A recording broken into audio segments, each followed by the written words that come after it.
let me just get some gameplay stuff pulled up here. So this should be the game. There we go. Let me move over to dock mode. And unhide that. There we go. Cool. Okay, so we have a lot of stuff on the agenda for today.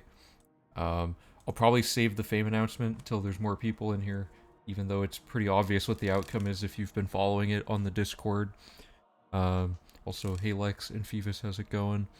So today, a big thing that's going to be happening is investigating this glitch, the skill grind glitch. We have to find a way to fix the wait timer bug or a complete workaround.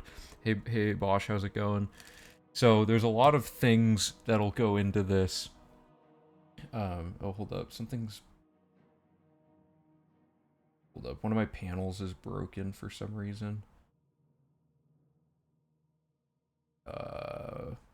Yeah, hold up. So for some reason, like, all of my Twitch stat stuff is broken on my screen. I gotta fix this really quick.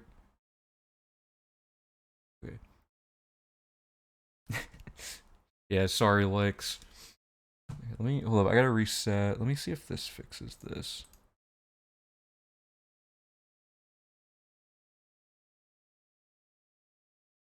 Gotta be some way. Sorry, like, all of my Twitch stat stuff that's on screen, I directly synced my Twitch account to this OBS thing this time. So, whatever, it'll just say one the rest of the stream, I guess, even though there's more than one, that's fine. And then let me fix this. Oh, God.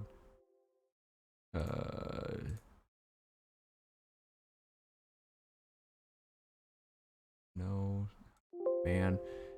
So yeah, I'm trying out a new layout in OBS that hopefully once I figure it all out will move a little smoother. But oh, come on. Everything I click on is the wrong thing. I'll get to the fame announcement in a hot minute here. This. There we go. Whatever. Okay. So that feature just doesn't work in OBS. That's fine. Okay, so let's just start with the fame announcement. It's pretty straightforward. So for those of you who don't know, we've been discussing this fame glitch for quite a while now, and I finally got around to compiling everyone's points that they made about it. And the major dilemma was basically that the stats page in the game is we're trying to get the maximum stats for each finite statistic on the stat screen as part of the 100% requirement. But some glitches were found that made closing Oblivion gates and getting fame both infinite now. So the question was, do you get rid of fame? Do you ban the glitch? Do you change, like, there has to be some way to change the way the requirements are written or change what the requirements are because of this new discovery. So what we eventually decided on well, spoilers, but we had these 5 options here that basically summarized the different possible outcomes of it. There was the glitched infinite stats should be earned up to their glitchless finite limit, and the glitches should be allowed to reach that amount. This is a thing nobody voted for, but this basically means you can use the infinite fame glitch, but you still have to get to the original value of 198 fame. So no one picked that one. And then the most popular one far and away was glitched infinite stats should be kept instead of being removed from the route, and instead the rules should be changed to specify that the objectives are earned through their intended sources only. So that means if you got fame via the glitch multiple times from a single source using the infinite fame thing, you only get to count it as one fame. And we have a save file reader that Valorant made that can verify where your fame came from. So this is actually a totally verifiable thing that we can do now. And the glitches are still allowed to be used is the other thing. So all stuff to keep in mind there. And then we have glitched infinite stats should be removed because they're still infinite, and the infinite glitch should be allowed for other purposes. So this is the one Lex voted for. So this means that this was the other, like, common answer was going to be like, well, if it's infinite, we should get rid of it because you're only doing finite statistics, right? So we ended up deciding that it should be this distinction of, like, the non-glitched maximums are what we're going with. In this case, we had to, like, change kind of the wording of it, but basically what this means is the route requirements don't actually change at this point. They're like all the same between V3 and V4. We just change kind of like the wording around, like, the technicalities of how it works to account for this new glitch. And then the other one people voted on was glitched infinite stats should be kept as their finite values by banning the glitches that make them infinite. So that would mean if you ban the glitch but don't specify that infinite stats are like they're no longer considered infinite if you ban the glitch is essentially what that one meant. So the way you could think of this is we had 3 votes for basically getting rid of the requirement or the glitch, and then we had like 11 votes or something for using this original intended sources wording. So, oh good, all my stuff finally updated. That was weird. But yeah, so this is modeled after the Breath of the Wild community 100% run, because they had a similar thing where they figured out you could get those Korok seeds or whatever they're called, like using a glitch infinitely, and they decided no, you have to get every seed from their original sources. You can't just churn 900 of them in a row out. But if you needed the seeds for other stuff, you could still get them in bulk. I don't know exactly how that run worked, but this is modeled after what other communities have done with similar situations, basically. So I think that's part of the reason why this one got such a popular vote, is because it's a tried and true way of handling a situation like this. So yeah, that's the final consensus, and for posterity, there's a screenshot. I don't know if I can like. Here's the Discord voting poll for it. Most of this. So what I did when I went through this was I went through and I took every single like kind of like the last thing someone said to express their opinion, or like the main thing that they like, the most explanatory post they made of their stance on this, and like I highlighted what their like main points were, and then I used that to figure out which of those 5 things they fell under, because it turned out, as Ultra Potassium pointed out, the majority of the opinions fell under 5 possible options, and then by the end of it, after people changed some opinions and stuff, it ended up with like 3. So yeah, honestly, Lex, I was surprised too. But if you want to think of it this way, it's like technically there's like 3 people who were kind of in the same category of like not allowing the finite source. It was basically, it turned into do we want the finite source rule or not? So it was like 3 to 11 in that regard. You know, like, so for example, Karsto said a lot of things, but the crux of it was you should not be allowed to increase required statistics with glitches at all, and the max all finite stats goal should stay required, and you're not allowed to increase it with glitches. So Karsto very clearly fell under this category, that kind of thing. So I went through all of this, and I went back through and parsed all of this out, and then we threw up this poll to clarify a few people's opinions that were kind of in the middle, and ended up on this. So that's the final consensus. We will be doing like official rewording of the rules and stuff to accommodate for this new change, because this is not the final wording. This is just like an expression of the philosophy behind how to handle this, and we'll probably go with some sort of phrasing related to like non-glitched maximums and intended sources and stuff like that when describing these infinite statistics. So yeah, thank you so much, everybody who participated in the Fame Summit on the Discord. If you'd like to continue being part of the discussion, we'll have to all kind of agree on the exact wording of how to translate this into an exact, like, rule layout. So that'll be the next step of the Fame Summit, but largely the decisions have been made. Everyone made really good points. I mean, look how much effort people put into replying. These are like extremely thorough replies. Everyone had really good reasons behind their opinions and stuff. And ultimately, no one had like a wrong opinion, obviously. It came down to like a vote, and it just so happened that there was like a majority towards this one. So yeah, I'm really happy everyone was so into this discussion. So again, thank you. So that's the first thing I want to talk about. The next thing is there's a lot to unpack here, and I kind of like stream of consciousness wrote down everything people have been talking about on the Discord and like kind of sort of organized it. But the bulk of the routing for today is going to be kind of a hot mess. So because there's like so many different things we're gonna have to look into. One thing I want to get into really quick before we talk about the main stuff is there's a few miscellaneous things. The first thing's going to be all shown through gameplay. So the tutorial, let me just do this. The tutorial has been awful to play through. It's the beginning of every run, and there's this section of it called Escort that is awful. So let me show you how Escort works, and then I'll show you how we've modified this. And before we get too far into this, so first of all, you walk over here, and this For those of you who don't know, we're using load warping and stuff to like basically skip the beginning room, or save clipping to skip the beginning room of the game. So by walking through this hole, by walking through this hole in the wall, it triggers that dialogue and spawns the Emperor, Baurus, and Glenroy down here. So while you're waiting for them to walk over, you're supposed to walk over here and kill this guy with flare, and then they're farther down the hall usually, and you have to punch the Emperor 6 times. So I'm going to reload to demonstrate that in real time now that I've laid out how this works. So, and due to the way the save file's set up, I don't have Adrenaline Rush active, but normally we'd have Adrenaline Rush active. Basically, you go down here, you flare this guy, just pretend he died. For the sake of this demonstration, and then you get RNG here. So see how the Emperor spawned at the very back of this room? That's really bad RNG because you have to walk farther, and then you punch him 6 times like this. That triggers them to all fight you. Oh my god. Okay, so that's just bad luck right there. But yeah, so let me just kill this guy. Oh god. Okay, there we go.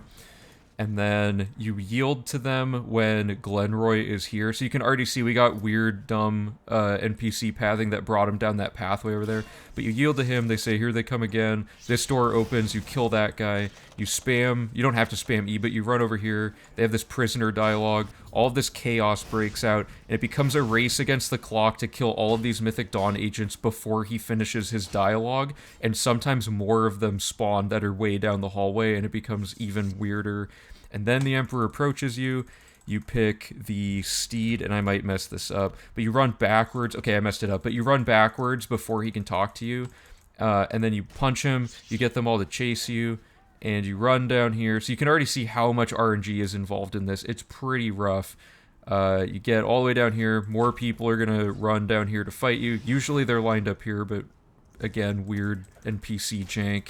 And then it becomes a second race against the clock to kill them before Baurus and all of them catch up to you. And the goal is to stand basically right here once the Mythic Dawn agents are dead. So I performed this poorly, but so you stand here and you want to yield to the Emperor, and he'll do his second dialogue that we missed though. And once they stand right here, they've reached the end of the like escort part of the mission, right? So once they're here, as soon as you touch this part of the stairs, Glenroy turns around and this door script unlocks. So the whole point of all of this is to unlock this door, because nothing else matters. You just need to get through this door for the tutorial, and then everything else happens in this next room. And so that's how tutorial is done currently.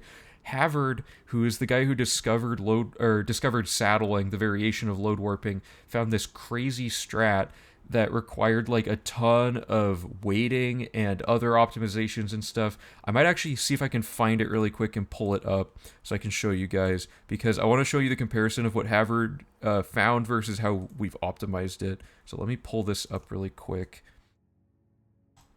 So let me put this full screen really quick. So this is Havard's speedrun from a year ago.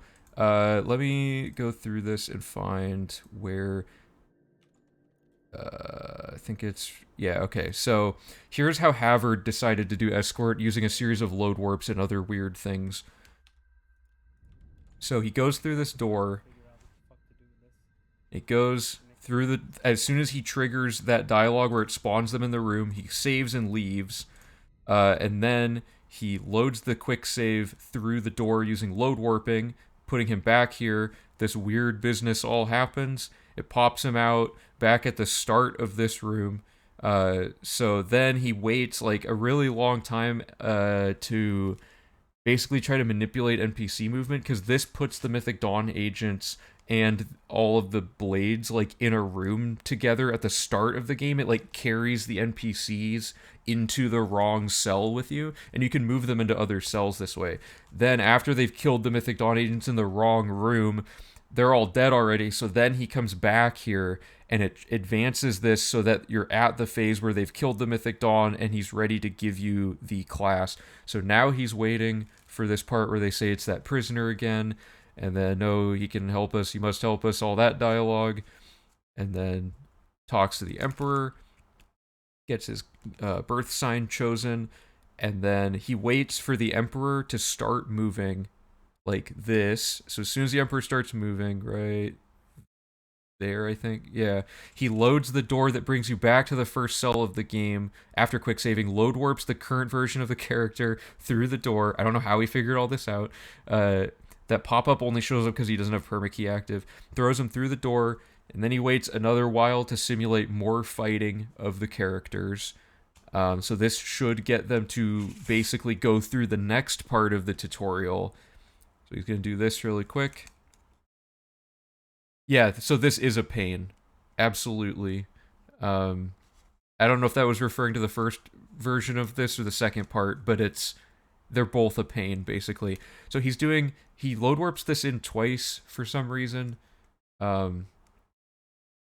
So I don't know why my gameplay's covering it, I'm sorry, but anyway, so then he goes through this door one more time and repeats the load warping process.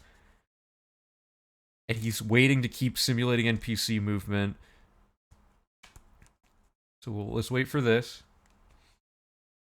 And you can see why this is problematic. The RTA on this is like 5 to 6 minutes, and the in-game time is like a minute or whatever, which is problematic for 100% because we also use RTA timing for 100%. So then finally he goes through the door one more time, pops out here, and then he sets up this save clip that's really hard to get to right here. And because he waited so long, he waited over 24 hours, and his adrenaline rush refreshed. Then he save clips through there, and bam, Glenroy is standing in the exact end spot of the tutorial. He hits the hitbox where the stairs are, script door unlocks automatically, right? So that's Havard's crazy, like, I don't know how he ever came up with this strategy for doing the tutorial. It's like total, I can't fathom the amount of work that went into solving that process. But it's incredibly slow. Like, for example, even with all that setup, Havard's time is... Where'd it go? His name's the wrong color. There we go. Havard's 30th on the leaderboard with that strat. Granted, this is from a year ago, so like with some improvement, of execution, maybe implementing this could have been faster. But bottom line, I wanted to see if there's a way to get this to work for 100% because I wanted an RTA viable version and something that just generally is viable for the actual like in-game time route. So, Karsto got this 4 days ago. Wait, did you get another record, Karsto? Anyway, so let me show you the workaround. So I was talking to Sandy, who has a record in No Out of Bounds, and I was talking to Karsto, and we were trying to think tank a way to improve this. So here's the new setup that takes the same idea of what Havard's doing, but makes it way easier, basically. And I haven't practiced this a ton, but there's a reason I'm showing all this, so here we go. So first of all, one thing to keep in mind, one thing that changes about the any percent route is when you set up the save clip at the start of the run right here, you have Adrenaline Rush active, so you would make a hard save instead of a quick save, then go do the chair or whatever order you want to do it in. Long story short, you have a save that has fully charged Adrenaline Rush. That's very important. So this is a file where I've just ran through the tutorial and I'm right at the end of this part, right before Escort. So step 1, we're going to do the first thing Havard did, we're going to do it again. So we walk until we see dialogue pop up, or just walk through that thing if for whatever reason it doesn't pick a dialogue option. We've now set a trigger that spawns them into this room. Step 2, we load the save from before we entered the room. We load warp the quick save back into the room, but we're not going to do all the business of load warping back to the beginning of the game, doing quick save, quick loading. Turns out if you now just leave this room, unload the cell by quick saving, quick loading, reload the cell, it then advances their scripting. So now if I come down here, and I have to get flare here. So now if I come down here, this skips like a minute of Havard's like waiting stuff. This door's conveniently open, that dude's standing there. As soon as you kill him, it triggers the prisoner dialogue, just like in Havard's thing, so we still have to wait for this. If anyone can figure out how to skip waiting for this, that'd be great. But you sit here, you wait for this. There's no more RNG in this setup anymore because you no longer have to hope the Emperor spawns closer than the other two. You don't have to lure them to a door. You don't have to make some crazy precise like jump and flare to kill a Mythic Dawn agent. So we're going to do this. We're going to pick the steed. You also don't have to get the backing away hitbox to avoid the second line of dialogue. You do want to trigger it like normal now, so that's easier. As soon as his feet move, Oh, well, okay, you can get the torch, but it's irrelevant. But, okay, so then as soon as his feet go forward, you make a quick save. So now we're just going to do this a second time. So we load outside of the thing. We load warp back in using our quick save. And as soon as we get in the room, we leave.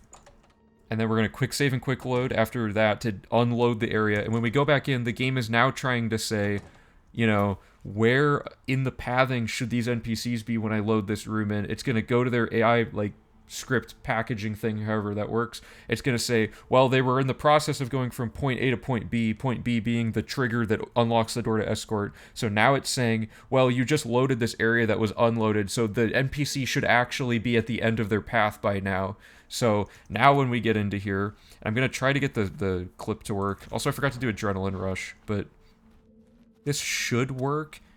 Yeah, okay, so they're nowhere to be found. I don't have Adrenaline Rush active because I botched that, but basically, you can use Adrenaline Rush to save clip through this wall, and when you save clip through this wall, oh look, they're all standing right there. So now, as soon as you land back in bounds and step on this, well, I walked too close, but this causes the door to unlock. So you've now skipped all of the RNG. All these dudes are still just, like, chilling here. And, like, I think you can trigger them, or maybe not.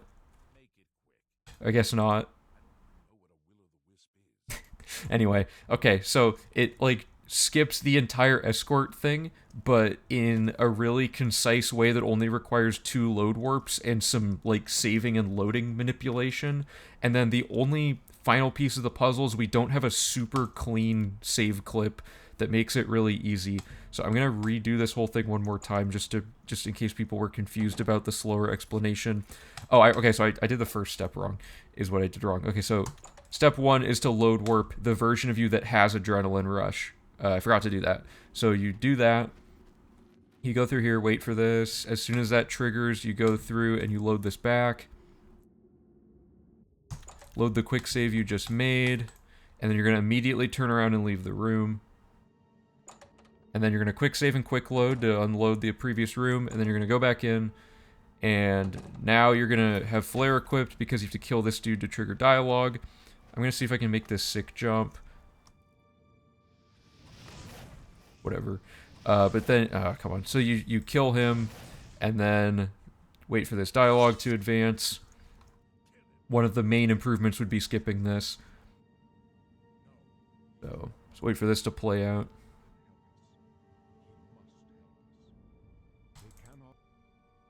We do lose the goblin items, but we can find a better way to load warp to retain Adrenaline Rush. There is a way to make this work. This is just, I was just making a save for the any %, but for 100% we can just get those items. Okay, so he turns around, wait for him to start. Okay, whatever, the torch.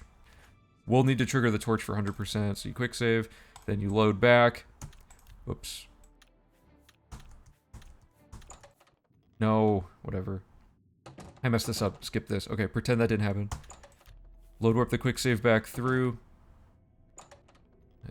Dutch angle there, I guess, on the thing. Quick save, quick load, go back through.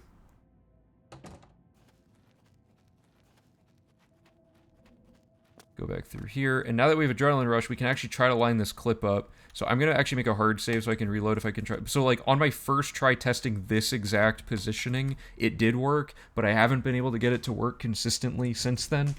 But basically, somewhere along here should be a save clip like that gets you, like, pretty much through the thing, but I think the angle is just super precise on this one. I can think of a couple ways to potentially skip the 2 lines of dialogue. Fast in-game time, but dead slow RT. I mean, if you can find an in-game time version that's really good, that would, the official any % category would be greatly benefited by it since they remove load times. So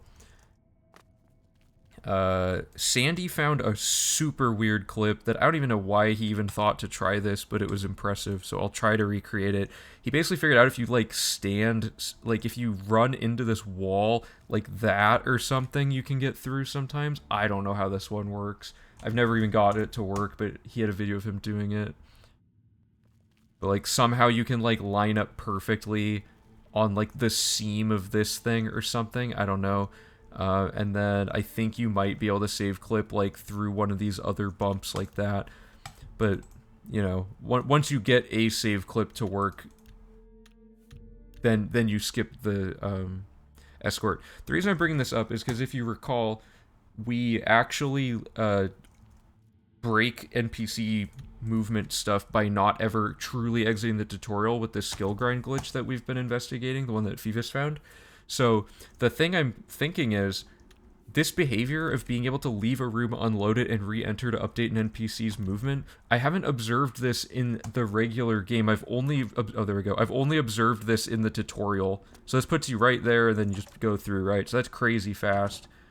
But anyway, so my theory is, what if we are able to, even though the wait timers are broken with this new glitch, are we able to use this form of NPC manipulation to mitigate the time loss of not being able to wait to maneuver NPCs around, right?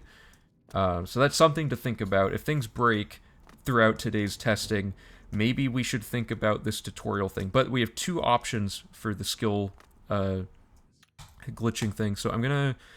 Actually, this would have been a good save to set up. But anyway, what do I want to start with here? Let me... Okay, so let me find the right save for this. Oh man, I might want to just like... Let's do this all like just straight up, like from the beginning, because we're gonna have two things we're testing today, but they both require having like a complete tutorial and stuff. Did we try quick save, quick load, unloading to reset schedules? No, so that's what I'm thinking is like maybe that will fix that will fix it. Like if we wait till the time of day that something should happen, leave the area via a guaranteed load warp that's out like a house or something where we're always away from everything. We load warp out, quick save, quick load warp back in. Does that push the NPC to the spot we need, right? It's stuff like that.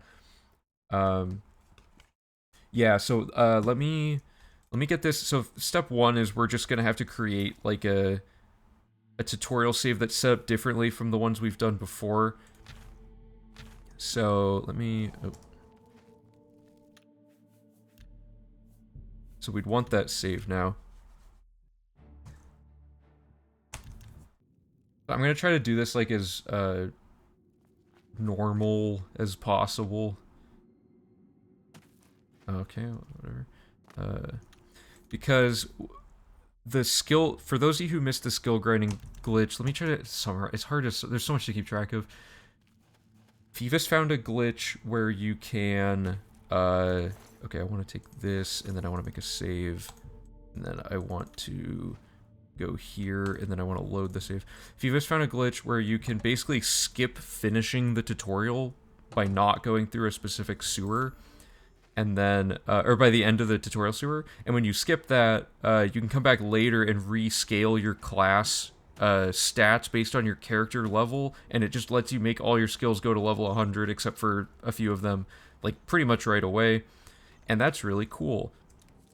The problem is, it breaks the wait timer, so NPCs have tutorial behavior where waiting doesn't advance their schedule at all, because waiting is, like, completely benign in the tutorial. It doesn't let you make the NPCs do different things. So the goal is to try to figure out how to fix that, because that's really bad if that's going to be like that the whole run. So the new theory is, what if we trigger the class change from Baurus and only put off doing the main quest instead of putting off finishing the tutorial. That way, we finish the tutorial like we normally would.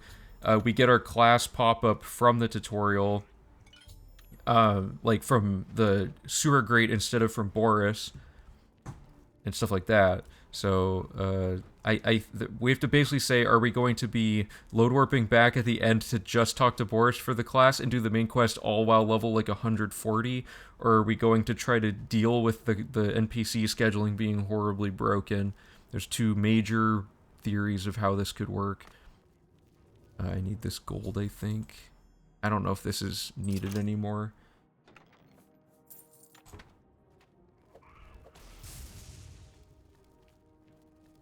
Okay, so now I'm back to where we were talking about. So I'm going to try to do the new setup and whatnot. So I'm going to make a save here. Load warp the hard save I made.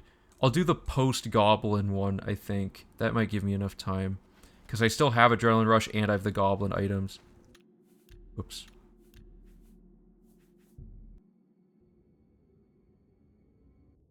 Hey, how's it going, Saturn? We're setting up a save file for testing out some variations on the skill class leveling up glitch thing that we were trying out last stream.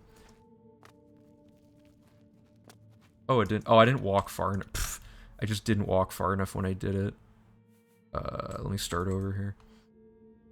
Unless I did something that broke this, which would be embarrassing. I didn't do the load warp.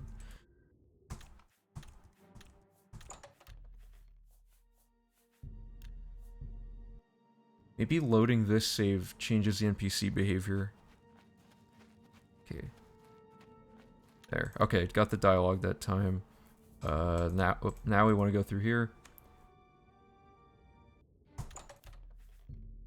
The skill grind stuff is really hard to explain without showing it, but I'll be showing it once I get out of the tutorial. Okay, so did they advance it? No? What?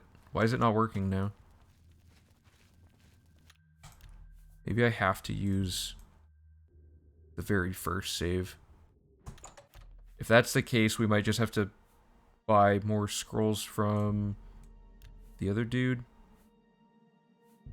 Let's see if this does it. Because this was working consistently. Okay, I made my save. Let me make sure they actually showed up. Maybe there's just something weird going on with this.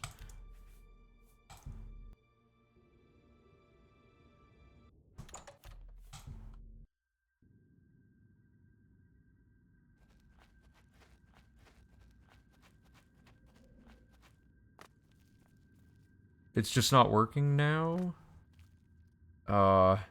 Doesn't work if you use the guy that is in the same room. But I did that last time. Like, the other files I was using are just like the exact same situation. Well, okay, let me... I don't know. Let me just play it normally for now. We'll figure out how to route this in later. I don't know why it's not working. And that's not really the main focus of today. I just wanted to keep that in the back of people's minds. We'll have to do it the normal way, unfortunately.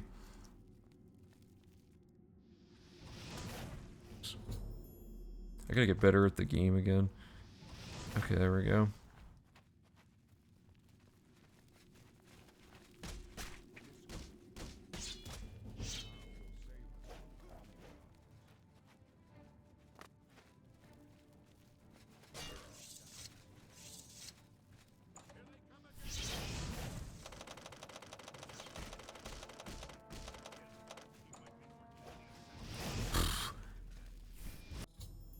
That's the other bad thing. If you hit Baurus, this can mess things up as well. Okay, so for the sake of 100%, we definitely... But okay, well, we could just do this like normal. 100% uses a slightly simpler version of Escort as well, so we want to get the torch. That's key here. If we don't get the torch, bad things will happen to us the rest of the run. And then we want to make them follow...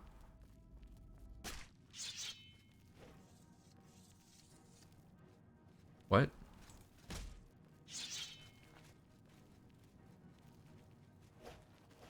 I don't know why they didn't keep following me. Yeah, it didn't work. I just showed that it works, and then I go and I try it again, and it doesn't work this time, but there's something cursed. Every time I stream, things don't do what they do 100% of the time offline. So... Oof. Kill the agent. Why are they killing me? I might actually die during the tutorial. Okay.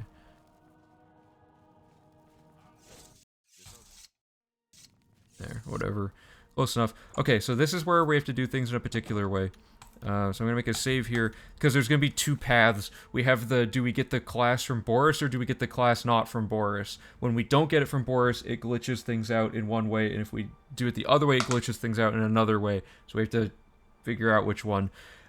So it was either Phoebus or Bosch. One of you said that you could actually start the main quest via entering the Sanctum or something like that.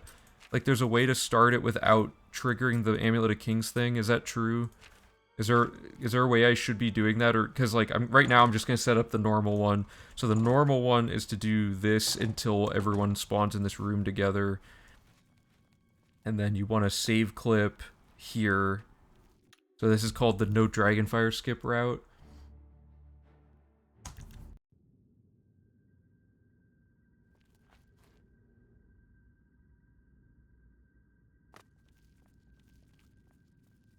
So the normal thing is when you kill him, this causes the Emperor to die, it causes you to talk to Baurus, etc. So you kill that guy, you go through here, and then triggering this will be, okay, this will be the diversion, because you have two options for selecting your class. You talk to Baurus right here, right? And when you do this, you pick whatever class you wanted. It doesn't matter which one for this. So you pick a class, and then you now have a class, and the Deliver the Amulet quest has started, and you exit the sewers, right?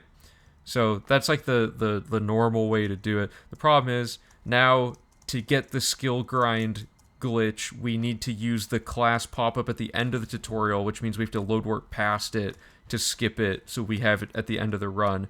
We don't necessarily want that, because that means that our skills, while they will get leveled up quickly, all NPC movement the entire run will be inconsistent, which is horrible in this game. It basically means we'd lose more time than we'd save.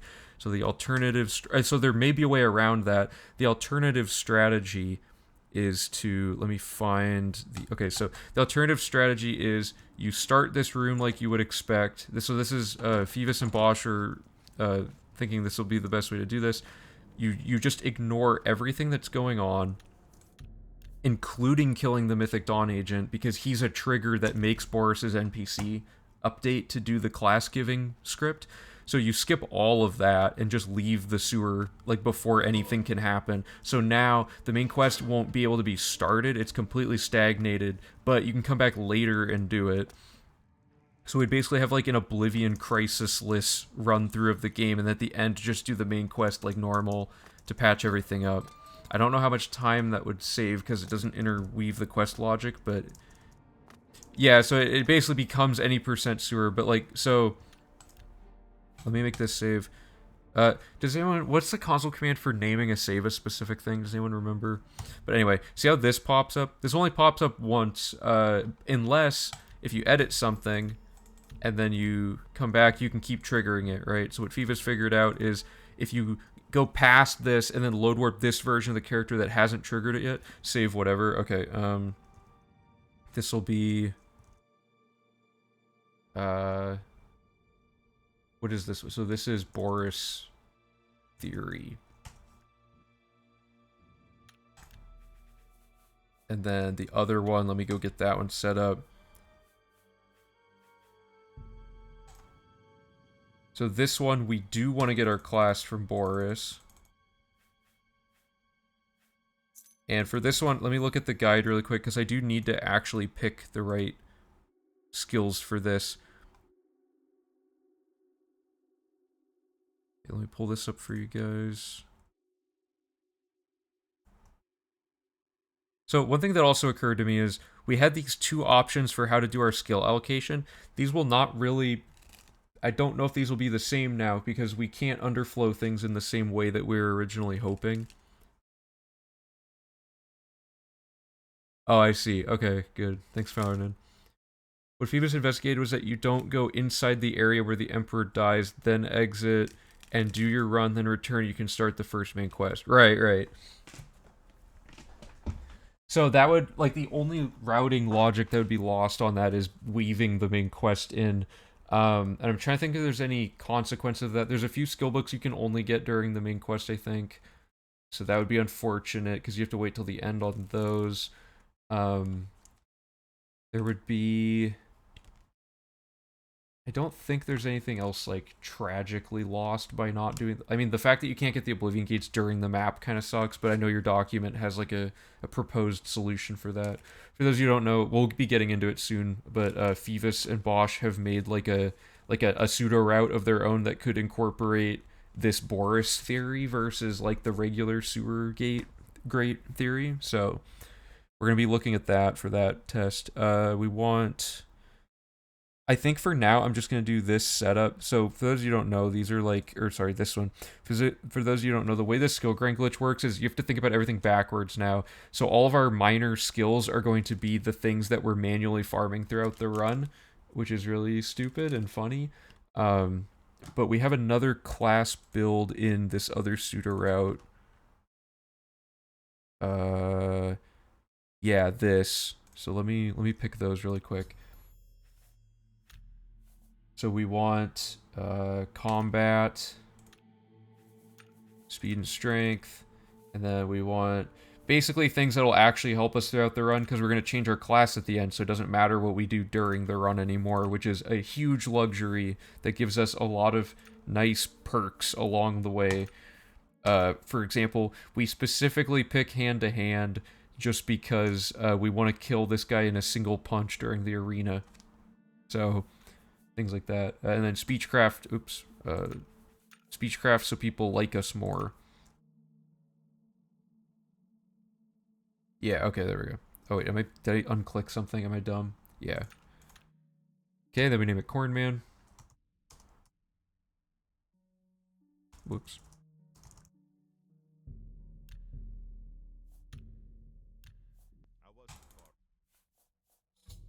Okay, so that sets that up. So this sets up the glitch like normally.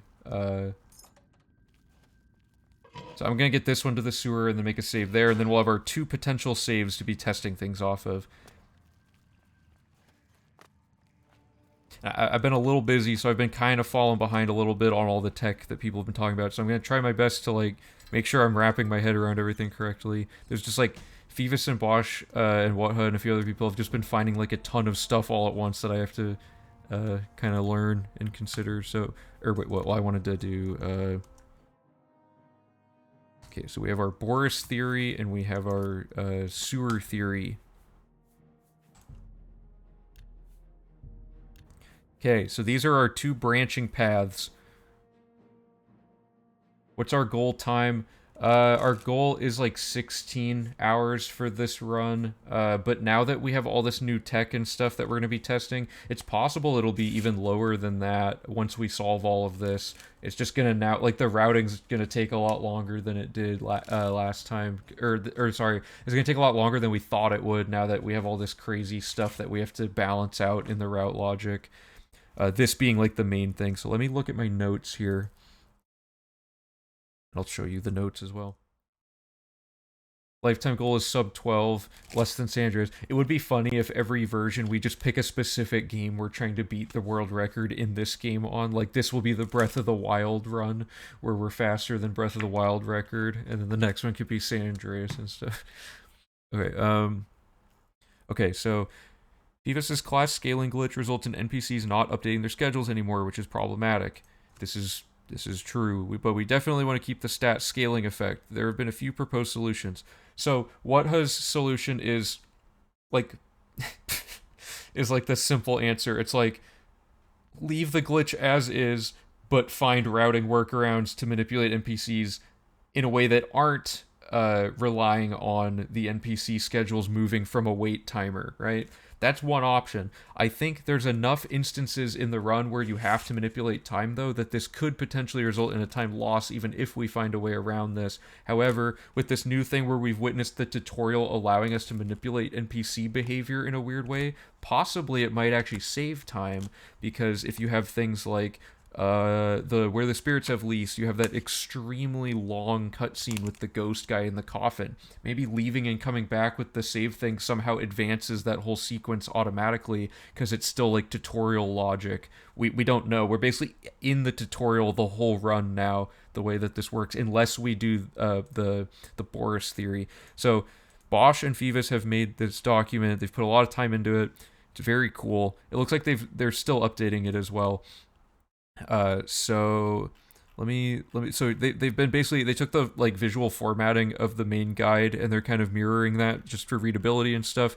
But it is, like, from my understanding, this is a work in progress. They're still continually finding ways to update it. But what we're going to kind of do is go through this document and try to mirror what they're saying in here with gameplay. For the most part, some parts might take too long and I might just use console to simulate it and stuff like that. But in general, we'll be going through this and trying to, like, figure out, because there's a few new tech things, like this part in green. Phoebus found a way to close gates faster, so we're going to look into that. Like, there's all kinds of stuff to look at here. So, first of all, thank you so much, Bosch and Phoebus, for this proposed reroute. This is very, very cool to see someone else making route documentation. So, let me read through this really quick. And I've already skimmed through a lot of this and read certain parts of it, but just so you guys know what's going on here. So, Phoebus found this Baurus reset theory that's different from the sewer gate. And the sewer gate is going to be triggered in this version specifically to set the flag that NPC schedules can be manipulated by waiting. So this is the Baurus theory. The new strategy is that Baurus will give us a class at the end of the run, and then we plow through the main quest. So the issues with this that they've pointed out: Baurus is stuck in the tutorial sewers, which means you can't start the main quest until the end of the run. This means resetting. You have to do this at level 151, and then having to do the whole main quest at level 151 could be incredibly difficult.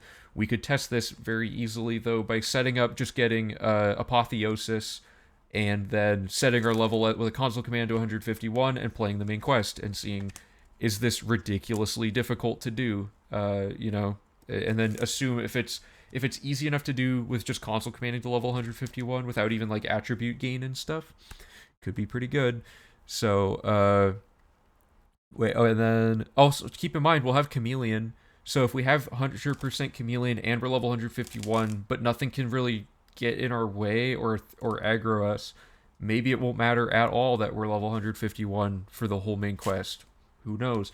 And if that's the case, and it turns out that that's not even an issue, we could actually do a third theory, which is get to level 151 at the start of the run after you've acquired Chameleon, and do the rest of the run at level 151 while invisible, so all combat is still trivial, but just takes a few more hits, and you don't have to worry about rerouting anything. Right? So that's a third consideration. So it might be first worth testing the level 151 with 100% Chameleon thing and seeing how that affects the main quest, and then not advancing the main quest. The main issue is we can't close Oblivion gates until the end of the run, which means the whole map exploration phase we won't be able to find any of the gates that should appear. Things like Bruma, allies for Bruma, we have to like go out of our way to trigger all of those castle, like the count and countesses that provide aid. We have to go around and do all of that in a really inefficient way, stuff like that. The main things this solves, though, is trying to get as much done beforehand without making other... Wait, hold on, let me read this. Create a route in which we perform the reset much later in the run. Trying to get as much done beforehand. Right, so one way to mitigate this is to do everything possible except the main quest. Skill books are definitely going to be weird, Han. We might have to go out of our way to read skill books to avoid...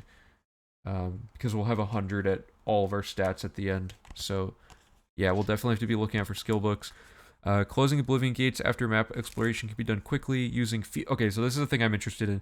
Phoebus has found a way using load warping to potentially close the gates in like a legitimate way quickly, where you don't have to find the random gates. You can load warp into a random gate or something like that. So we'll see if that works with all 60 gates. That'll be interesting to try out. This approach, you only need to discover one random gate and the rest will be discovered by themselves. Okay, so we'll test that. So let me add... let me make just some notes for myself here. So we want to test the Phoebus Oblivion Gate. Oh. Phoebus Oblivion Gate glitch, and we want to test level 151 Chameleon plus main quest test thing. Hold on, I scrolled my chat by accident. Oh yeah, I already did the fame announcement. Yeah, for anyone who wasn't here, really quick summary. We voted on the 5 main ideas that people's philosophies fell under, and the final thing was that we're doing the intended sources. So, fame and Oblivion gates, and any future things that turn out to be infinite using glitches. Any glitched infinite stats become considered finite for the sake of the run, because you still have to get their intended source, like sources for the fame or gates or whatever, and you can use the glitches and exploits as much as you want. They just don't count towards the original sources. So that's how that works. But yeah, so that's a quick refresher on fame. Let me... Okay. Did I spell whoops. Okay, so Advance normally through the tutorial until you reach the sanctum. Make sure to not go inside the side passage, right? Okay, so we did that. Save clip through the wall and enter the sewers, right? Don't kill the Mythic Dawn dude. Go through the sewer gate, choose a class, and exit. Potential use of this door as the first reset glitch. Okay, so this is another interesting aspect to this that I haven't mentioned yet. There's actually a way to incorporate underflow into the run, which is nice. Underflow, for those of you who don't know, we discovered last stream that if a stat has a certain amount of fortification to it via some sort of enhancement of some sort, like a Night Mother's Blessing or something like that, vampirism in this case, if you use the class reset thing on the sewer gate, it lowers all your stats, even though you still have the buff. So when you remove the buff after doing that, you can set the stat negative by accident, or in this case on purpose. And when you set it negative, it overlaps. Instead of becoming negative, it overlaps to 250-ish, depending on how much you over or underflowed it. So our goal is to underflow. Hey Graph, how's it going? So the main goal is to of being able to, or sorry, the main benefit of the Baurus strategy is it gives us a way to underflow our athletics to 250-ish. And I'm going to plug that into our movement formula document and see how much perma-enchanting that saves. But that will give us like a really crazy speed boost for the entire run. We'll have like 250 athletics the whole time. So, and I think we can do that even if we don't do the Baurus method. So either way, a goal is to like work in the athletics underflow. Okay, so we did all that. So let me throw this on the second monitor and we'll just kind of go through it. But so yeah, you do the beginning of the route fairly normally. You get the Dorian glitch. You set up some permit enchanting stuff. Although we might not need to do this if we do underflow. So I'm gonna actually only do chameleon and strength permit enchants and see if we can set up the underflow thing, because with skooma we'll be like close enough that we could, because all we have to really get done is the Dark Brotherhood to get vampirism early in the run, which we're going to do anyway to get Shadow Mirror for map exploration, so that part largely won't change. A new list of spells will be needed. The ones that stay the same are brown. Okay, so we don't need destruction training because we're going to be buying training for it, and then it'll be turned into a maximum stat at the end with the glitch. Purple ones are optional. So one thing I wanted to mention, Phoebus and Bosch, these aren't optional because we need them to trigger the training quests. Like, to start acrobatics training, you boost your skill to 100 with the thing early in the, like as you encounter that person in the route logic, so that you don't have to go out of your way to find all these people after setting up the stat glitch, things like that. Did anything come of horse vectors? Been without internet for 2 weeks. Yeah, so the horse vectors didn't necessarily pan out. Like there's too many obstacles in the way on the map that make the horse fall off track. But Yeti had an alternative strategy of doing the horse like traveling salesman algorithm. So we basically have like a loop that hits all of the points as efficiently as possible, and the horse is so crazy fast that we ended up doing the entire map navigation phase in like an hour and a half or something, I think was the final time. And that was like with stopping to talk about stuff in the middle of it, and it wasn't even like a fully rehearsed thing. Just like partway through doing it, Yeti and I figured out like a really nice way to communicate back and forth to get the route done. So that thing's going to be a lot quicker for the final run, but that also doesn't include closing gates. But hopefully Phoebus's tech here will shed some light on the gate closing part of it. Okay, then, so Phoebus and Bosch want to do like all of the map Heaven Stones and Nirnroot in one big split. I'm still hesitant about incorporating the Nirnroot into the map exploration because I think the documentation just gets way too confusing to do that. Like, finding a single Nirnroot out of context instead of just going through this workflow of like pictures of Nirnroot is really confusing. But there's a lot of different things we can try. Does the creation kit have Z values for map markers? Yeah, so originally we were going to try to find some way to get like a topographical like readout of the map, and I know Valorant did like a bunch of stuff with reading the game files, so we might actually have info on that now. But the long the long story short of it is like even so much as a hill being at an angle will still make the horse veer off course and stuff. There were too many things on screen to make it even possible for a single vector to not have like obstacles in the way, which was unfortunate. Oh, really? That's yeah. Okay, that's I mean, it might be useful at some point, but also there's a random old glitch Phoebus linked on the Discord from 11 years ago that somebody found that lets you walk through rocks, so and like all structures. So we'll be looking into that as well. There's almost like too much stuff to keep track of here, so I might just have to like pick a thing like and work on that just to check something off here. I think first thing we should do is probably I want to test the Oblivion Gate glitch. I think it's interesting, and it can be applied outside of any of this skill grind stuff. So I want to start with that, and then we'll get into this. It's basically TCL. Let me find the video actually. Let's watch it. I won't explore this glitch yet, but this is from 11 years ago. So they make a horse faint and get on it like at the same time. And I don't know why this works, but when they get off the horse, now it's like this. So it's effectively TCL, but you activate it legitimately inside of the game without console commands. I don't exactly know what's going on here, but, you know, someone found this in 2009, super obscure thing that people just, like, never talk about for some reason. But the benefit of this would obviously be if we get crazy fast player movement, there's a lot of ways that this could break things really conveniently for us by being able to like literally walk through buildings. One of the main things that could work is the well for turning a blind eye. We could get into that well using this potentially. Oh yeah, so the character itself doesn't have collision on the horse. Yeah, it's probably true, so it retains that. Also, he's able to collide with entities from a very high altitude at 4-minute mark. Oh, really? Okay, let's...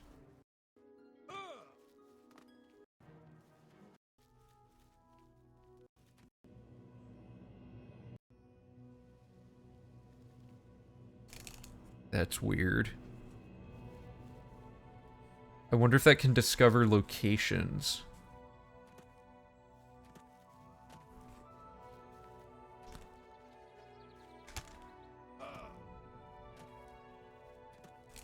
Oh, because, okay, if that's the case, then we could do Yeti's vectors, but instead of being on a horse, we're on foot, and we just do some crazy movement speed thing, and then we could actually... Yeah. No, that would be sick. Oh, I'm curious if this works. Does this require much setup? I might want to... Sorry, like I said, there's so many things, it's almost like, what do we even test first? Drain fatigue 100 points 1 second on touch. And that's it? Okay. Dark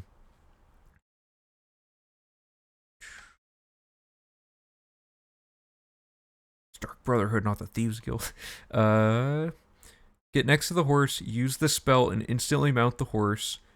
If your timing was off, your character will teleport through the ground very far down, and you can jump. Okay, when done correctly, your character should stand through the horse. Get ready to press the A button and wait for the horse to fall. The instant you see the camera switch back, hit A, the horse should get up, and you should teleport off the horse.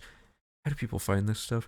Now you can walk through almost any obstacle except the ground, and you can't fall down.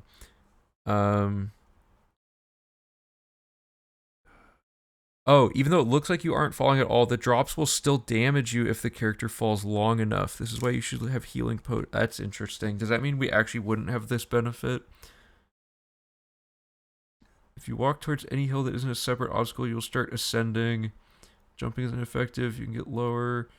It's good that they documented this so heavily. Entering doors in cities doesn't disable this glitch. So if we triggered this and then just like ran through all the dungeons without having to ever do any, like you could just run around and click on things, it would look like paralyzed plus cure resets fall damage. Wait, what? Paralyze plus cure, like on yourself? Like you paralyze yourself and immediately cure paralysis and that negates fall damage on your way down or something? Oh, okay. Let me add that to the things to test. I probably missed a few things when I was trying to pin everything.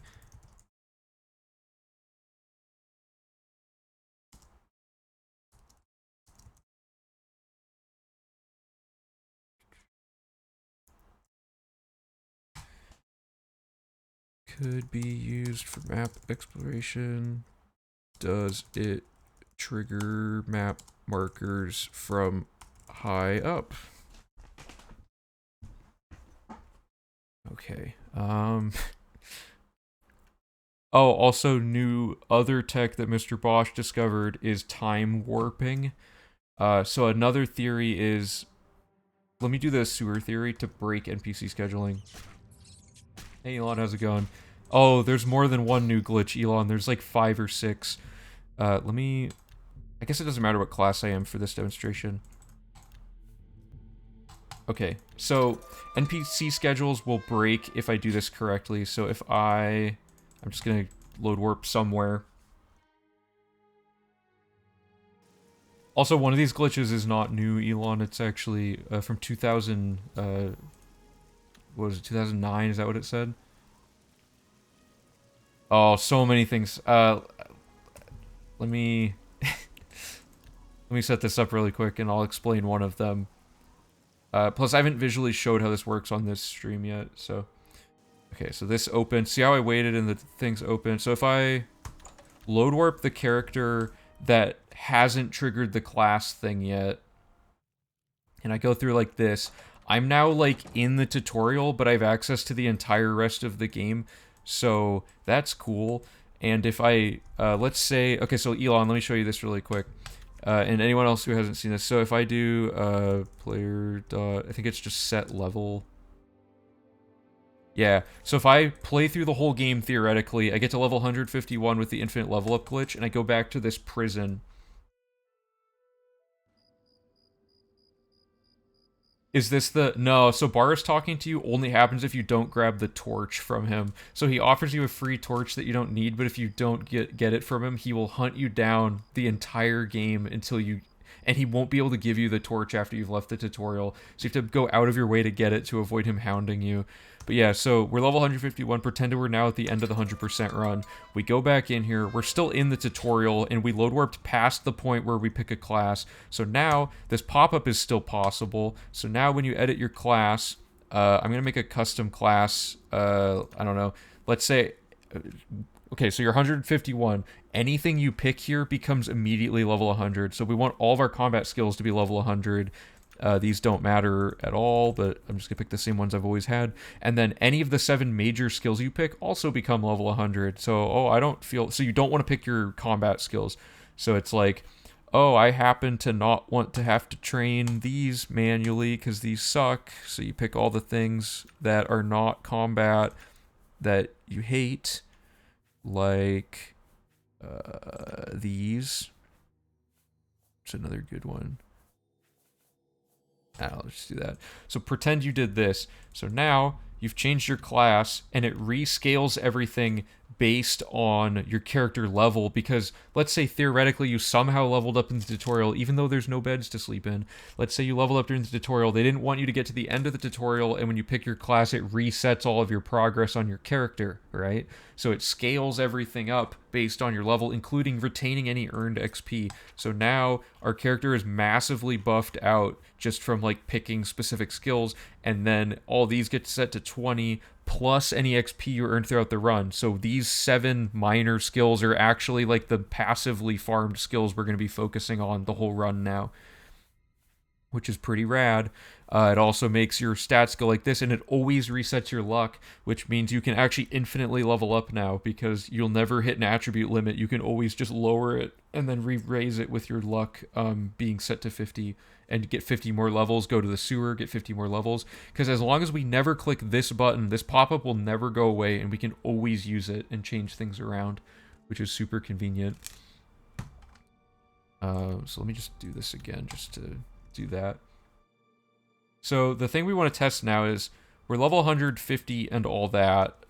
Is this sewer theory or is this on Baurus theory? That was on sewer theory. So the Baurus theory is to do the same thing. Underflowing the level would be crazy for sure. What is the infinite level up glitch? Okay, so actually, I have a video if you want to watch it, but I'll also explain it really quick. I think it's just this. Oh, I don't know what it is. Infinite level ups. Yeah, there you go. So if you want to click on that video, you can. But the long story short is, if you sleep in a bed on a file that can level up, and then you load another save file before the sleep timer has finished decrementing down to 0, it'll level up whatever file you loaded, even if it couldn't level up. So we can just stand there and churn out free level ups up to level 151, just like whenever we want, after we've gotten one legitimate level up at some point in the run, which is very easy to do. So we'll just be able to get crazy high level, come back here, get all of our skills to 100. So yeah, let me do the Baurus theory version. So the Baurus theory, just to reiterate, let me do this. Yeah, I think it's probably pretty similar. So if you guys recall, we have not triggered the Baurus scene yet. So I'm actually going to make a save over here just so that I can load warp directly back here easier. I might not have to do this, but if I do this, the one where you go through the door as the level up text fades. I'm not sure what you mean by that.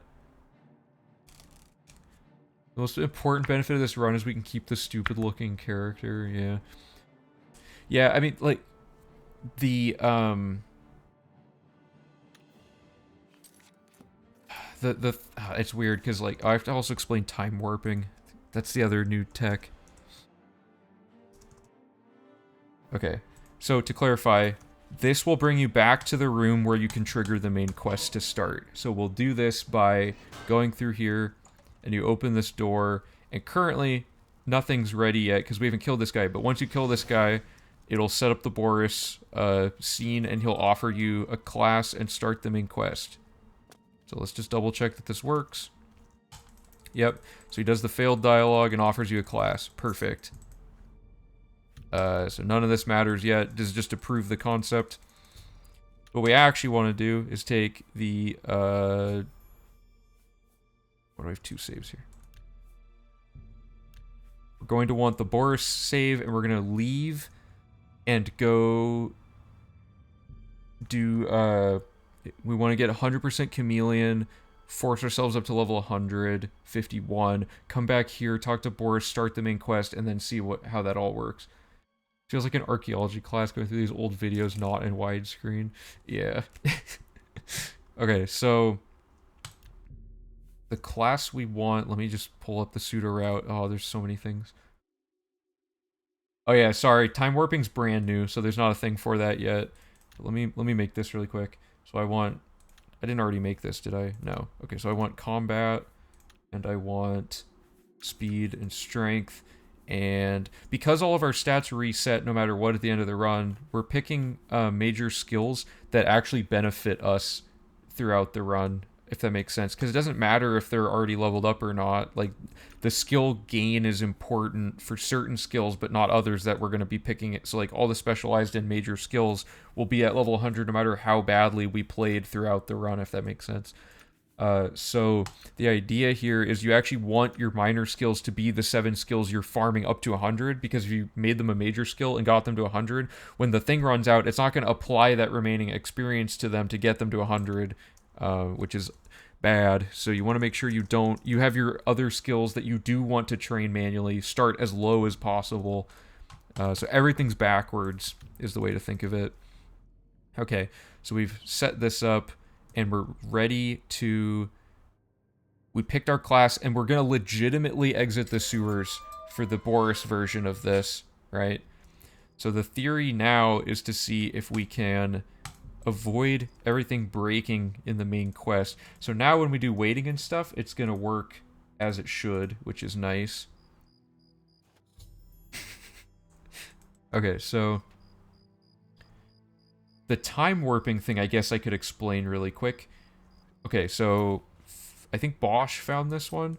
It's 3 a.m. If I load warp...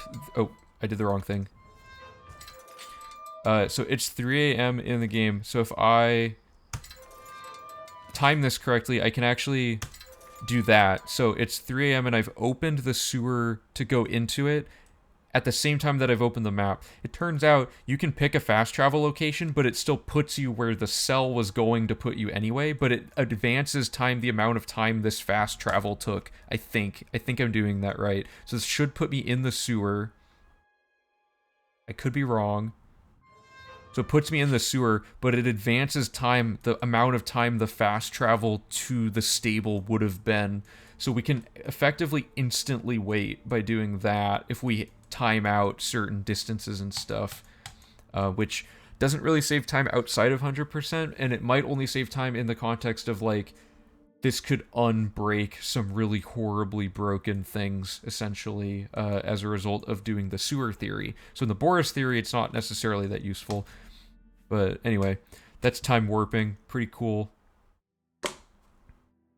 Oh, it saves time in those? Even though you can, like, wait to do things? Because in with load removal and weight removal stuff, wouldn't that not really change the amount of time? Oh, yeah. Okay, well then, yeah, give it a whirl. It might be useful then, like outside of 100%, so that'd be cool. So yeah. Anyway, the first thing we want to do is we're just gonna hack our way into the Arcane University to get 100% Chameleon. We're looking for Rat Skip. Our eyes are open. It'll be somewhere in here. And then I'm just going... Oops. I'm just going to do this way.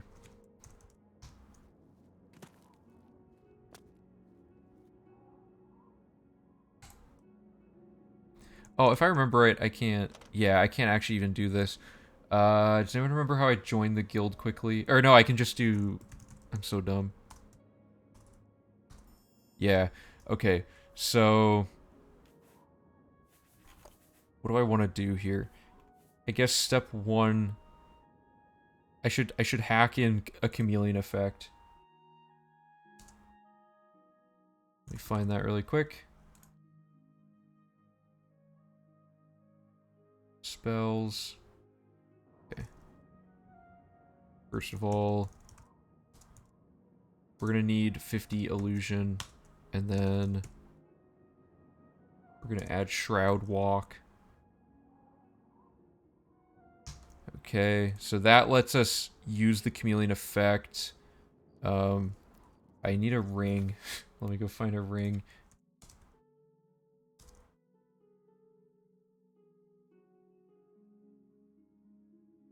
Where's just like a brass ring? There. Okay, let me console command this in.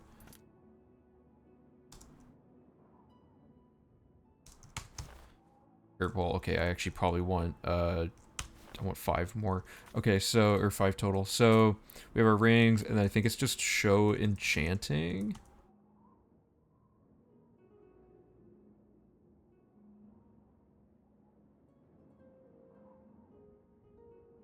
What do you guys think this is called?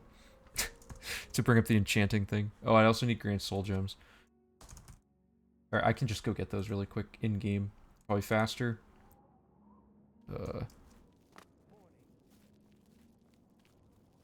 Show enchantment. Okay.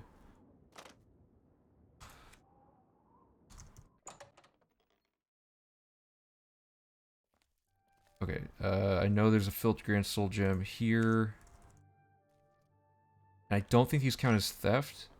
Oh no, I'm not in the I'm not in the Mages Guild. Maybe I can just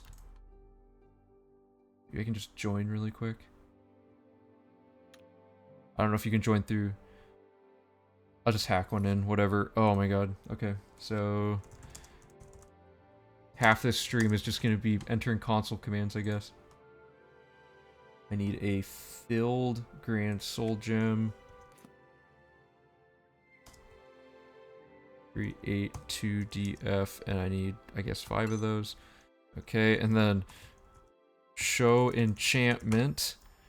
And we want this with that and the chameleon. And we're...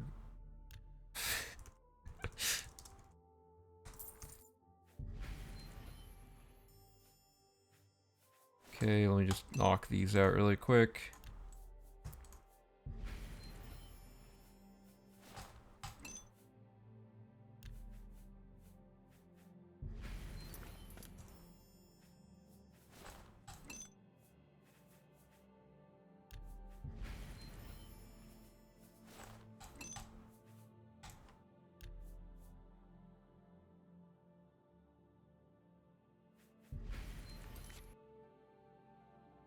Okay, and then I hopefully... Nope. Let me put in 2 scrolls.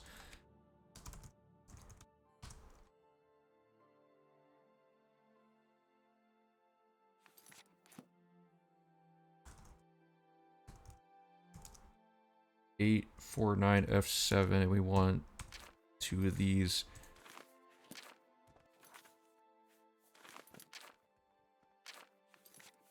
Get that out of there. What am I doing? I'm doing something really stupid.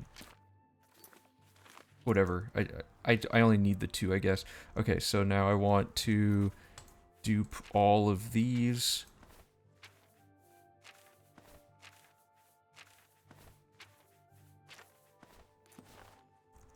And I want to hotkey this onto 8, I guess. And then I'm going to equip and drop each of these to permanently apply the chameleon to me like this.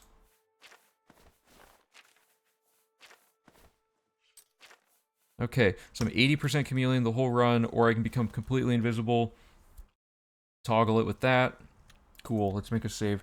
That took so many console commands. Ugh. Sorry. Okay, we have everything we need to test this now. Hey, Foo Cat, how's it going? Looks like an evil friar. He's the Joker. Okay, so now I want to do this so that I'm level 151, and I want to go back and try to trigger Baurus. So I'm going to quick save, or well, I don't need to quick save. You can actually just enter the sewer like normal. The other consideration was, does the Dark Brotherhood quest line break the sewer? So first of all, let's test this, and if it doesn't break, cool.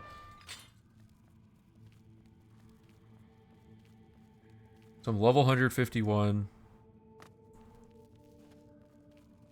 which is pretty nice. So this should still be working. I don't see why it wouldn't be, but I just want to try this.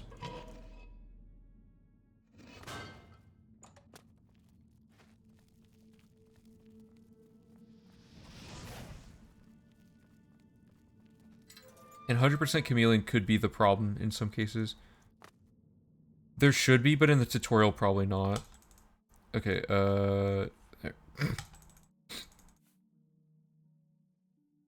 okay, so this still works. So the question is, okay, so for those of you who don't know... Oh no, it crashed. Okay, it crashed. Maybe that means it won't work. Let's try it again. Oh, you don't... Wait, what? You don't kill the high elf?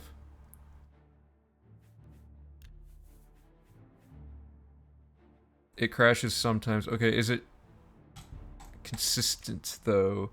If it crashes, like, sometimes, but we can get away with saving 2 hours on the skill grind, that's worth it to me. I'll make a save closer to the door so we can repeatedly try this if it keeps crashing.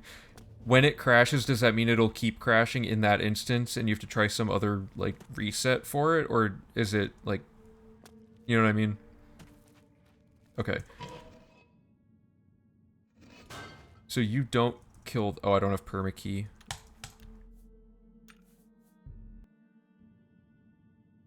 Okay. Okay, so this should work. Yep, okay, that's permakey. And then you're saying not to kill the high elf. But then how is he going to say that he failed?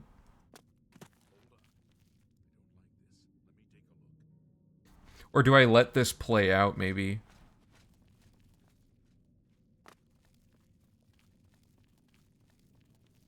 It's funny because they're going to walk up to that and be like, oh, it's locked.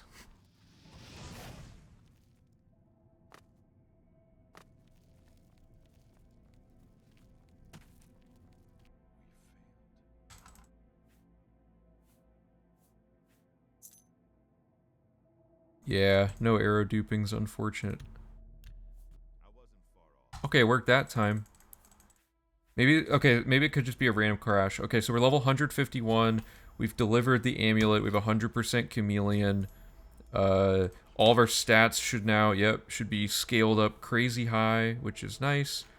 Except for the ones we didn't pick. Wait, is that 1, 2, 3? Oh, I should have picked a different class, I guess. But, I mean, the main stuff is intact. Okay.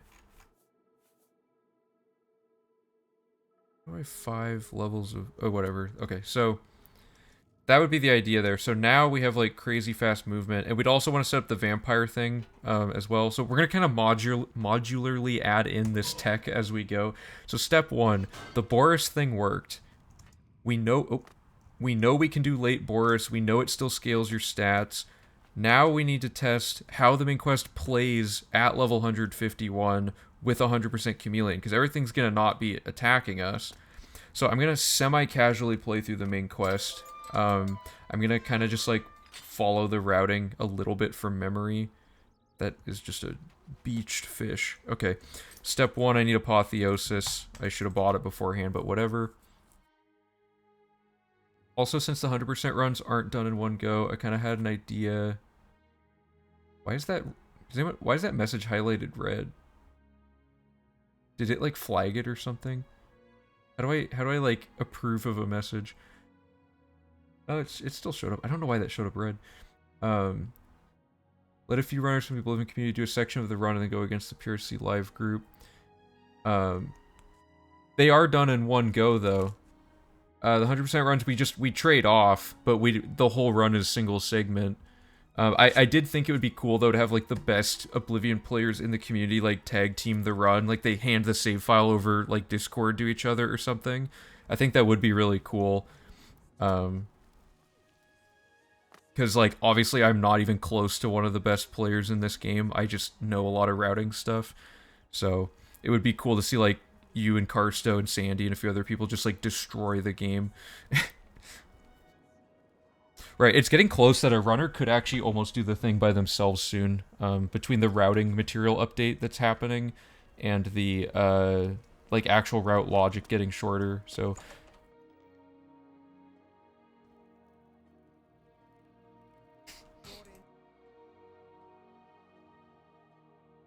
That'd be really cool, though. Oh, it's a ping. I get it. Okay. Oh, the name's highlighted bold. I see.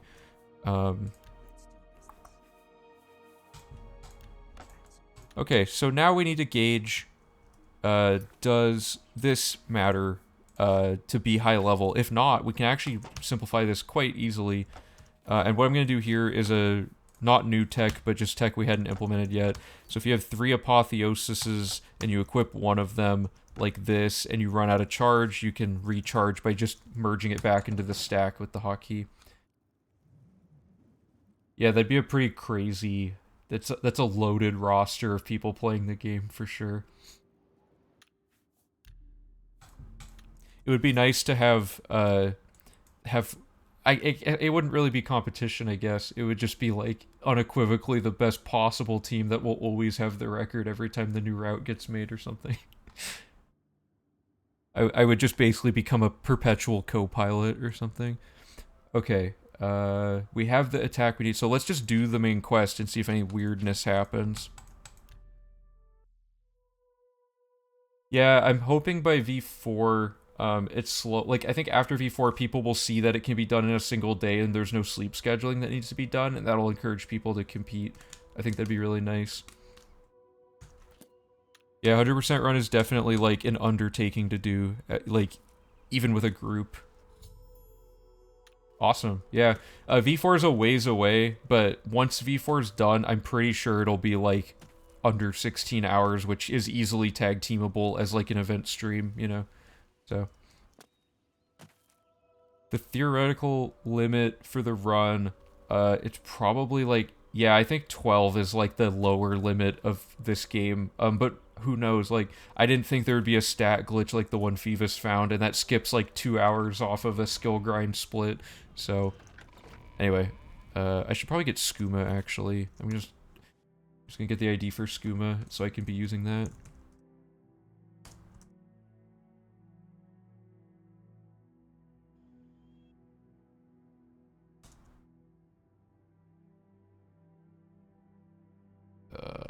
Sure. Okay.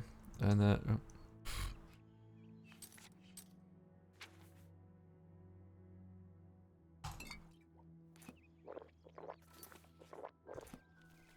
Oops. Yeah, 100% the cool thing about it is it, like, because you're exploring so much of the game in a single run, like, the amount of tech that's on display, it's basically a glitch exhibition in disguise, which I find really interesting. It's no longer called that, Corchid, but, we have this crazy good spell that potion that Watha made, where you can stack, like, 16 of it at once, and it has no, ragdolling.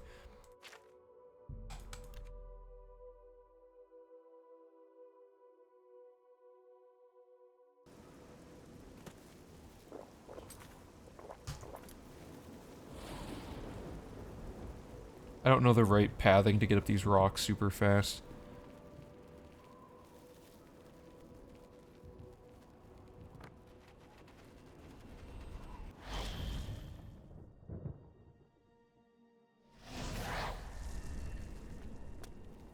Oh, actually, I don't know if this helps Elon.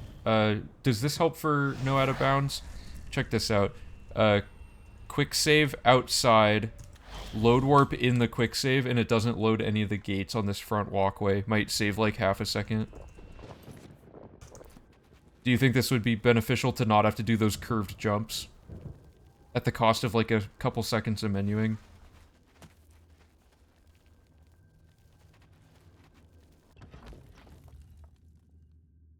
Yeah, I found that randomly when we were exploring Oblivion Gate stuff, and I never realized that, it probably is helpful.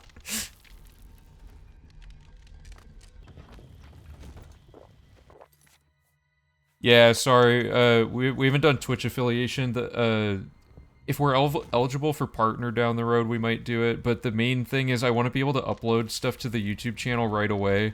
But if you're an affiliate, you have to wait like 2 weeks between stream to uploading to YouTube, I think. We've been eligible for affiliate like for 4 years, and I just didn't want to set it up because of that. Also, by the way, I found a way to do this Oblivion tower skip. It's in no out of bounds with chairs. Oh yeah, yeah. Oh whoops. Okay, yeah. We're gonna be putting in all the we're gonna be using from Dark Hills chair database thing to find like the best chair for every spot. Cause like in 100%, you definitely go everywhere that all the chairs are throughout the run, except for a few cells. So. Never heard about the 2-week rule. Maybe it's just for affiliate then. Maybe not for... Because you're a partner, right?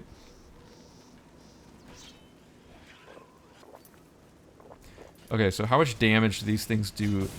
That still dies in 1 hit. Oh, so... Okay, look at this. See how much damage this thing can absorb at level 151?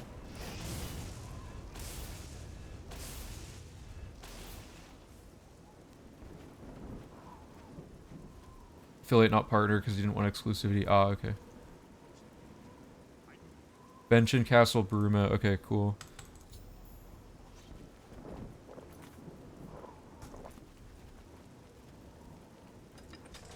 Oh, maybe Twitch, like, changed it. Because, like, I looked at the terms and stuff, like, a year or 2 ago. Like, I checked on it occasionally, but... Maybe it's just these guys that are hard to kill. Because they resist all sorts of element stuff.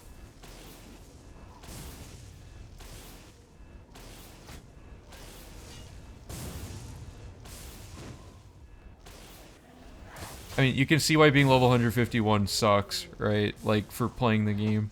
Look how many attacks it takes to kill anything with, like, the most overpowered weapon.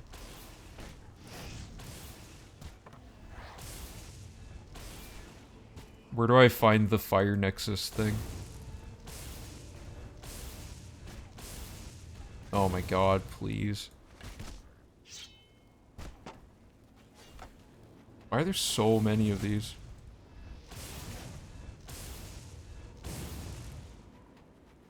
Yeah, like, already this is taking, like, V1 levels of time to do combat.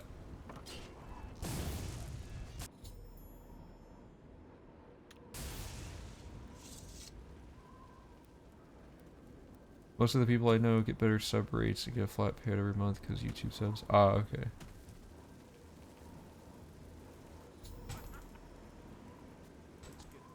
Yeah. Yeah, with Apotheosis, we clear it out pretty quick. The combat might actually be so bad because of the level up that it's not a good idea to do this.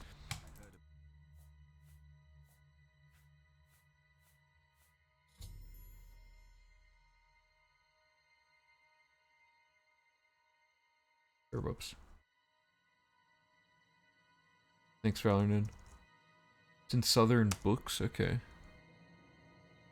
Is this a scroll? Yeah.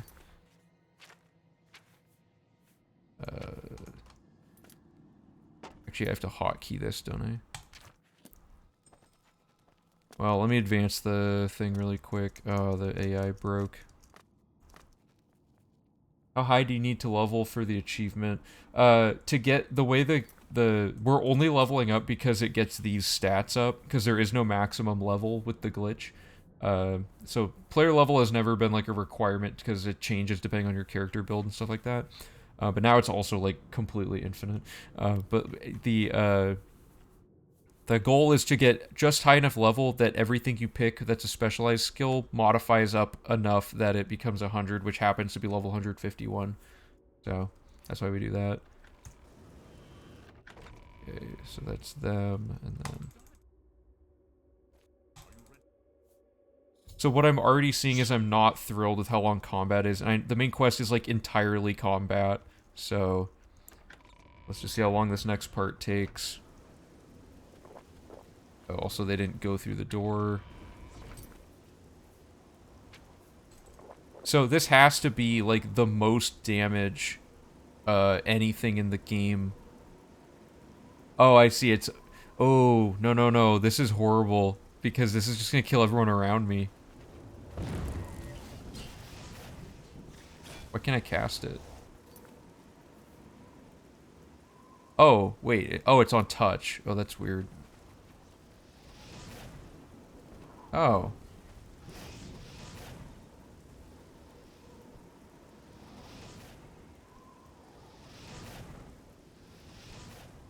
Does he resist fire? Is that what's going on here? Yeah, okay, so this is just straight up killing everyone around me, though, because it's within 30 feet. So this isn't very ideal.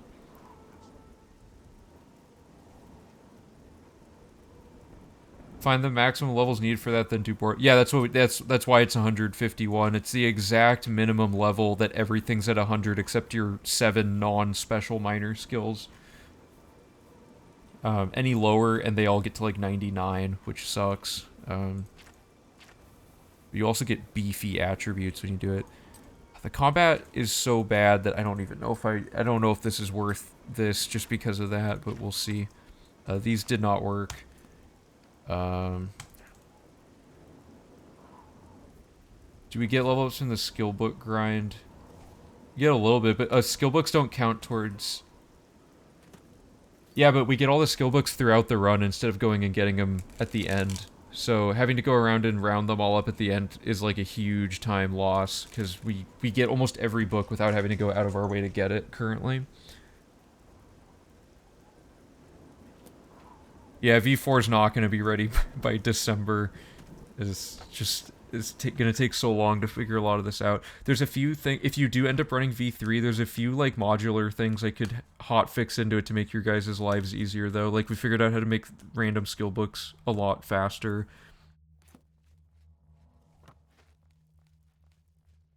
Uh,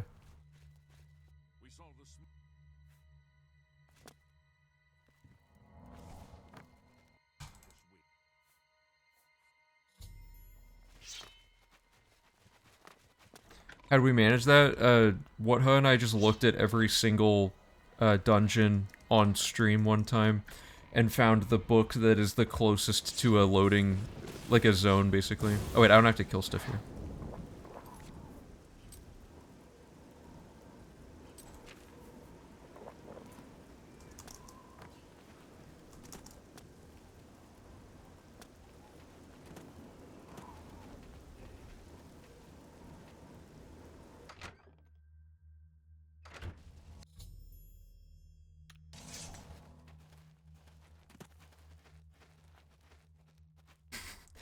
Yeah, it's fun to just kind of like hang out while doing the run for sure.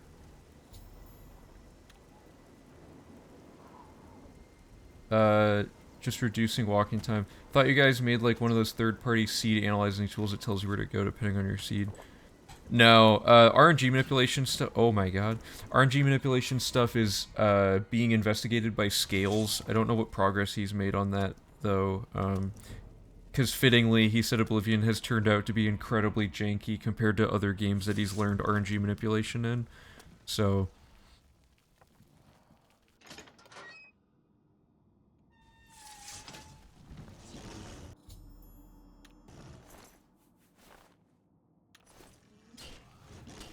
So the thing here is that none of this is affecting me because I'm invisible, but all my followers are like awful.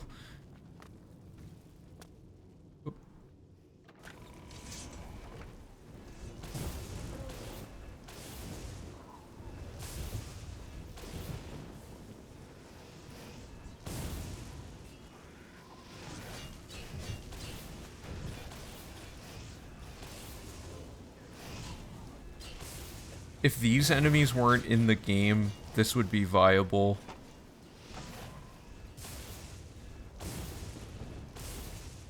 The other question is there some crazy way to trigger the Baurus thing while still advancing the main quest? Like, let's say we did the whole main quest and we advanced it to the end, and Baurus is still alive at the end if you keep him alive during the fight, and then we go kill the Mythic Dawn agent in the sewer to update his AI to the newest thing. Would that give it to us, right? Can't we just have another Apotheosis that bypasses resistance, like another weapon of a different type? I think that enemy just straight up has magic resistance or something, but I don't know. There's not many weapons in the game that are... I think there's nothing even close to as good as this weapon. I could be wrong, I guess. Yeah, I don't know. I'm obviously not playing this like super optimally or anything. I'm just kind of like going through it. What is happening here? Is he broken?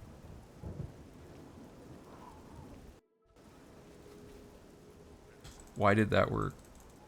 Okay. Whatever. Also, what if this is the only quest that has like an awful amount of combat besides like the other one?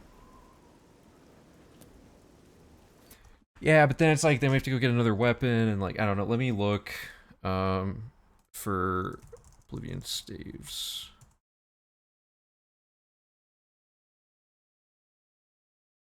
You overflow your level. Yeah, so attributes and skills can be underflowed and stuff, but level is going to be like impossible to underflow.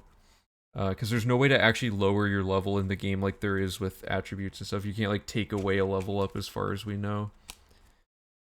Umbra's not actually that good. Let me look it up though.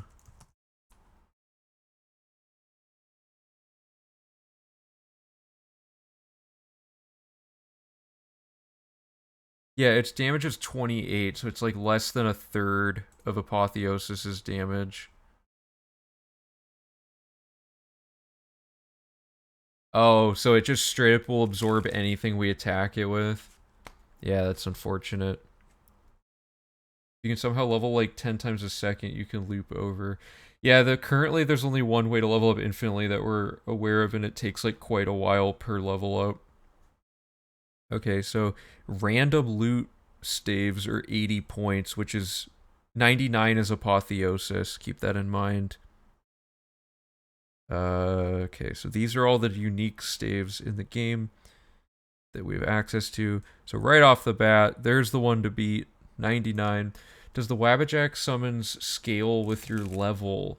Oh, like we could go around bopping them with Wabbajack and killing them? That'd be interesting. What is... Let me look up.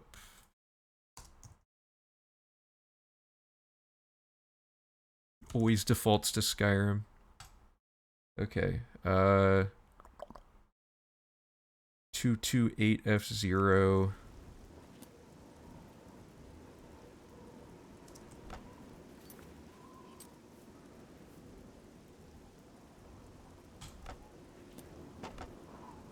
Okay, let me just go fight something. Let's go fight something in here really quick. Where's a Zivali? Well, first of all, let's just test it on...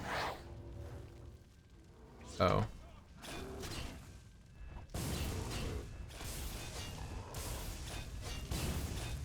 That still is awful. Oof. Let me try it. Oh, let me try it on like a stronger enemy though.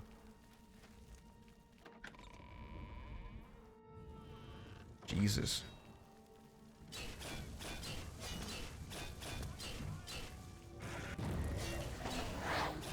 Does it always turn them into an ogre in this case? Yeah, this isn't making the combat any better. Combat is definitely like one of the most important things to optimize, or to keep optimal, I should say. Because if your combat is so slow that you can't kill anything, it stagnates virtually every section of the run. But we'll go forward a little more and see if there's anything problematic besides like a handful of quests. Because if it's only like 2 or 3 main quests that are like, whoops, that are like truly awful, it might not be the end of the world.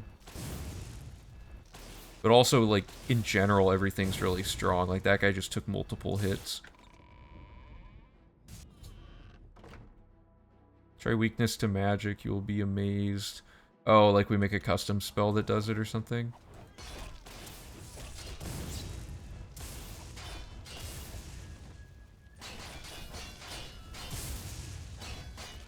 Okay, yeah, let me add the spell. Let me find the list of spell effects.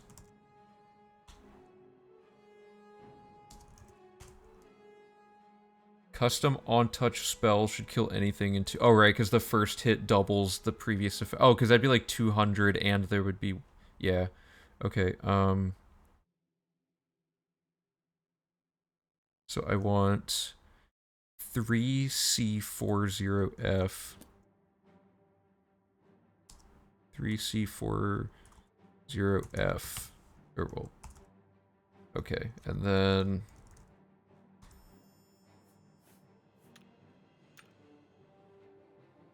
do you okay, so what do you recommend here?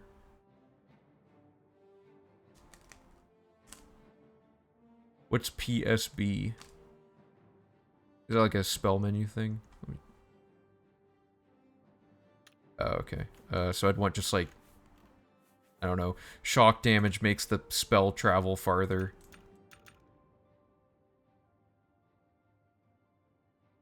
Oh, really? Okay, that's convenient. That's good to know. Okay. So as far as the damage, I'd want like, because we're gonna be maximum level whatever, right? So spell casting shouldn't be that hard to do here, and that should obviously just be like a second on target. Or actually, it's probably way less if it's on touch, right? Yeah.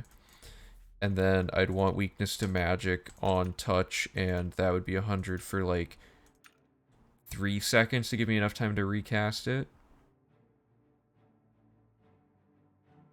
Oh, the spell effect should be less than 50.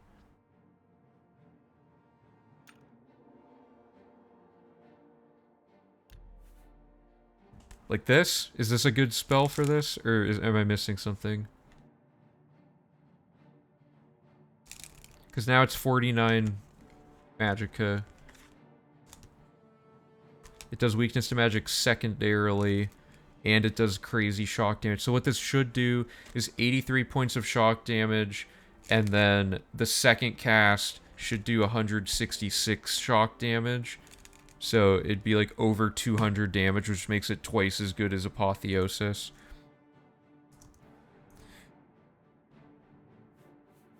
You want drain 100 for 1 second. Drain 100 what? We should have, like, crazy magicka. Okay, well, okay, so drain 100 health. Well, okay, there's two different people that had ideas. There was Fivas saying something, and then there's Whatha's version. Which one is... Are you guys on the same page here, or are there two different spells I'm testing? Because it sounds like Whatha's doing, like, a different spell than the one Fivas might have been talking about. I'll make both and test both.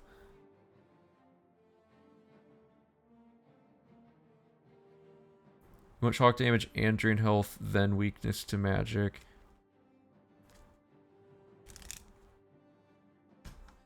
Okay, so... what... Let me look up how you get drain health, just for routing's sake. Splitting it, okay. Oh yeah, and then, like, if anything has a resistance. Oh, and putting all the weaknesses at the end. I don't know how well we're going to be able to cast this. Let's see if... Did this scale our, magicka? 0? Why is it 0? Hold up. Oh, I drank skooma.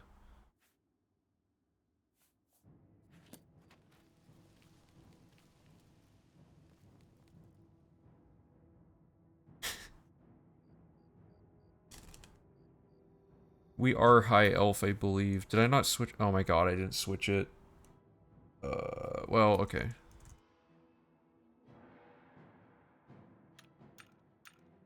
That's so creepy. Okay, so this might have changed something. It changed some of our attributes. Yeah, Magicka's 100. It's so these don't scale with your level, unfortunately. Yeah, here's the problem. Like, Lex is right. Like, absolutely, technically, you could make, like, a 70 effect spell that does all this crazy combat stuff. But at the end of the day, we have to go find all those things throughout the run to be able to have, like, all of those effects for spell making. And then we have to make the spell, and then we have to make sure we have enough magicka, and then we have to make sure it's infinitely castable, and that we can do, like, there's like 1,000 things that would go into making this spell work. And then by the end of it, it might have just been faster to choose a routing option that didn't require hard combat to begin with. Because, like, this is all to try to justify using a situation we've put ourselves in that might not be required. You know what I mean? I'm not sure. Okay, so weakness magic is free. Weakness is from high elf. You can use burst size classes. Okay, so let's see what we have now that we're high elf then. So you're saying you want... So is this going to be an infinitely castable spell?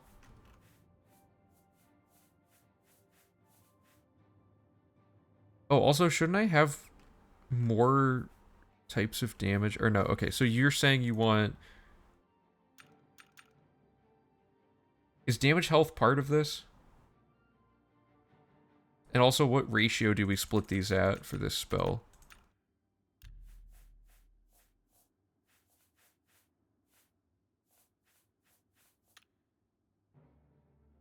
Damage health isn't, okay.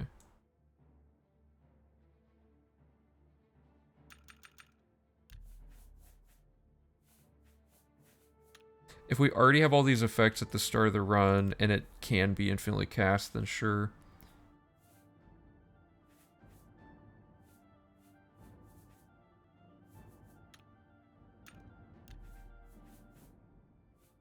Oh wait, do we want these to be Why does that not, like, affect the spell cost, like, hardly at all? That's crazy.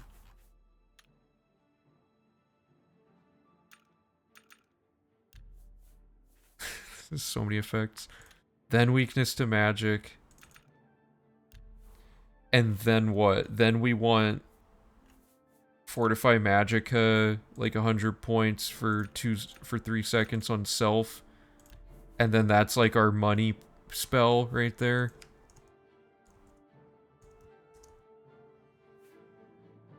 Does this all look good, guys? So we have weakness to all of these things for 3 seconds. We have a Fortify Magicka, which I don't remember how the math on this works, but that should let us stack it infinitely, right? And then we have these 3 damages. So now I would scale these up until it says 49. Is that right? Oh, okay, well, whatever. Let's just make it 30. Alright, I'm gonna make this... And we're level 100 destruction because we pick it as a major skill at the end of the run, so that will reduce the cost significantly, right? Drain health would do a lot more. Let me see where you even get drain health from.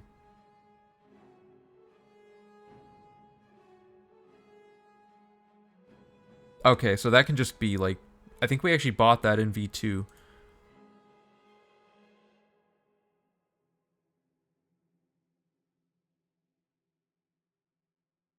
Okay, so let me add that in.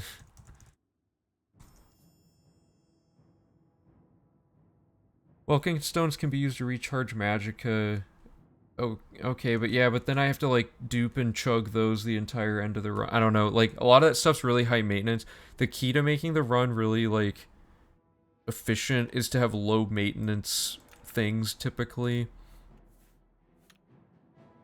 Like, if we have to layer, like, a million things in, it might not actually be faster because we have to remember to keep adding all these things together and stuff. I could be wrong on that, though.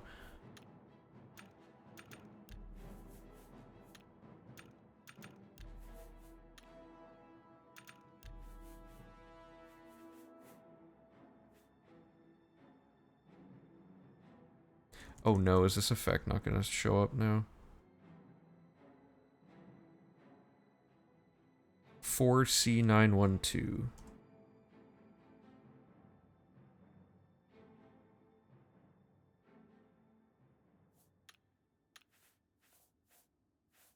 Oh no, it's not gonna show up unless I...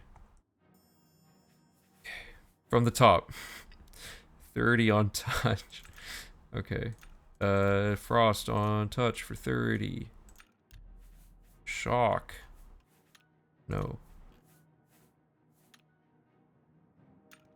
So to clarify, we probably wouldn't be able to use this spell the whole run anyway, but we won't even have to fight anything difficult until the end, I suppose.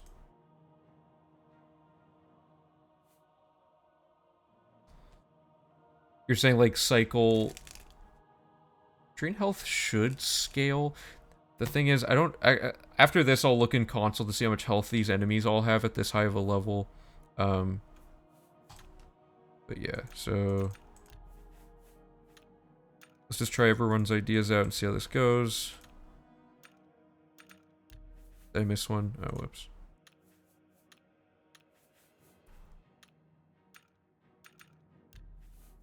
Okay, so you're saying we want drain health 100 points and weakness to magic like that, and then something's got to give.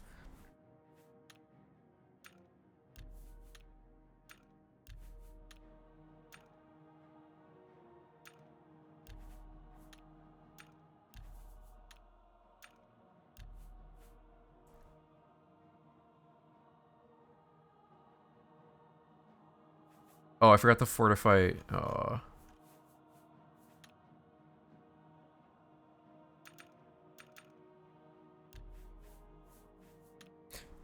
Let's just see what happens here. I'm curious. And then we can simplify the spell. This is too interesting to not try out. It's because it's so stupidly, like, long of a spell. Okay, does anyone see anything wrong here? And of course it scrolled my chat, so I can't see it. Okay, there we go. We have 26 points on 3 different mixed element things. We have weakness for 3 seconds on all 3 of those things. And then we have drain health 100 points before the weakness to magic. Then we have the weakness to magic. And then we have fortify magic to infinitely recast it. I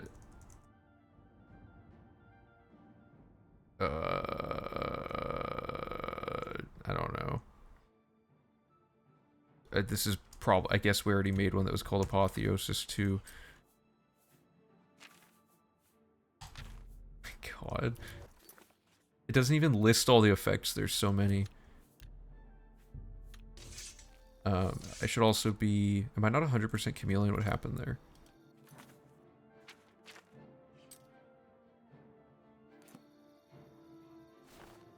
There we go.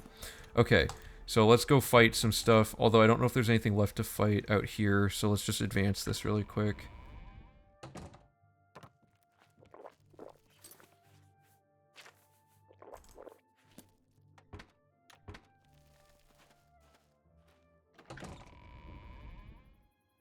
Oh no, where did they go? Wait, what? Did I miss something? Okay.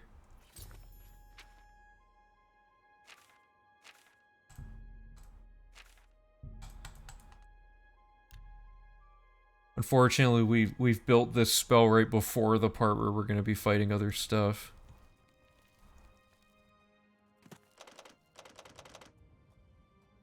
Why is there no Joffrey? Come on. I just have to wait. Are we in the timeline where we broke the waiting schedule? I don't think we are.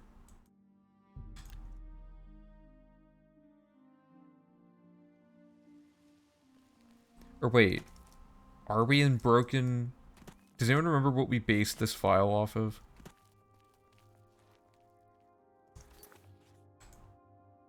I think we're in broken NPC schedule land. Or wait, no, because we're doing the Baurus testing. Right, okay, there's just something weird with him, I guess.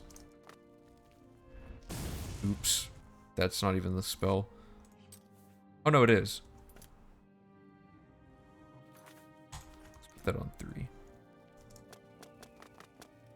Well, theoretically... I mean, we don't have to do this part, but let's just get the Mask of Clavicus Vial while we wait. Because killing Umbra will be a good litmus test.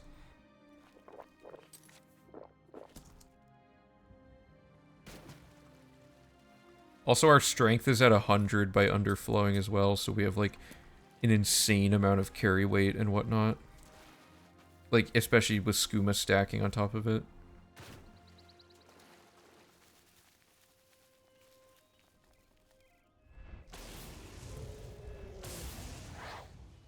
Oh, oh, wait, what? Enchanted? How did I end up with Apotheosis again? Oh, I'm dumb. I'm casting with the wrong button. Sonic Boom, how's it going? Right now we're trying to test out how to survive combat at level 150. Level 151, and if we can find a really nice way to do this, then we will have a lot of potential in rerouting this to start at a higher level instead of doing it only at the end. Okay. Will Umbra die in 1 hit from this spell? Yes. What would Umbra do with Apotheosis? Is Umbra a set level? I guess this wasn't a good test, but anyway. Let's just get this and go.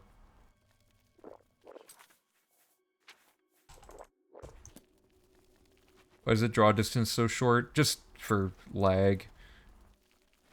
I set all the graphics pretty minimal so that the game just runs slightly faster in general. Umbra's a set level, darn it. That was not a good test then.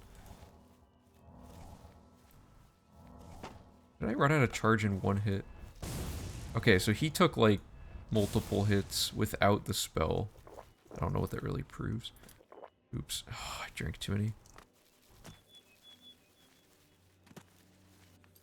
Did I mess this up? No. Oh, I kind of did. We'll have to just encounter the next actual combat sequence of the main quest to truly know if this is going to be a good thing or not.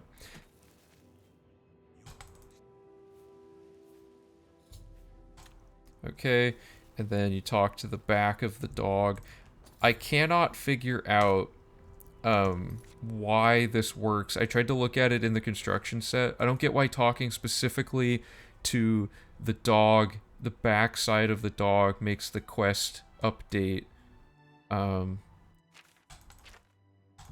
It's just weird. Because the script was like segmented or... Wait, did I not finish the quest? Did I not grab the sword? Wait, it didn't work. Why didn't it work?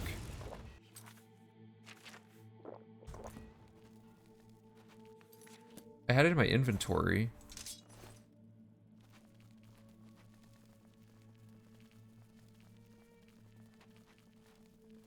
Well. Oh well. Let's just run back. Also, I'll get back into the rhythm of doing these routing streams a little more efficiently. It's been like a hot minute since I've streamed this, so I'll get a lot more efficient. Well, that guy just died. Okay. This is promising. So my theory is if everything dies in one hit anyway, we're doing the arena and stuff pretty early in the run. Oh wait, why am I going this way? We could actually be level, like max level at the start of the very start of the run and not even have to do the whole Baurus thing, you know what I mean? Like we could set up the tutorial with the sewer theory, do all of the stuff we already were planning on doing, and but after we immediately power level to 151 and then use this insta-kill spell while we go around the whole game. And Apotheosis would just be like a temporary weapon to use until we get the upgrade, potentially. That could be interesting. And we'd have all the spell effects from the start of the run, aside from a few, like you guys were saying, because apparently we get, like, most of them from our class build, or, like, you know, stuff like that. So, second cast will be affected by weakness effects. Right, so that guy died in one hit, so that was, like, without even needing that. So the test will be that stupid, like, Zavali thing, or however it's pronounced. Okay, let me make sure I don't mess this up. So I add this quest. Oh, I didn't get that quest update last time. Maybe I didn't have the sword. Yeah, okay, whatever. Weird. So now let's just wrap this up.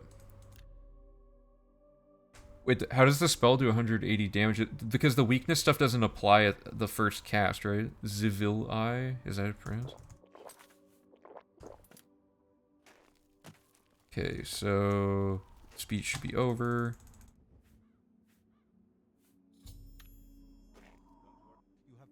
Oh, right.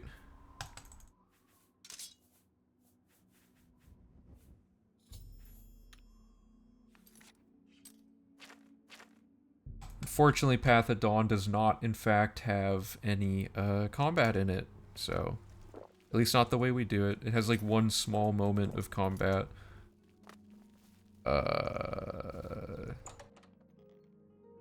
This will be kind of funny.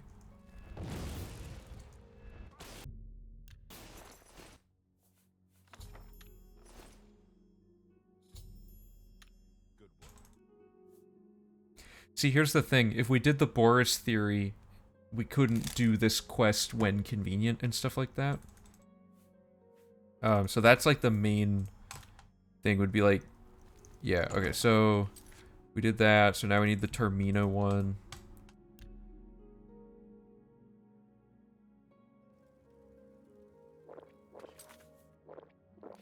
Test with guards, okay. wait, hold up. Well, that works on guards. Is this speed possible in the vanilla game? Yeah, we're in the vanilla game. I did use some console commands to get here, but we're using skooma stacking. So basically, we drank we drank 4 skooma from our hotkey and then 4 from our menu, and that allows you to stack this much speed. And then we have 100 speed because of another glitch that we're using. So this isn't even close to the highest speed you can get in the vanilla game. GGDQ figured out a way to get to like over 1,000 like easily with a certain potion. So I need to talk to Tarmina. I think she just shows up eventually. Right, we can't start the main quest.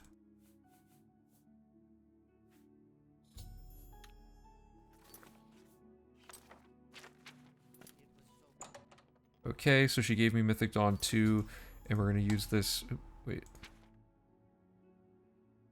Yeah.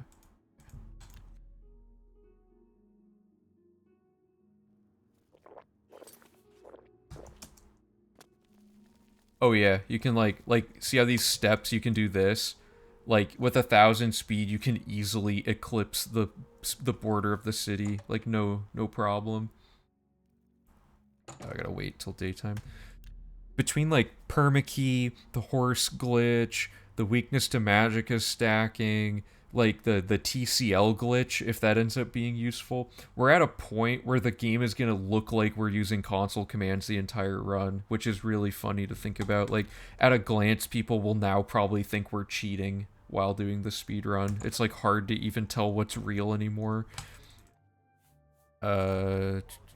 Oh, also leveling up the start would make it that we can invest in everybody without an investing spell. It would just automatically be a thing, so that would save a very small amount of time. What's the pattern here? Oh yeah, so I talk to him, and then you leave and you wait an hour, and then you exit, and you come back, and then there he is.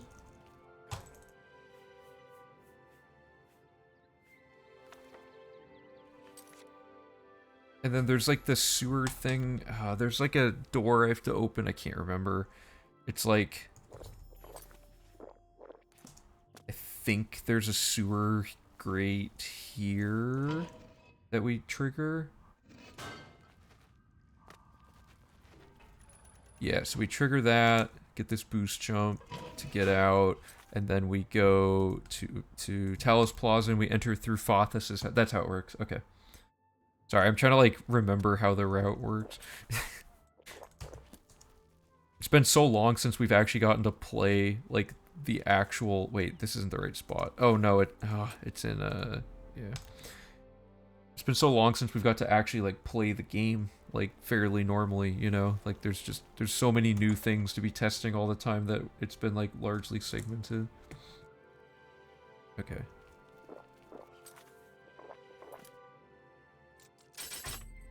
Oh my god, I can't believe this happened. Good. We have an autosave. Feel weird doing the quest with no co-pilot? A little bit. Like, I've done the other categories on my own. It's just like, doing 100% without a co-pilot would be very difficult. Like, doing it here for routing's sake, I can eventually remember stuff, but...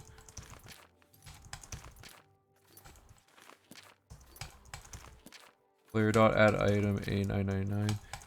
I need the muscle memory practice on this.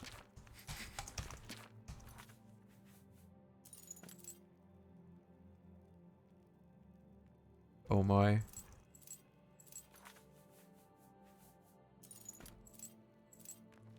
Oh yeah, skeleton key's like a single letter for its thing.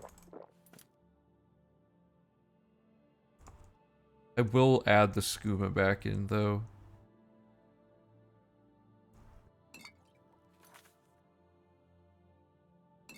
Okay, and like let me make this hotkeyed on 1 so that I'm not tempted to use apotheosis anymore. Wait, this lock is usually not very hard. Does it go up to very hard because of level? That's something I didn't even think about. Not that it's like hard to pick locks or anything, because permakey, but...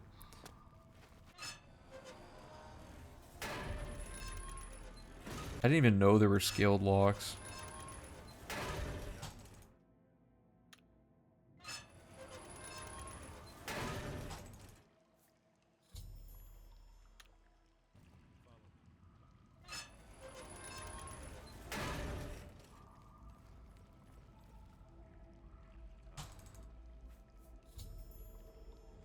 Okay, so here's the permakey strat.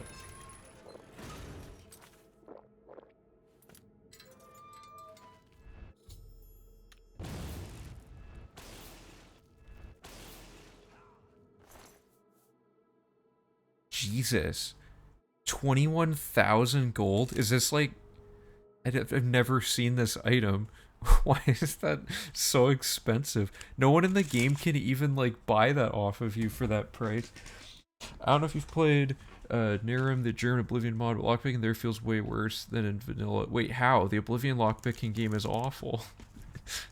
That ring is crazy. A ring that does 35 spell reflect? That's cool. Okay, anyway. This is what we actually wanted. And then we just get out of here.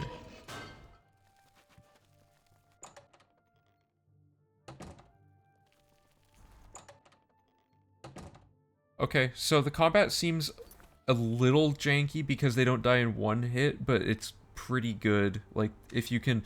My only problem is that you have to, like, get the on-touch on them, which is annoying because you can't kill people from a distance and stuff. Ooh, paralyzed for 1 second could be added. I think we'd already have paralysis unlocked, so I think that's doable. 100% spell reflect. We could probably enchant ourselves to have like 100% reflect damage with permit enchanting, but we won't get hit by hardly anything the whole run, so it won't really matter.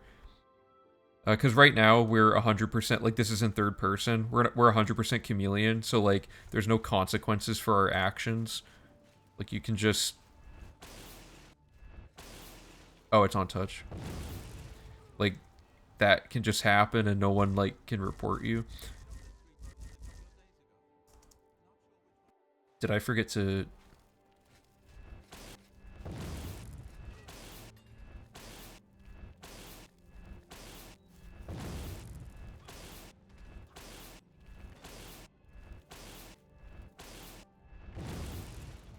My only problem with this spell is if you wait too long between casts, it'll run out. 100% spell reflect to give yourself weakness to magic of 5... Wait. Oh yeah, you're talking about the horse. Well, using a horse to bank the spells off of you. In this case, you can wait until some point where you really need to get the reset done. True. Well, we need to be level 20 to get our destruction high enough to do this horse navigation thing. Yeah, we can probably just... Well, also, Phoebus said we could use Welkin stones as well. Oh, yeah, we could bank it off a summoned skeleton, yeah. Huh, okay, so... Let me keep experimenting with this. So far, I'm feeling pretty good about this spell. I wish it was easier to land the spell. The paralysis idea is interesting to consider.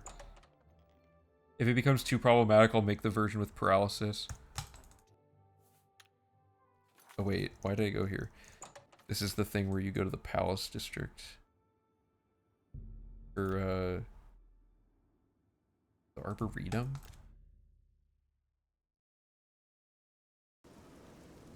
No. Oh, my brain. The other thing is that if you get a Fortify Magicka Transcendent Sigil Stone, you can make a 50 Magicka ring that gives you 50 Magicka to cast your spells. Oh, okay. Where am I going? Is it this? Yeah, that could work too. I'm just trying to minimize like how much fetch questing stuff is done, I guess. But yeah, I mean, if this... That's why I almost want to make it that we become level 151 at the start of the run, because then we don't need to do the perma enchanting cycles, because we can just get like 100 speed and 255 athletics and whatnot.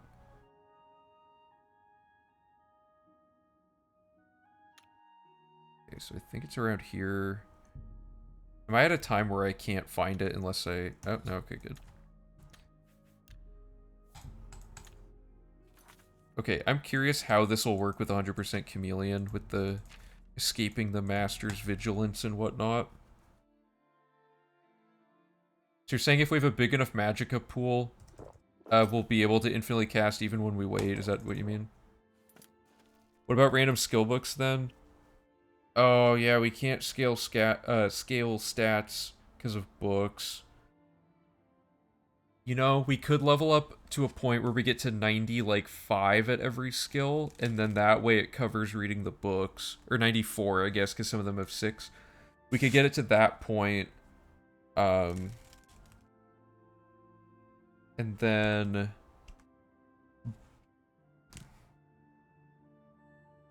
Major skills would be at 100 anyway. Yeah, so... That's a tough call. I mean... Yeah, maybe we can't do that then. Man, it's unfortunate that there's so many weird limitations to using this glitch. I guess it works to just save it till the end, I suppose, because combat will already be crazy fast and stuff. I just figured we could save some time on permachance. Okay, so I guess we are probably... Assuming this spell works, like, super effectively here.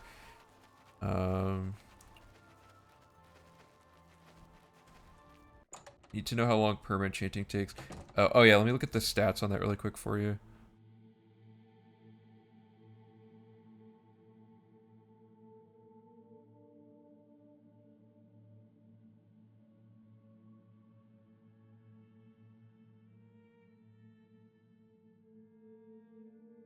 Okay, so in V4, the gold farming Arcane University split, which included the Dorian glitch, was like a 30-minute split.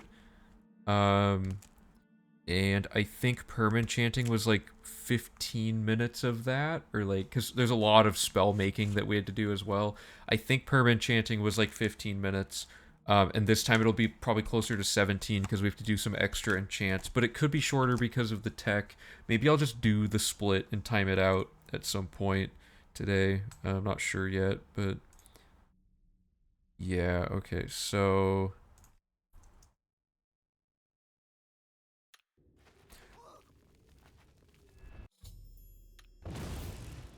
We're slowly approaching proving that Phoebus and Bosch are correct in what order we should do everything in. I just want to obviously keep stress testing stuff to make sure. I don't need to kill any of these people. I'm invisible. I forgot about that.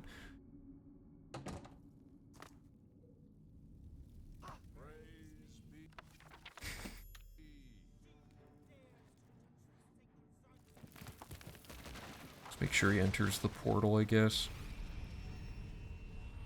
Oh my god, can you imagine if the needs a key worked because of permakey? Wow. That would be funny.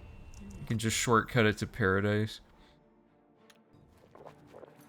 And then we have to do some stuff because of a skill book in here, but we could technically load warp out of here.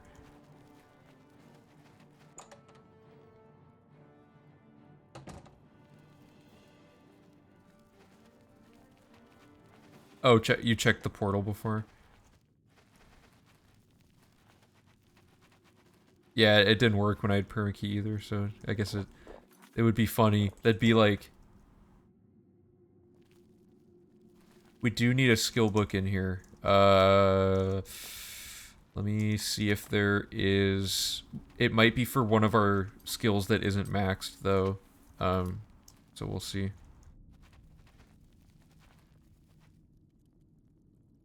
Is this where I came from? No, okay. Or...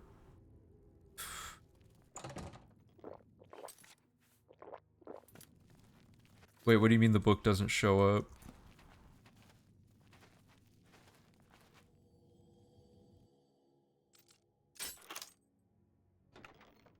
It's right there.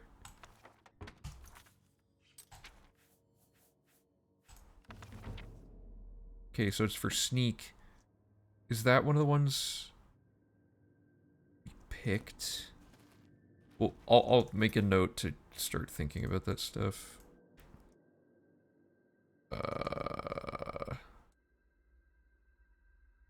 Which skill books are found during the main quest?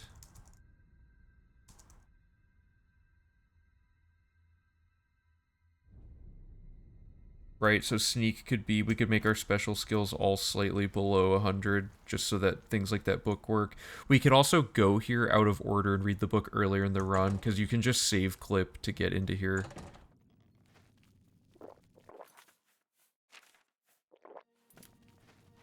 Yeah. Well, theoretically, we'll be, yeah.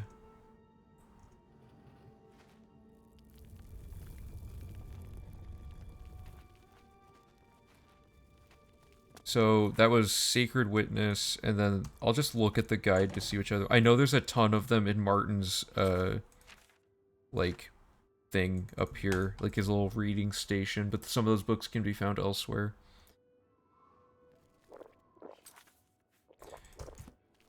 Yeah, we'll have to figure out, like, our class setup and stuff.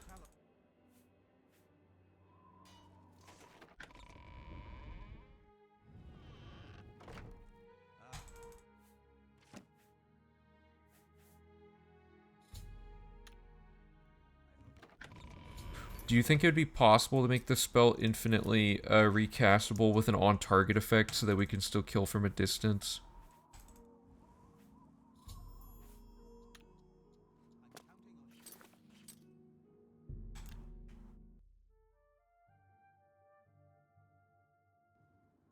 It's just for the main quest. Yeah, I was briefly thinking it could work for the whole run just so that we have the benefits of having maxed out speed and stuff from the glitch as well, and maxed out athletics, but yeah, it won't work because of skill books.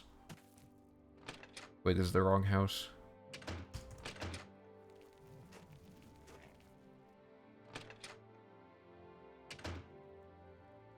I hate when they're not here. I definitely hate the NPC scheduling bug. Uh-oh, who is approaching me? What? Why did it...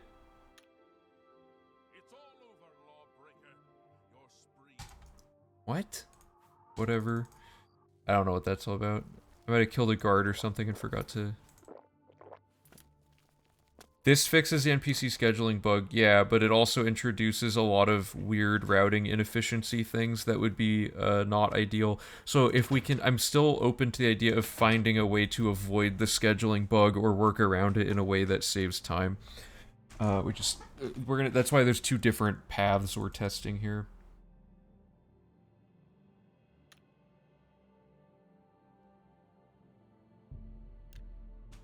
Butterfly Athletics 255 is faster than... Yeah, probably, actually.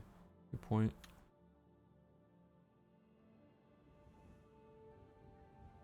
Are they ever going to be in here? There we go.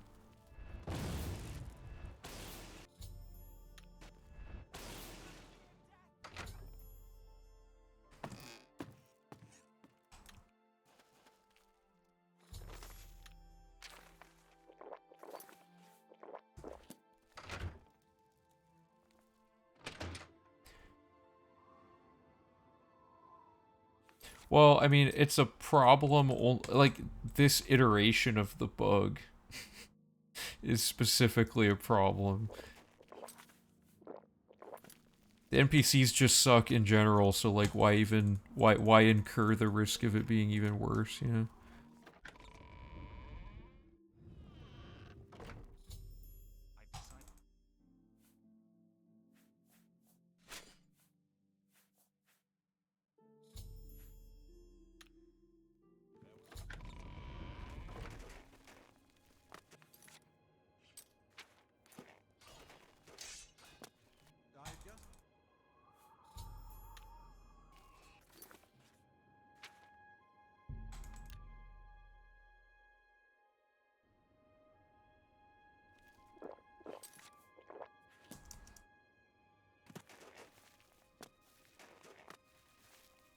Oh, you know what? We're at the point where we can test Phoebus's Oblivion Gate thing.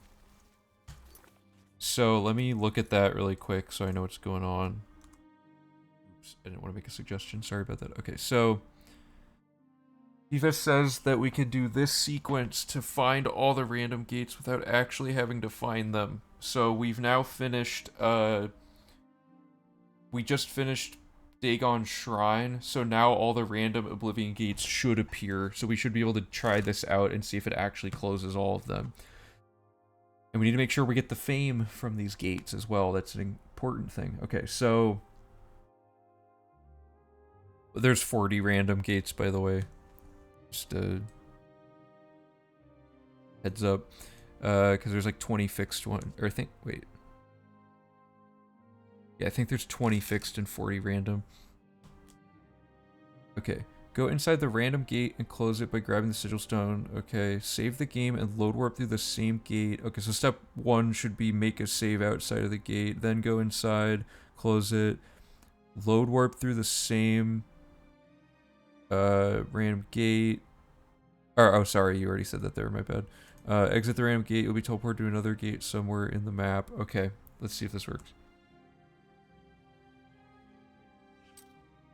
So step 1, we need to find a random gate. Let me look at the map and see what like the easiest random gate to find is currently. I'm just gonna look for something near one of the cities.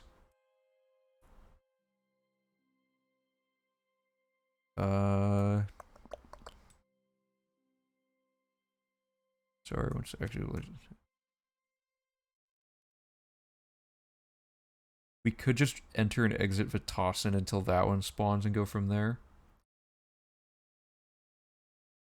Or actually this one's really close. Yeah, let's just go up there. Try that.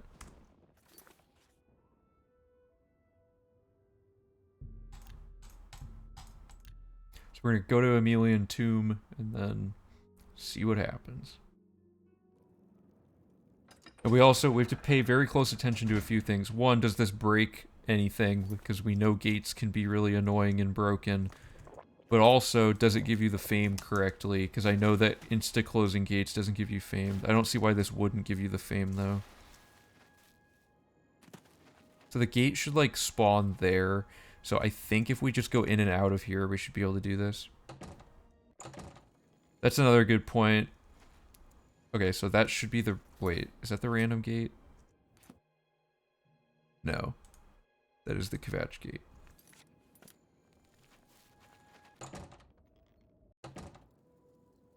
Yeah, so the gates don't, the gates aren't actually in the game yet, is a thing.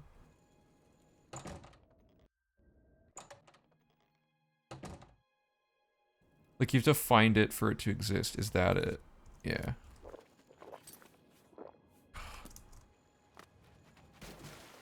Oh, hey, let's test this out. Well, that was a good start. So you're saying make a save. Let me just double check that this is definitely the random gate. Yeah, okay, so you're saying make a save here. This gives you a random gate. So we're gonna go in and close it.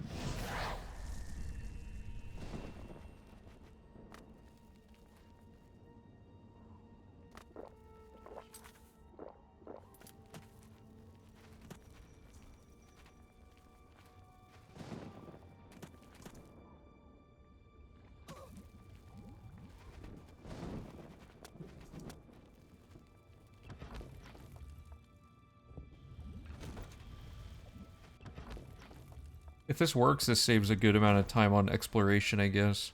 Although we would have been able to fairly easily find those gates anyway.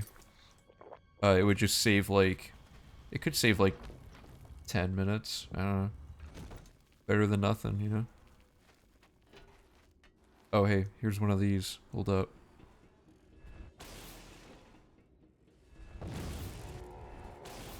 Okay, yeah, so that definitely kills things on the second hit. So that's good. Okay.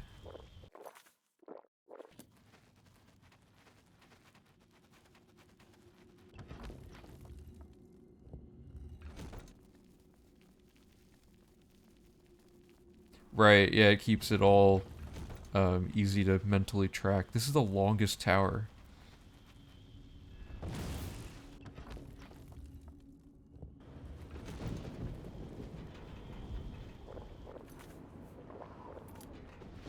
Alright, so this part's gonna take a while, so I'm gonna console command my speed to be super high for this, I think. Can I talk to them?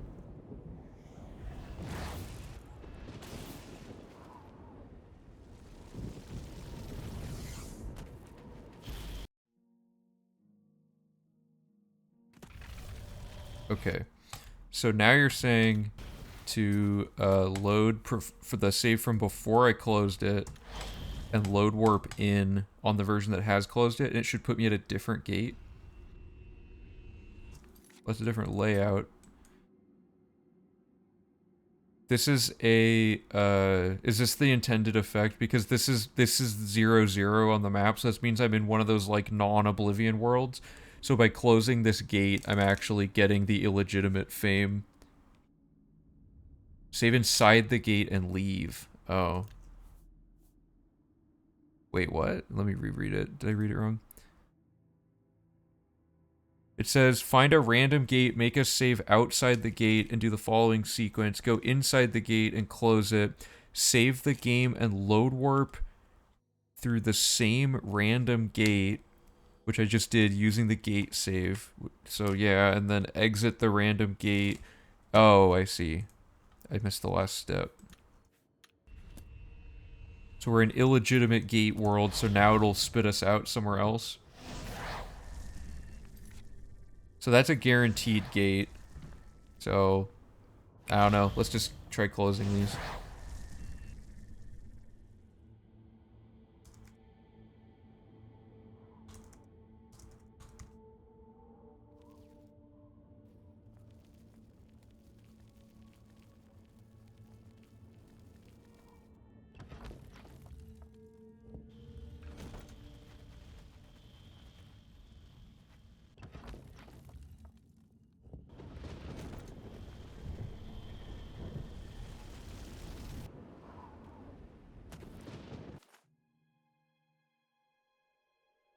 Okay, so that closes that. So then we load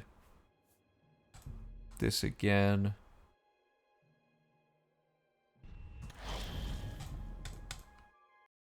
Load warp the next one in. So now we've closed Shaden Hall. So this should put us at like Anvil or something, I don't know. Well now hold up. Did I just do that wrong? That just put us where we've already closed, right?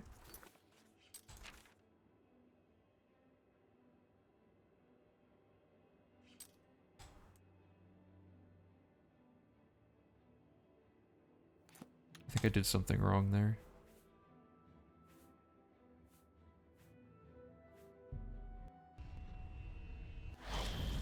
Or wait, I don't want it.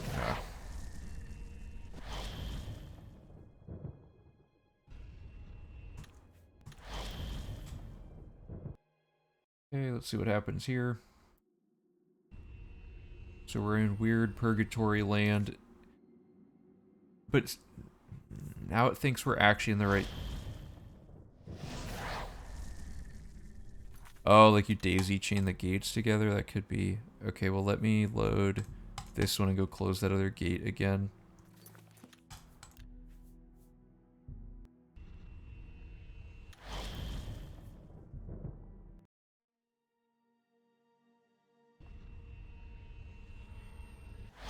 Okay, so this should spit us out at Shaden Hall. Or not. Wait, is this a set gate?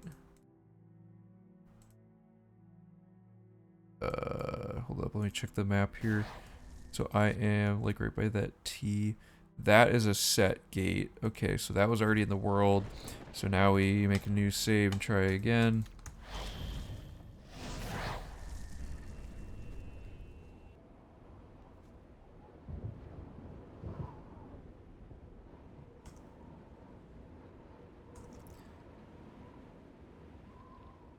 Why am I so slow?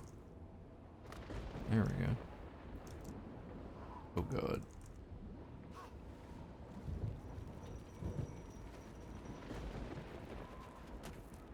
Why did I turn this off? Okay, so we go up here and just close it.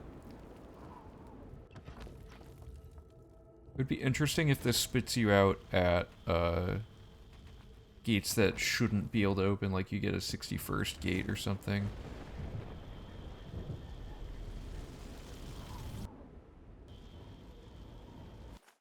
So now we should quick save and load this back into the zone we just closed.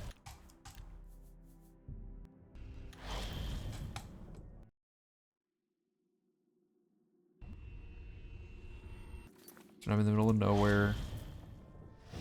Oh, is there a command that just does it? That put us at the Leowen gate. We'll try the close current gate thing, although... Yeah, I am worried about not thoroughly testing the, like, correct way to close the gates. Might as well just do it since we're already here. This will be cool if this works, though. Because that means, one, we can simplify Yeti's map thing to not include any of the gates. I mean, that's like the main thing, I guess.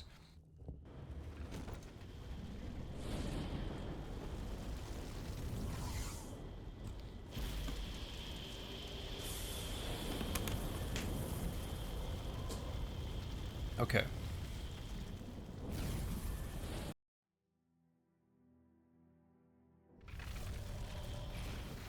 Okay, so that put us here. Did I not make a save outside of it?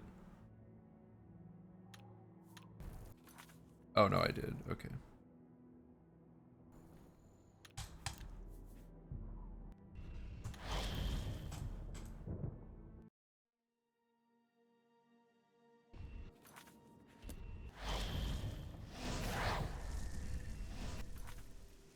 That's another guaranteed one.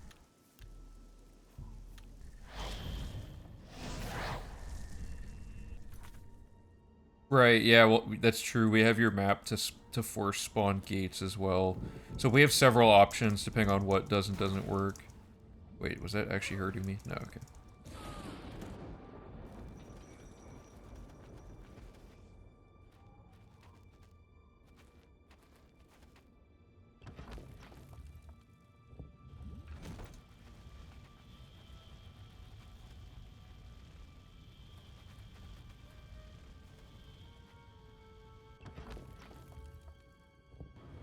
This seems like it'll work. I'm just wondering why it's only putting us at fixed gates. Once we close all the fixed gates, we'll know for sure that we're being put at random, or that it works for random ones too.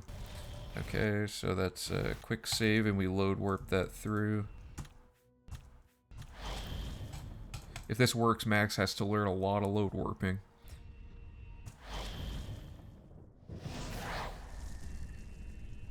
Okay, so this is, yeah, this is the Kvatch gate, or the Fort Such gate. Just when I thought I was done having to close Oblivion gates infinitely, this happens. Right back into it. This will probably be the last time we ever have to test closing Oblivion gate stuff, unless someone finds a way to close the gates instantly without losing the fame.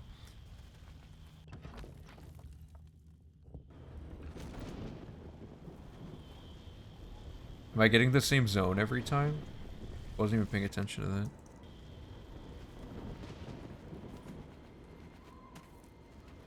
Unfortunately, this is a not great zone, I think. Or maybe this is one of the good ones.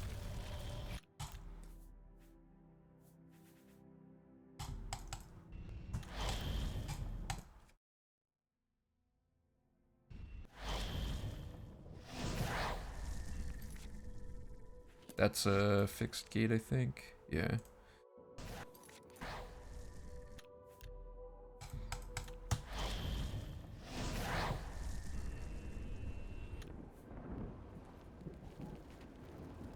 Wait, this is different though, isn't it? Or am I not paying attention? Actually, no, wait, the horse one is one of the decent ones. But yeah, that's an interesting point. We could try to, like, get the one that takes, like, a second and then start the glitch.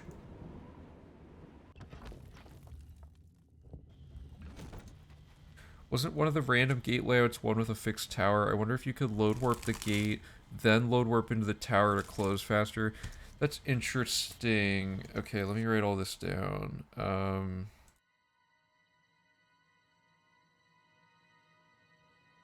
copy your message in. And where's what hus message?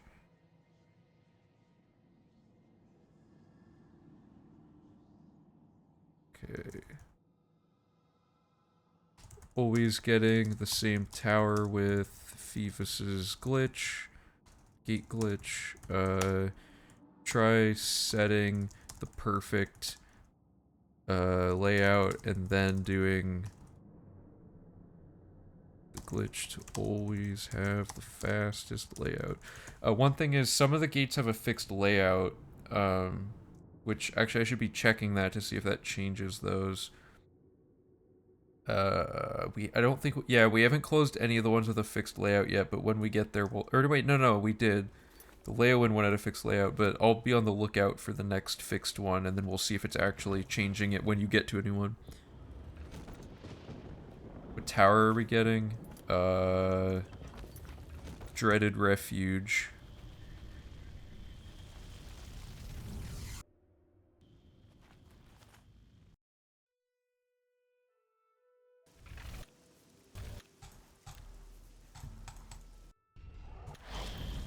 The tower is probably actually different every time since it's genuinely re-rolling it at the front door, but I could be wrong. Okay, so it's the horse layout every time is what you're saying? Okay, so this put us here. This is not a fixed, or this is a fixed gate, but it's not a fixed layout.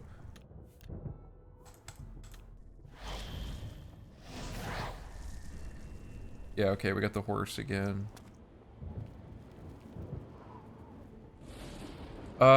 Maybe the Leowin layout is the horse. Okay, let's see if we get dreaded again. Yeah, see how it doesn't even say what it is yet? Claw monolith this time. So it is actually genuinely re-rolling these, and they're actual genuine fame sources, so this is a good start. Leowin is the horse one. Okay, so then every time we get a gate that has a fixed layout, we'd have to re-roll it, but that's not that many times. There's only like 4 gates or something that have a fixed layout. That's an interesting point.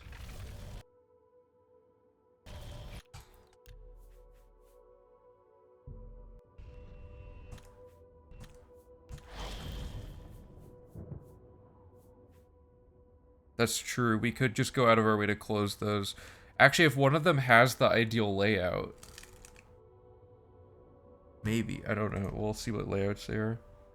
So, quick save through the door. Exit.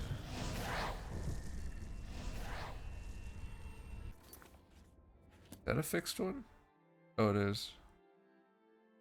What this also means is the fixed gates don't even have to be on the map exploration phase because we don't have to actually run to them. We just get teleported to them, which is cool.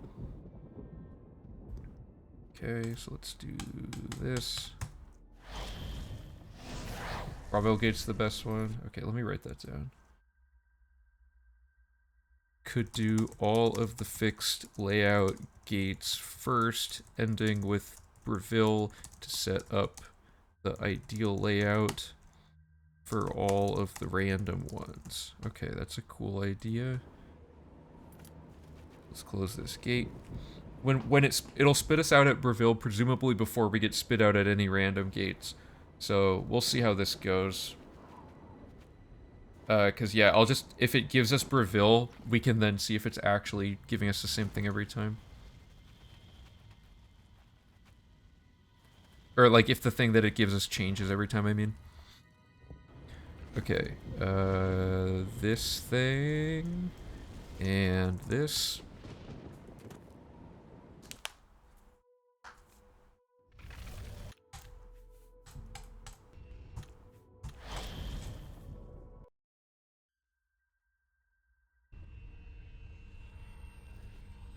Yeah, that would be cool. Hello, is this not, this doesn't feel like a static gate. Where is this? Right above Kvatch? Oh no, this is a static one. Okay. So it's giving us this layout every time because we left it, so it now links it to this or something weird. Is that what's happening? Like, in its mind, the exit was the horse realm, so re-entering it, what it's doing is giving us the same realm every time, but a different tower that's linked to the right source of fame or something like that.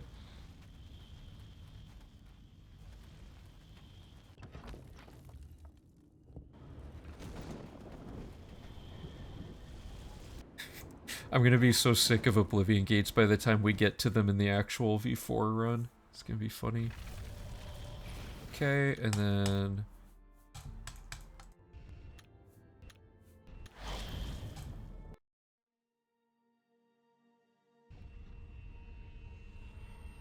yeah, because see, we're in the horse layout, so when we leave, is it going to think on exiting that we are in a horse layout, like when we re-enter it? Is that why it's the same every time? And then if that overrides the fixed gate locations, that's sick, because then we can just start with the Breville one to guarantee the good layout and go from there.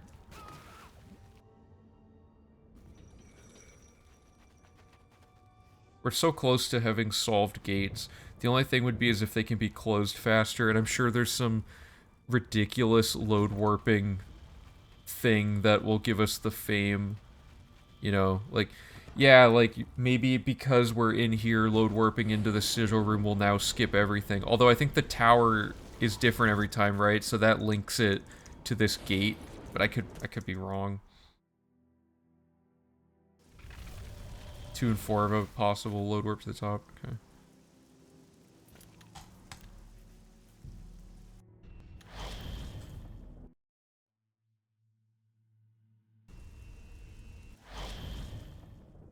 This is gonna be such a confusing run to perform. Okay, that's another fixed. Whoops.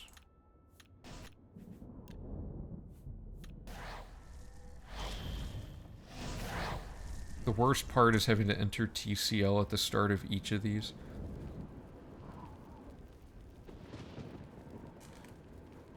Would the TCL glitch work for this, actually? Like, jumping up to the top of the tower? Oh, okay, I want to test the TCL glitch after this. I could make a macro, yeah. Because the TCL glitch could be one of the hugest time saves if it works, because every time you enter a zone, you would just make sure you control your height and don't overshoot what you're going into. Most rooms you don't have to move down. But every time you jump, you go up, right? Like with the glitch enabled.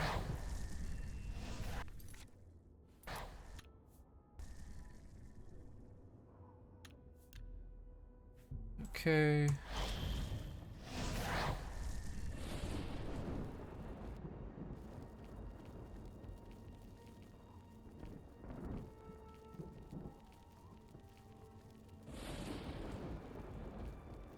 Let me look really quick at the gate layouts.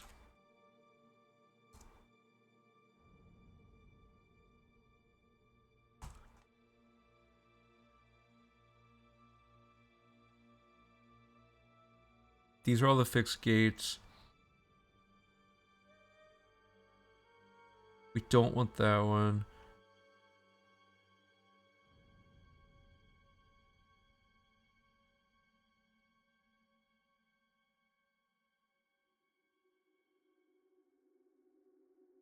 That one sucks. That one definitely sucks. Is this the horse? Yeah, the horse one's average. This one ain't bad. This is the best one. Oblivion World 1. Yeah, Breville's... yeah, this one takes like... all you do is you run past this gate and jump around it and you're in the tower. It takes like 2 seconds. So...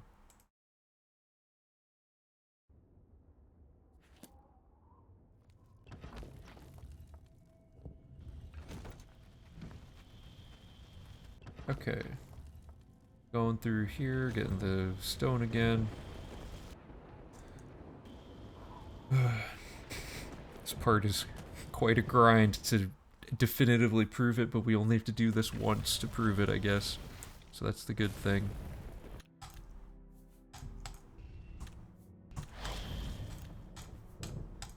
Unless I messed something up. encoding overloaded. Why am I getting that message? Whatever. Stream lagging for anybody, or is it good?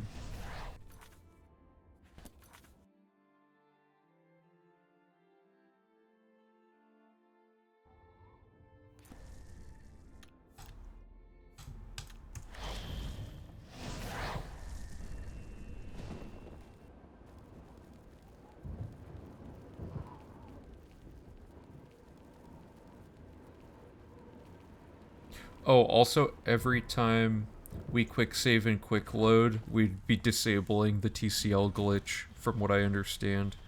So, we would only really want to use it if it's somewhere super useful that we know we're not going to be reloading for a while.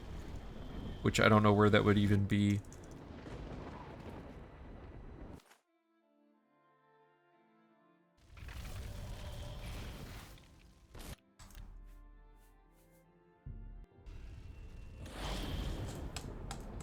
Or what about horse vectors?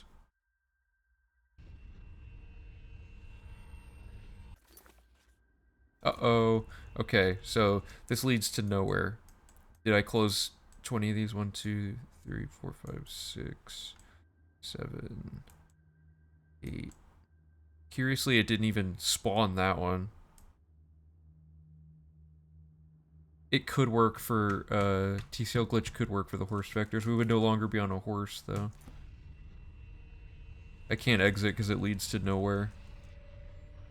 Did I do it wrong? I might have input something wrong. Well, I don't want to close it because this is one of the weird, like, illegitimate fame gates that we've been finding. Yeah, so this isn't gonna work, let me make sure I didn't input that wrong. Did I not make a save at the right location? Let me make sure. Where's my quick save at? So this save is at the closing of the gate right above Skingrad. This save is at the location right above Skingrad. So the process, as per usual, I load the quick save in, and then I leave. But it doesn't go anywhere. So I think I know what's going on. So, well, okay, but then the map markers for Oblivion gates probably don't exist until you've walked near them in a loading zone, and we haven't gone anywhere over here yet. So I don't think this will actually let you find the random gates. So to test this, we are going to, or sorry, let me go here. To test this, we are going to spawn the guaranteed gate map marker like that. So now it's over there. That'll always be there. So now we're going to quick save and do this again, and it'll put us at that gate because it now exists in the list of map markers. Like this. Anvil's there, but we hadn't gone over there yet, so it probably didn't spawn yet. Interesting. Why would this be leading to nowhere?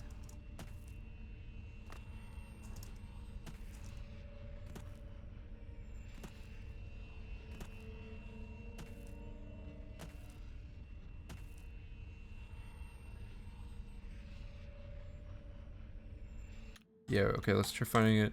Wait, what's in Vilverin? Is there a gate or something? Basic glyph.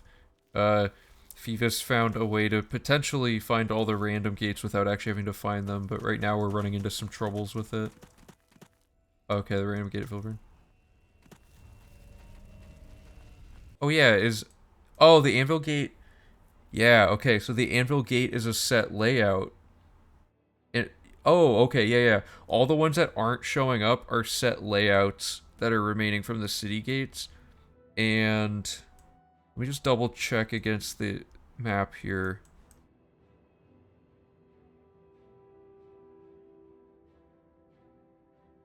Yeah. Okay, so here's what happened. We've closed every gate that's a fixed gate that has a random layout. So it only puts you at random gates that exist in the game. So if I go spawn a random gate, this should work. I'm going to go to this random mine down here. Where was it? Where was I looking? I already forgot. Sorry, 1 second. Yeah, okay, let's go to this mine by Skingrad.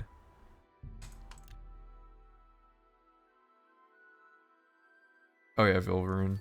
True.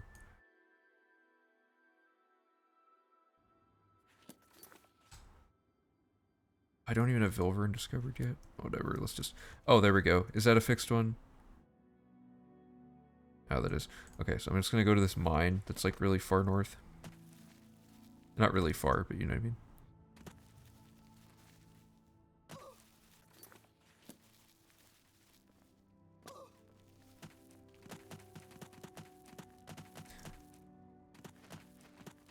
Good, it showed up. Okay, so this is a random gate. So now that it exists, let's warp this character through.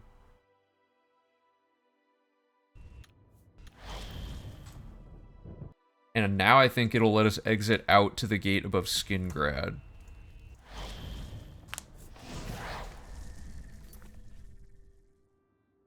That's a different gate. Wait a minute. Wait, did I do something wrong? That isn't what I thought would happen, but it still didn't... What? It still didn't work. Oh, did I do this on a file that hasn't closed the gate yet? Well, no, because it is closed. I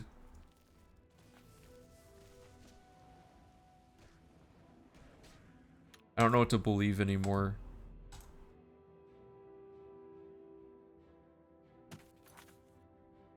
Double check this. Yeah, so this is closed on this file. So if I... Oops. So if I try to do the glitch... And then... Exit... What? But now it works? Why did it not work last time? Okay, so... This is... It's janky, of course, but I think it's working the way I thought it should, which means that it isn't actually discovering new gates for you. It's only taking ones you've already, like, spawned in from random chance and making them appear that way, which basically means that it won't actually save any time, and it will end up probably be using Whatha's strategy of spawning the random gates in with the nearest location deal. So that was good to test. It was close to working. It was an interesting idea. But what do you mean it saves a ton of time? Because, like, if we already had to find all the locations around the map... Oh, it guarantees World 1. Oh. So you're saying find all the locations like we normally do, but then get the World 1 spawns later? Okay, yeah. Write that down.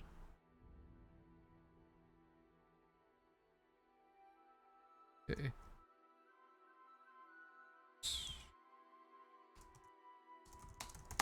Glitch does not spawn gates that are undiscovered. Therefore, discover all random fixed gates first. Close all fixed gates, ending with Breville. Use the glitch to guarantee random Oblivion World 1 ideal every time to close all of the random gate realms. Sure, that sounds good to me. Okay. So we've squared this away. Yeah, ending with Breville. Sorry, I should say fixed realm gates, not fixed gates. We discover everything, we close all the ones that have a set realm, and then close the Breville one last out of those, like, 4 or 5 that there are, and then we use this glitch to comb through all of the remaining random gates that have spawned on the map. And we get random Oblivion World 1 every time. So that's good. Yeah, it's a shorter layout. What about... Well, there was something else. Oh, we were gonna see if, because they now share, like, a realm, if you can load warp to mess with them. Like, if we can load warp in a way where we're in the sigil room, but it still says we have, like, the perfect, like that we're still in the right gate that we want it to think we're in, and that could be good. So, like, for example, let's make a save here, and we'll go in this gate in a second, because this gate should be random Oblivion World 1. Well, not, in this case, the horse save. So, that works. So, on the previous gate, we're going to go in and make a save. Either out, we're going to make one at each stage of this, basically. Exactly. Yeah, that's a good way to do it. That's what I've written down. So that'll make its way into the route logic. Why am I not using TCL?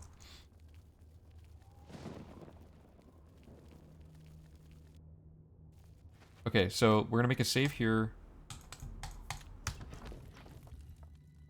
We're gonna make a save. I want the gore steeple.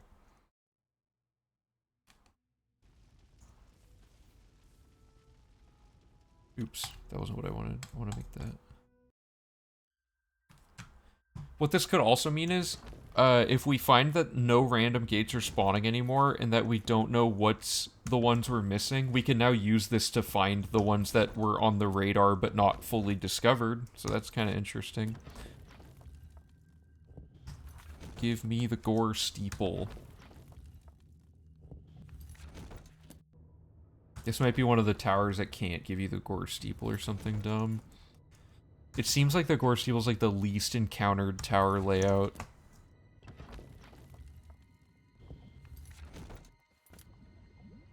Whatever. Okay, so that's the Lust Keep. And then we want a thing... Whoops. At the Sigil Room.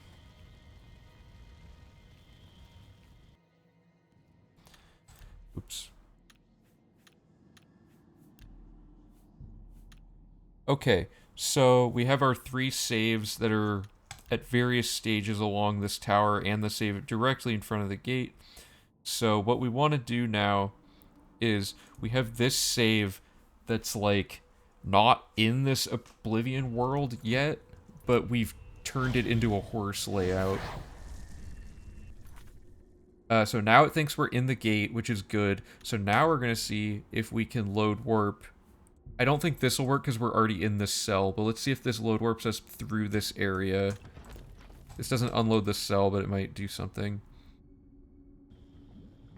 Okay, that gave us the gore steeple in purgatory, so that is not what we wanted, because we're no longer tied to the gate, so this is illegitimate fame at this point. If I leave, does this change anything?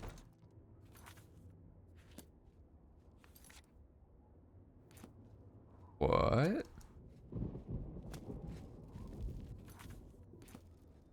Well, now I'm... What? This is like changing the way the game links all these things together. So this doesn't give me gore steeple, I don't think. Yeah, this gives me the Lust Keep.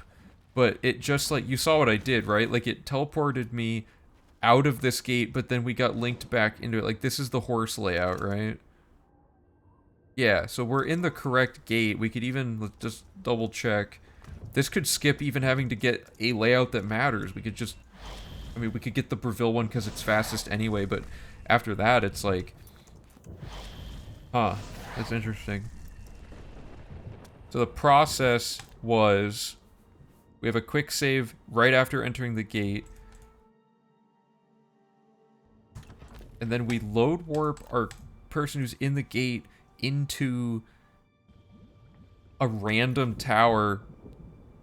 Wait, but this time it is linked. Hold up.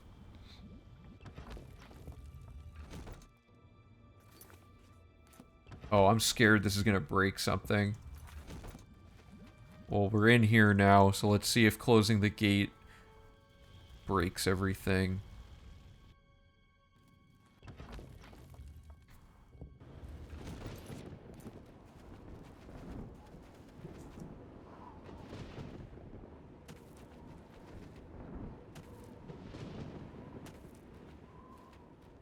That could work. Yeah, I'm thinking there's some weird way to exploit this new discovery. Okay, So that gave us fame, that boots us out at the right thing, and it closes the right gate.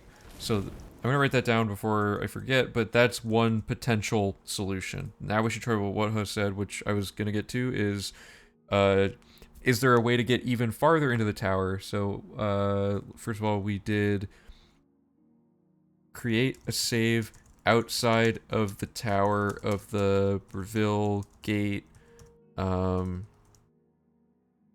For each random gate, enter the gate, quick save, load warp through the Breville tower entrance, exit, and you should be in the same gate you started in, but at the tower entrance.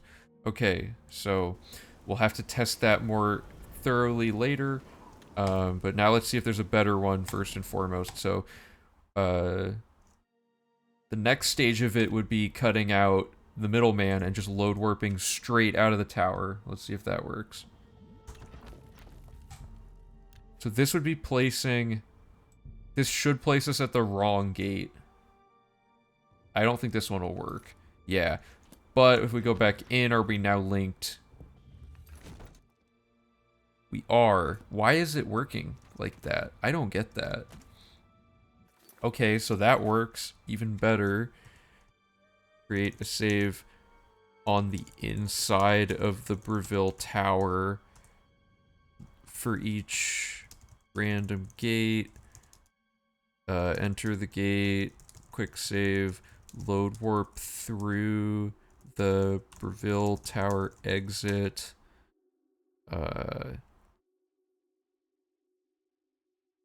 And re-enter the tower. Okay, so that saves a little bit of menuing. So that's cool. I didn't realize that they're like, I don't know, they're just weird looking. Anyway. Okay, the next thing to test is directly entering the sigil room. Is this like changing how the cells are like connected or something? Like what is even going on here? So we enter the gate, we save inside the gate, load warp into the sigil room. Why is this like already in the correct room? This shouldn't work like this. Everything we know is a lie.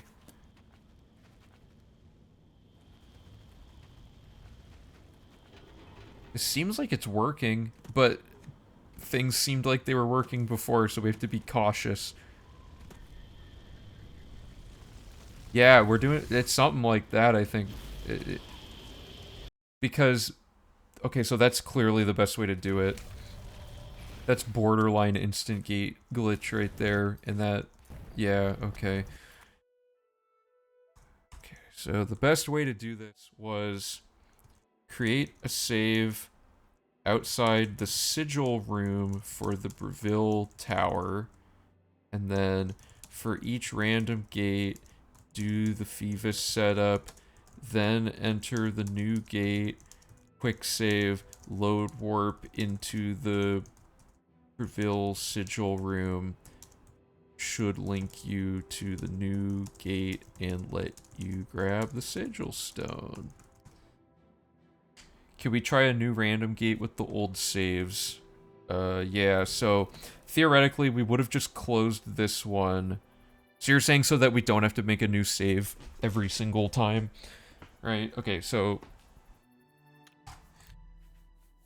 let's take it back a notch here to before we closed any gates, just to keep it nice and straightforward. So to simplify this down, we've closed nothing. We started this quest, but this gate is unique, so this doesn't matter. First thing we're gonna do is just go set up some saves outside this Breville gate and see what's up.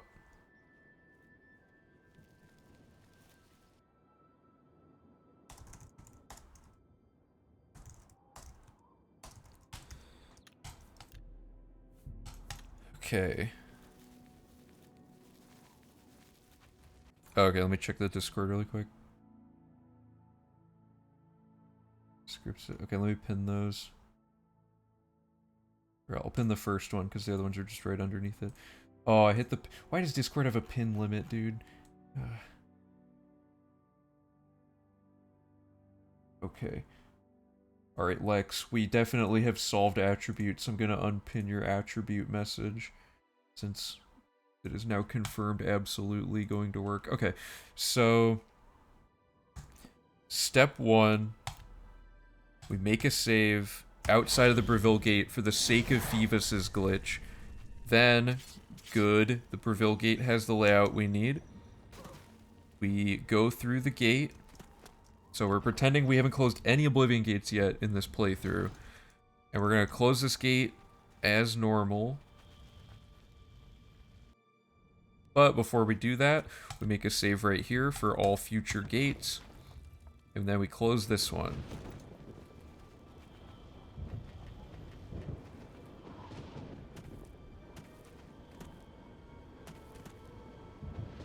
Okay, so now that we've closed this, this should spit us out in the same spot.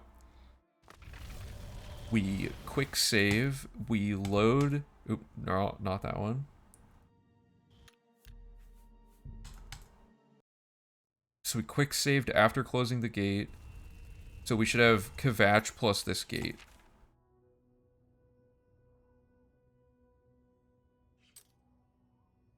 Oh, wait, this is the save before the gate's closed. Okay, actually, that's good. So what's our fame? Our fame is 9, and our Oblivion Gate's shut is 1.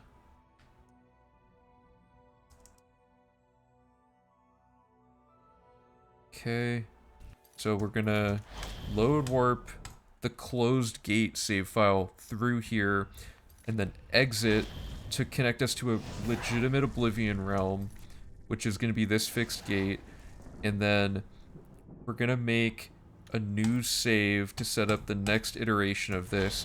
Go inside. It no longer matters what path we get, but we'll always get the good path.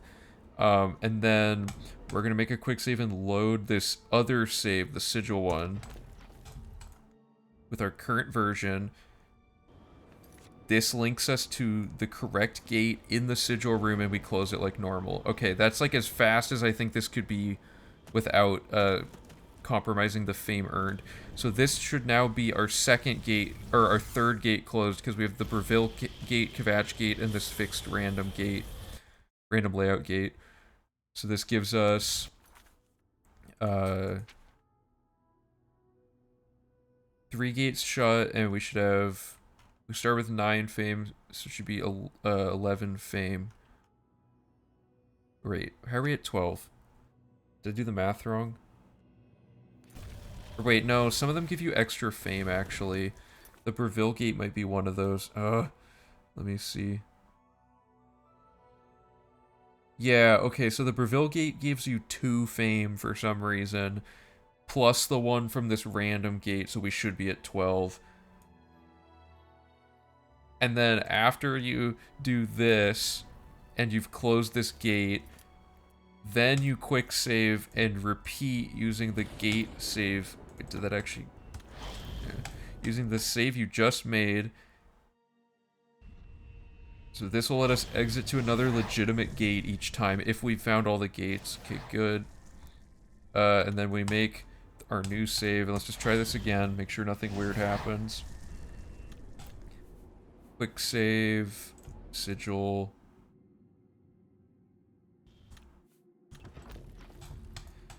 It's okay.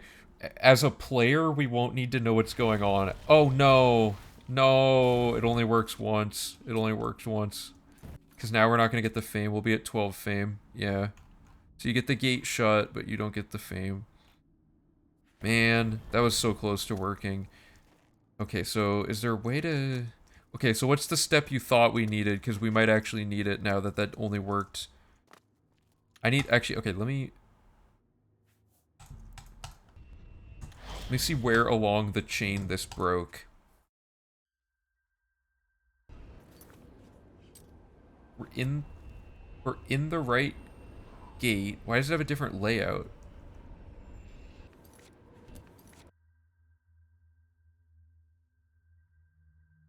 Hold up. This didn't work how it was supposed to work. Oh, I used the wrong quick save.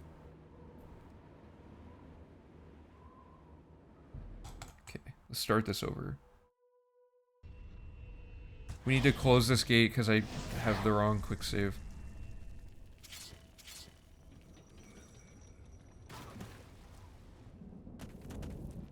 Oh, so that's why it gives 2, because you get the sigil and just like a closing script.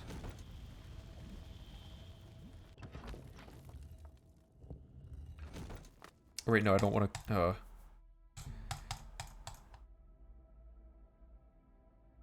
Oblivion Gate stuff sucks. It's like every time it almost works, something breaks. Okay, so we quick save, load, and this also makes me question: did we get the fame from a legitimate source now? Right?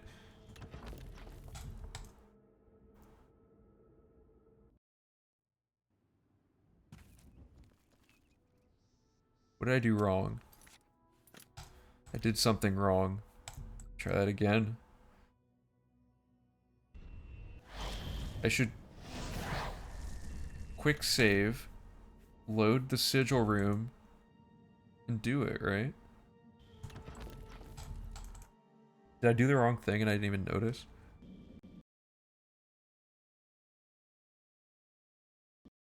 Oh, it crashed. What does that mean? Maybe this won't work at all. Phoebus's thing at least wasn't crashing the game or anything. That seemed to work. It's like whenever you try to blend tower and non-tower stuff together, it just breaks.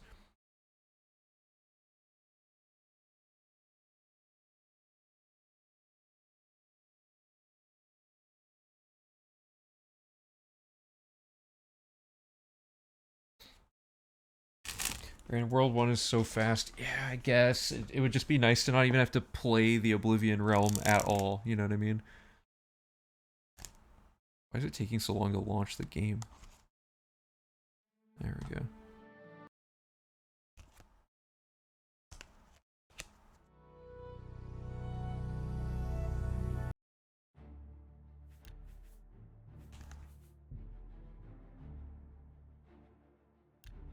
So we should just do the Phoebus setup then, since the gate stuff seems to not be consistent ever.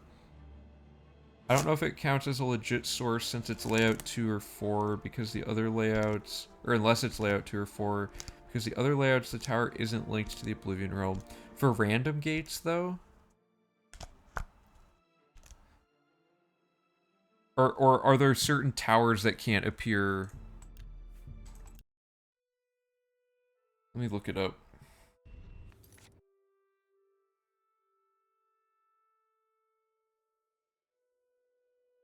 Save inside the sigil instead of the gorge steeple. Oh, interesting. Yeah, let's try that. Yeah, because the tower cell isn't linked to the realm unless you enter the front door. That's true.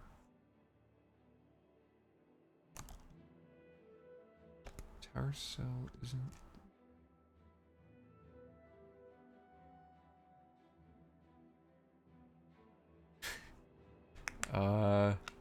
Man, there's so many things to process. I was thinking you jump down from the gorge steeple and into the realm, then warp back up. That doesn't link the gorge steeple to it, though. Basically, when you leave the tower, it's creating the proper... Like, here, let me... Okay, clean slate.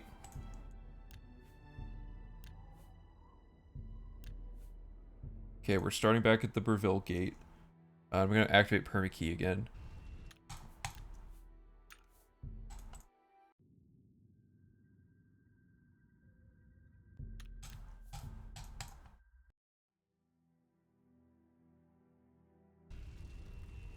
Okay, so we're outside of the Breville gate. And let me double check really quick about the Oblivion Realm 1 just to make sure it can actually have all the different towers.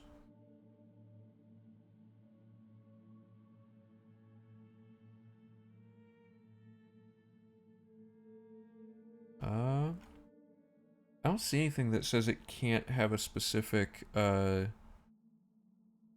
tower.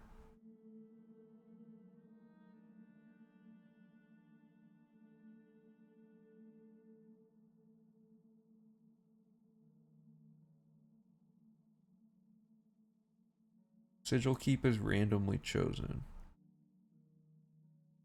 Okay.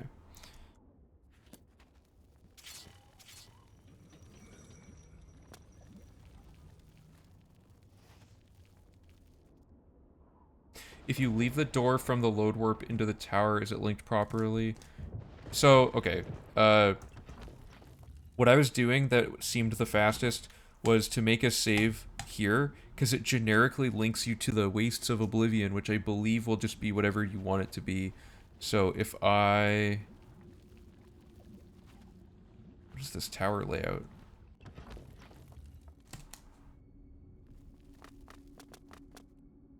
If I close this tower like normal, and I'll make a sigil save as well to test that.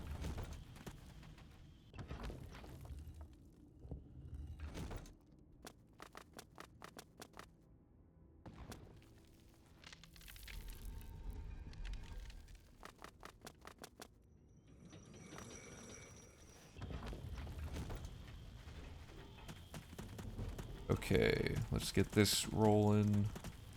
I think I just do this. Okay, so we want to save inside of the sigil just to see what happens. But for now, we're testing something else. So I close this one just to close it.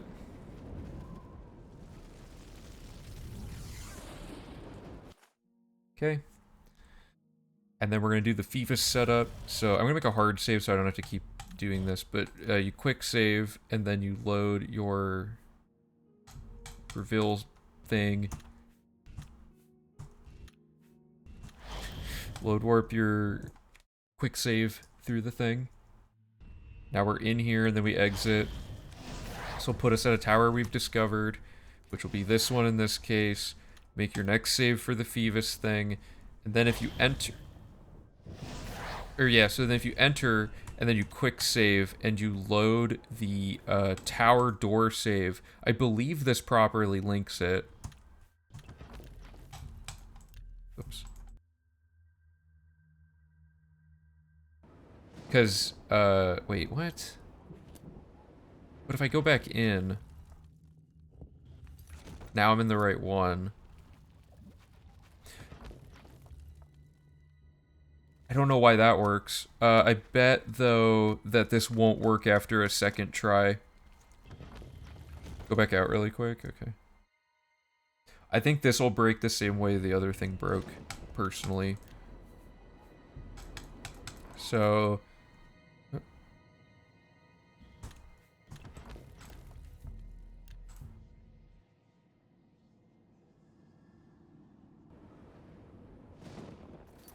So it gives you a random, like, exterior layout, I guess. Or no, is this the horse one? Yeah, okay. This time that was correct. I don't know if that's on purpose or... Okay, so then it links you properly. So you're saying... Oh yeah, that just says door.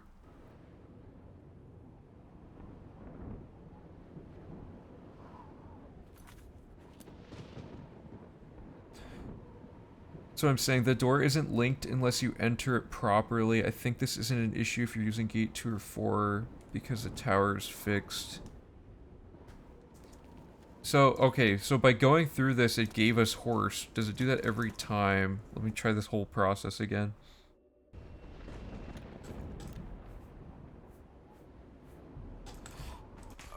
Okay, so...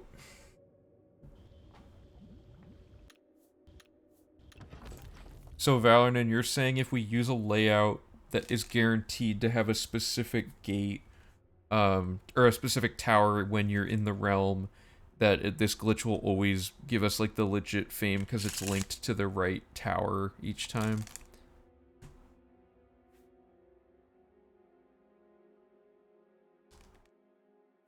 Alright, so where am I? I'm load warping my quick save. So I'm in the tower, and I'm exiting into a different realm using this quick save. So now I'm in the wrong realm, but it because it's not the fast reveal one.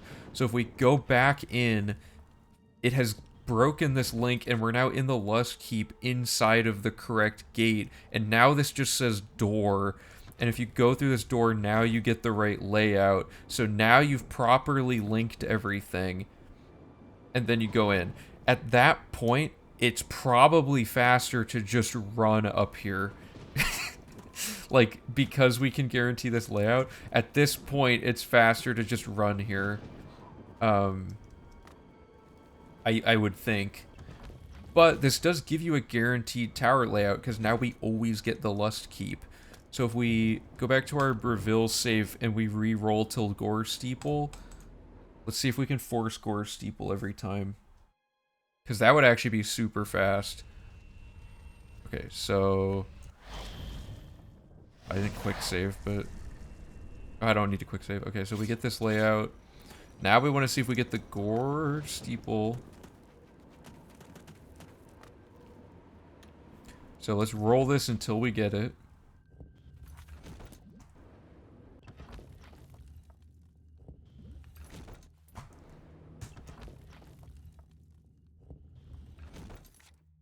Okay, we got the Gore Steeple. So now we make a save here. And we close the gate like normal. Where do I go? It's so funny that just like nothing attacks you with 100% Chameleon. Yeah, I'm so happy so many like really smart people are helping with this. I would be drowning with the amount of route logic stuff I would have to pull apart to figure out what's going on here. It's really nice that everyone's like largely on the same page about everything. Okay, so we're gonna close this like normal. Sure, there we go. Now the second gate we have to see if we get the Gore Steeple using this thing, because the Gore Steeple, I am not kidding, is so fast that if we can force Gore Steeple and it's slower to do that setup than the walk over to the gate each time, it's actually going to save time. Okay, so now we want a quick save.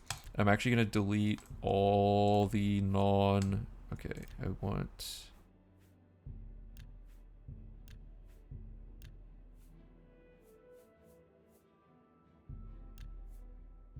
Okay, so now we have the beginning of the Breville Gate thing, and then we have the Gore Steeple save, and we have a quick save after closing the gate. So now using Phoebus' setup, we load warp our quick save through the door, and this puts us in whatever land, who cares, and then we leave. It spits us out at a gate that we've already discovered, which is this one, in this case. And then we make another save for eventually doing the Phoebus thing, go in the gate, quick save, load our Gore Steeple save. This ties the Gore Steeple directly to this realm by force, I think. So you leave out here, you're in the wrong realm, so you re-enter the Gore Steeple. So now you're in Gore Steeple, but door leads to the proper gate. So now we're in the correct realm, and we've forced the Gore Steeple. So now we have like the perfect setup for this. So now, I don't remember the exact layout to speed up Gore Steeple. Left, right, left or something? Yeah, okay, so let's see. So the Gore Steeple, the reason it's so fast is you run up this little tower thing, and then as soon as you're here, it's like, let's see if it's left, right, left. I messed it up. Let me find the actual start of this again. Whatever, I'm just gonna quick load. If we can force Gore Steeple, this is actually sick. It's even sicker because we could actually use a saddle to appear at the top of the tower, actually. Let me add that to the notes. Because saddling would make this even cooler. That would... So the formula for this is going to be ridiculous at this point. Saddle to top of Gore Steeple. It's a ton of saves, but it is technically faster, I think. Okay, so Gore Steeple has like... Okay, I think it's the far left one, and then you look to the right, and then you look to the left, and that puts you at the sigil door. No. Okay, that wasn't it.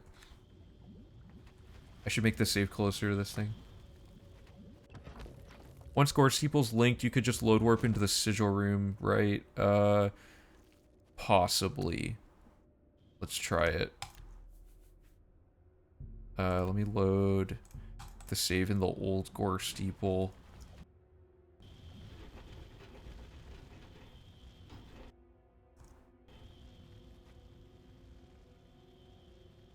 That is true. Well, okay, but the gore steeple, it takes a hot minute to get up the spirally part.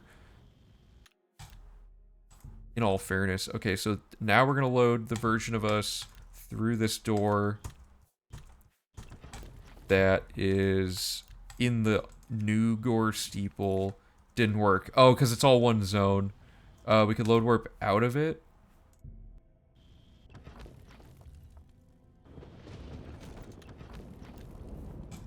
Like this. Now we're at the top of the tower and we're in the right thing.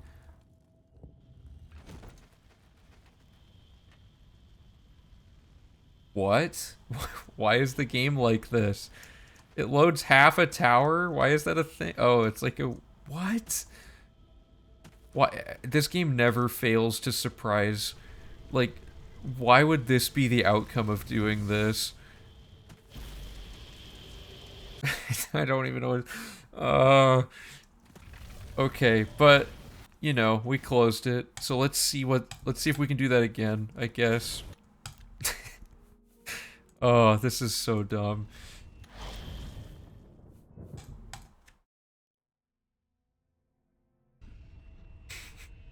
So we do Phoebus's setup, which puts us right here. New gate, cool. Make a new save for next Phoebus setup. Then we go in here, and we get the good layout. So then we want Gore Steeple, so we quick save. And we load the in the Gore Steeple save. And we load the quick save through that. And then we go back in and then do this to force it to link the Gore Steeple to this gate. And then we go in, we quick save again. We take the sigil door, which the save should be from inside of the door, not outside of it, but we, yeah, so now we load warp the outside thing in, so we're still in the right gate, but now we're at the top of the Gore Steeple. Then we go through the door, we get weird void glitch of some sort, and then we grab the sigil stone and just see what happens. I mean, okay, let's try it again.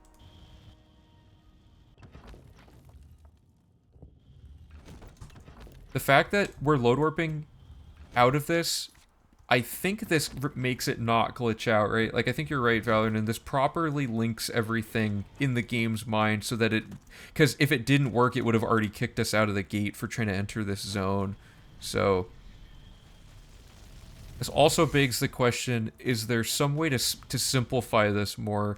Like, could we load warp out of the thing into some other... Well, no, because we have to make sure every connecting point of the tower is correct along the way. Okay, so now let's just keep testing this.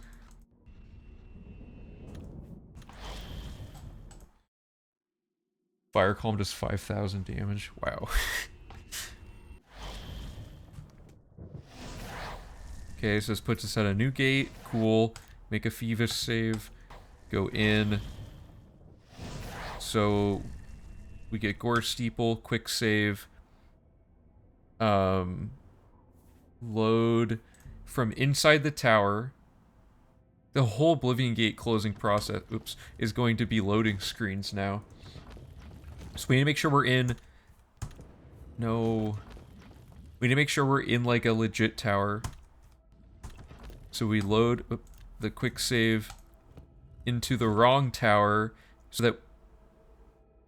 No. Wait, what is that? Oh, I've had this. This might not have anything to do with this glitch. It's a soft lock, though. That happens if you enter a zone too quickly, sometimes.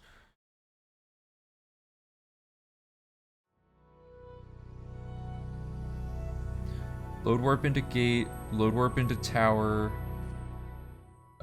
exit, enter, exit, load warp into sigil room. Yeah, that's... But we have to load warp from outside of the sigil room because it did, like, the broken thing. Okay, so... Oops. So we need to load warp this guy into the tower.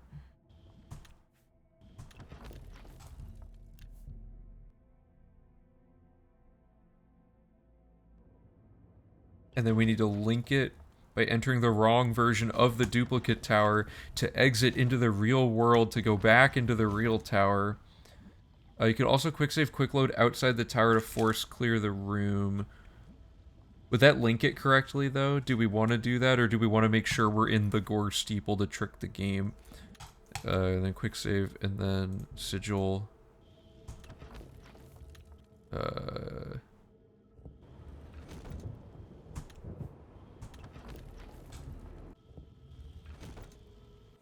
Right tower, right gate, right sigil room. Weird black void thing that always happens. It's kind of funny. Furthering how incomprehensible this run is going to be to an uninformed player. Kicks us out at a gate we're at. So now we quick save, and we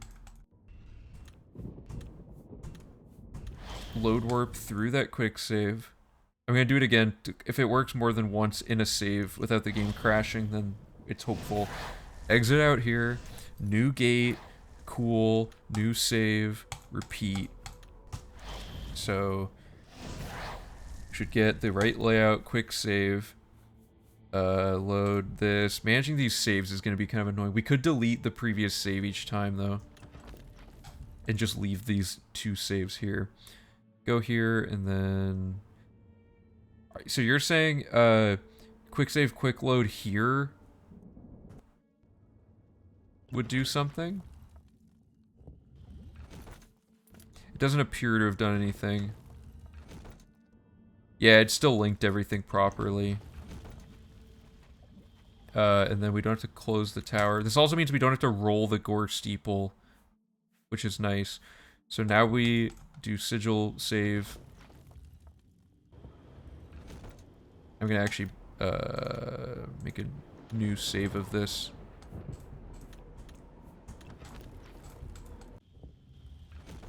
Load warp out here, go in, black void glitch. Okay.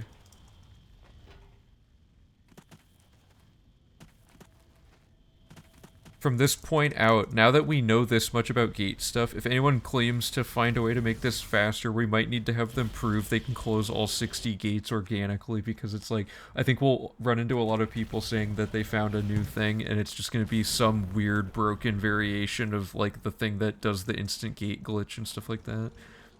Okay, so that's that. Let's do it again.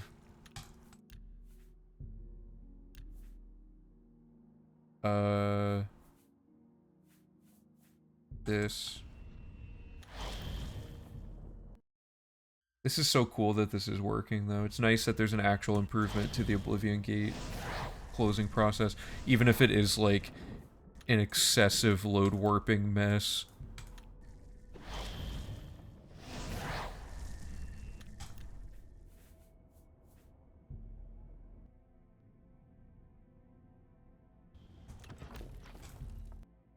Also, we have to make sure we get this...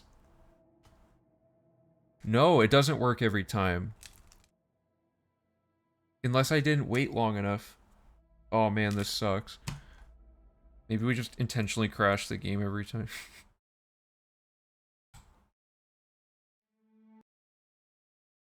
The thing is, because we're able to force...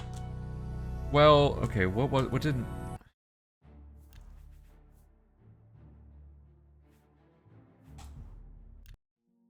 I don't remember where I was at now in the process.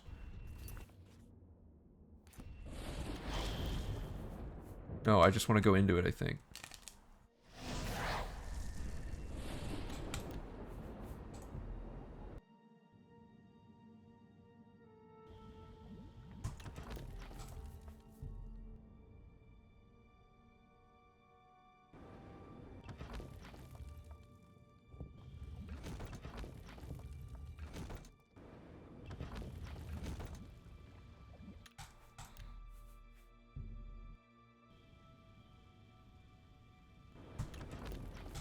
The problem is I've yet to get this to work 3 times in a row. It's consistently is running into a glitch. black plane is actually the sigil stone's activator parent. I think that room setup and the way it handles resetting is whack. Yeah. It's breaking trying to load warp out of the tower at the start of this process after like 2 or 3 tries. So, like if I do this quick save and load back in now that I've closed it, it should all work where it gives me a new gate and everything. So this should give me the next gate. Is this one cool, whatever. And then hard save. We go in. Quick save. And it'll either break this time or the next cycle.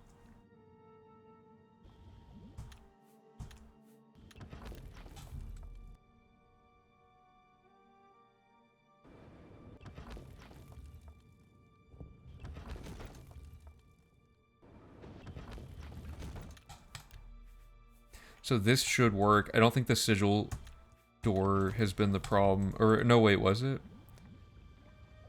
Why did that one just not even work?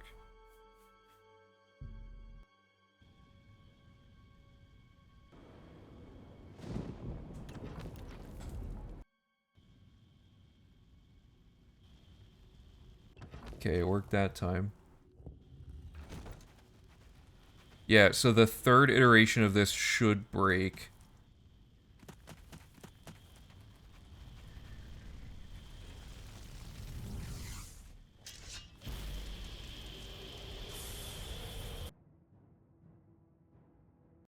So then we quick save. Load warp in to find the next gate. Like that. New gate. Oop. Come on. Hard save. Go in. So it should crash here.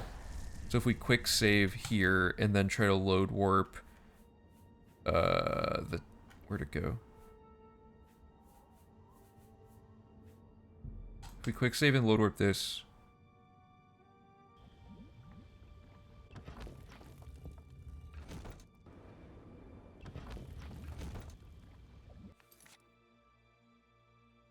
What? Did I do it wrong?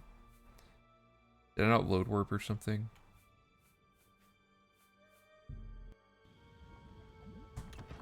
I think I messed up the load warp. Okay, good. Wrong area. Now we have the right area. And now... Oh, maybe it is a sigil room then.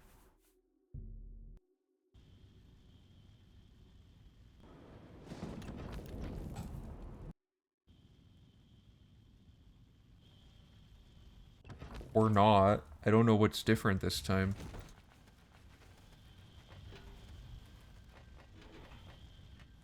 I'm just gonna keep doing it till it breaks again.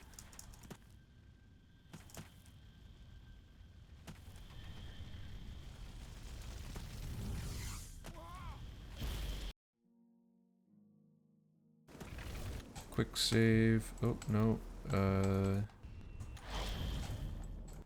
Do this.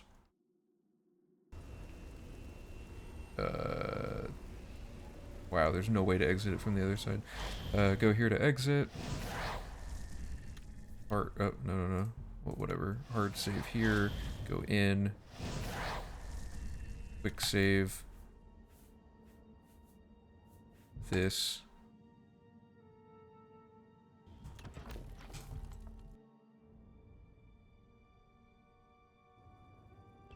Go in and out and in.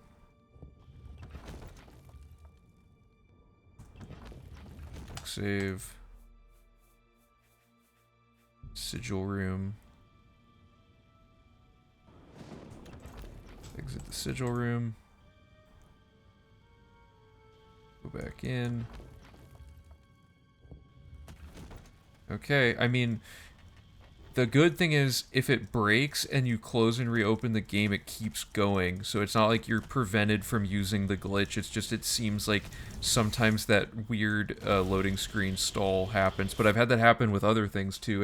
typically when you enter a zone like on the same frame that the cell loads in, it can break it. But that seemed safe. Like it's still working, you know?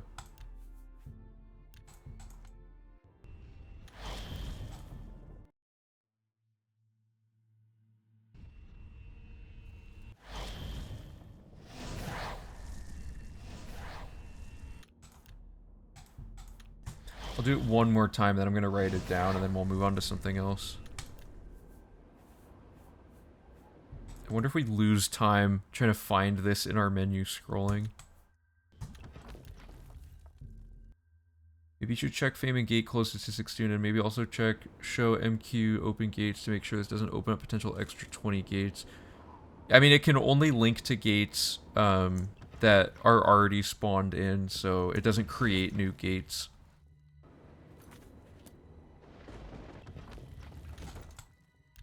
Yeah, I can check some of that stuff after I close this one more time.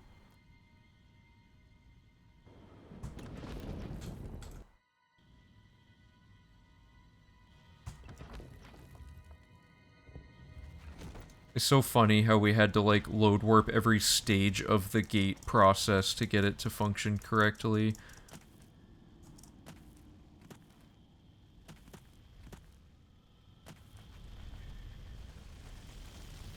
It should be giving us... You're kidding. Where was I?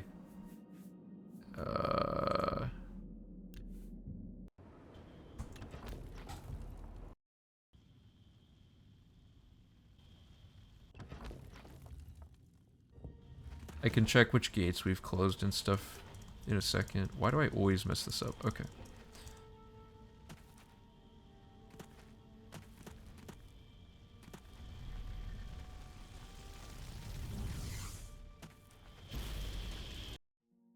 Because we're not load warping in a way that spawns new gates like we were in the other setup. Or, sorry, the FIFA setup was never actually spawning undiscovered gates or anything. So that took 140 with load warps, including the messing around part and not trying to be fast. Okay. Also keep in mind I console commanded to have crazy fast speed. 140 to close a single gate. That's like how long it took us to get to the tower on average, especially considering we had to waste time re-rolling gate RNG. So this is just a total time save across all fronts. Like, even if we didn't do the super glitchy load warping stuff, it's really fast to do the, slower than with skooma. Oh, true. So, yeah, but, like, all the glitchy stuff we're doing, even if we only did the FIFA setup, we're getting the same gate layout every time, which alone saves, like, a bunch of RNG farming, like you guys were saying. And then the load warping to skip navigating through the tower probably only saves, like, 10 seconds per gate.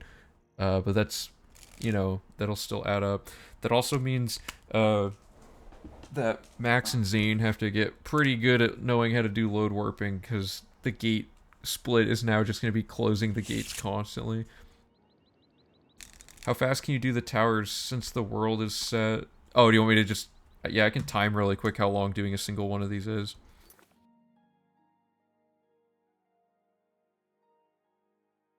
Get this up on screen.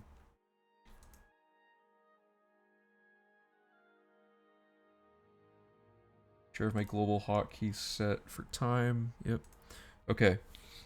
What I want to do is... So that's from when a gate is closed. Oh, wait. FIFA setup with only one load warp instead of 3. Okay, so let's time both of those because, one, I have to learn the Gore Steeple layout. The problem is the tower layout is random without the load warp, so you can get really bad... Oh, that's true. Yeah, like, we would probably want to do it this way to make sure we always get the steeple. Just for... Well, it doesn't have to be the steeple, it just has to be whatever the first tower was, essentially. Okay, so let's time this. So if I just closed a gate, what do? I quick save, and I load... Why is everything lagging? And I load the thing here. And then I load that quick save. Oh, I have load remover on. Let me disable that.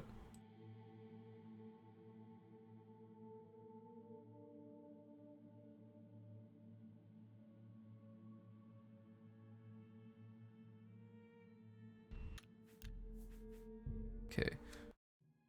So I just closed a gate. So I quick save. I load another save. I load warp that in like that. Puts us in here. I exit the realm. Oh my god, I'm blanking. I make a save, and then I go in. Remember that I messed up for like 2 seconds. Then we quick save, and we load the tower door, which is going to take longer and longer to find each time. Load warp out of here. Go in. Out. In. Quick save. And then load the sigil. No, save right there.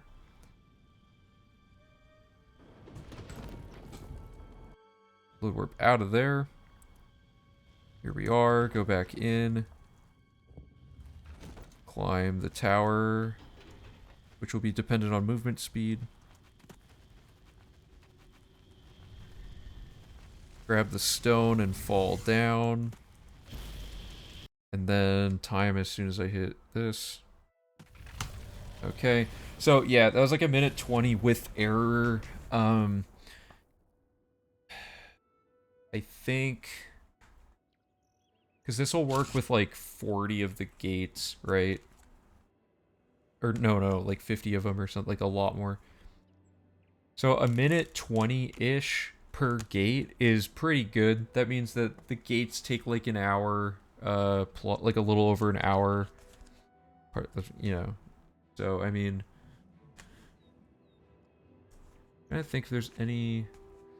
Okay, so before we get too far, like Valorant was saying, let's check our fame. So we should have closed 1, 2, 3, 4, 5, 6, 7, 8, 9.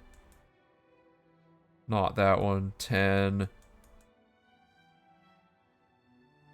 11, 12? Is that right? We should have 12 gates shut. Good. Oh, I just scrolled my chat again. Okay, so we have 12 gates shut and we have 21 fame. We started with 9. Wait. Hold up. Let me do some simple arithmetic here. We start with 9 fame. We close 12 gates. That puts us at 21. The problem is, shouldn't we have more because of that Breville gate? Yeah, that means we're actually missing fame now from... How, though? Because the Breville gate should have given us... Oh, this is not good. Yeah, we don't want... That's why I was trying to, like, re-add it up. I was like, it shouldn't be 21, should it? And then... Okay, well... We can use these save states to figure out where we went wrong. So, first of all, let me look on the map and see if there were any double fame gates we closed. Anvil, Skingrad, Coral, and Breville and Leowin are all double fame gates. Those are the only double fame gates. Didn't do Anvil, didn't do Skingrad, didn't do Coral, didn't do... Yeah, okay. We did this one, but not that one. So, how did we miss fame then, if we've been doing this the same way?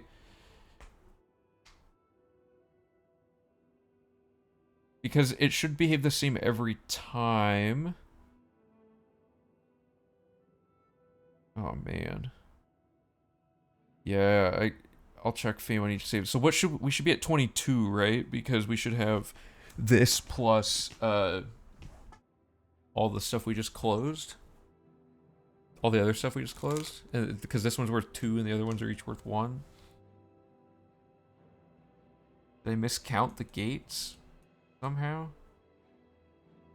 Okay, well, let's check from the beginning here. just to make sure. Okay, from humble beginnings.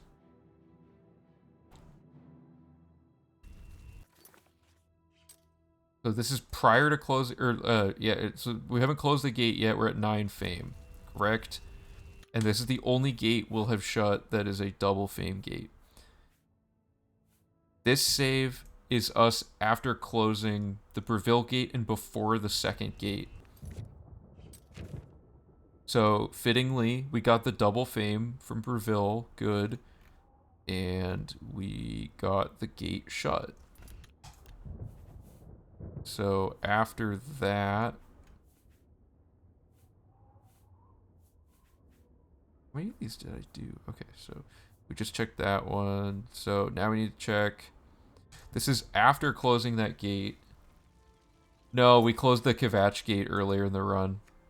Oh, that's the one fame. The Kvatch gate was part of the 9 fame at the start. This is fine. We didn't. Nothing went wrong. My bad. I didn't even think about that. I counted the Kvatch, or did I not? Did I not count the Kvatch gate?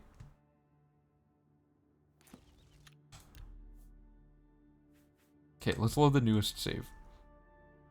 Sorry. My bad, guys. Okay, so let's count all these not counting Kvatch. So we should have... Well, okay, we're going to count Kvatch as far as the numbers of gates. 1, 2, 3, 4, 5, 6, 7... Because not that. 8, 9, 10, 11, 12... Nothing up here. So, because I already counted them. So, 12 gates shut, which is accurate, but it should be 12 fame because this one was part of our original 9 fame, right? And Breville counts as 2, so that adds up. So we're good, right? That all seems good to me.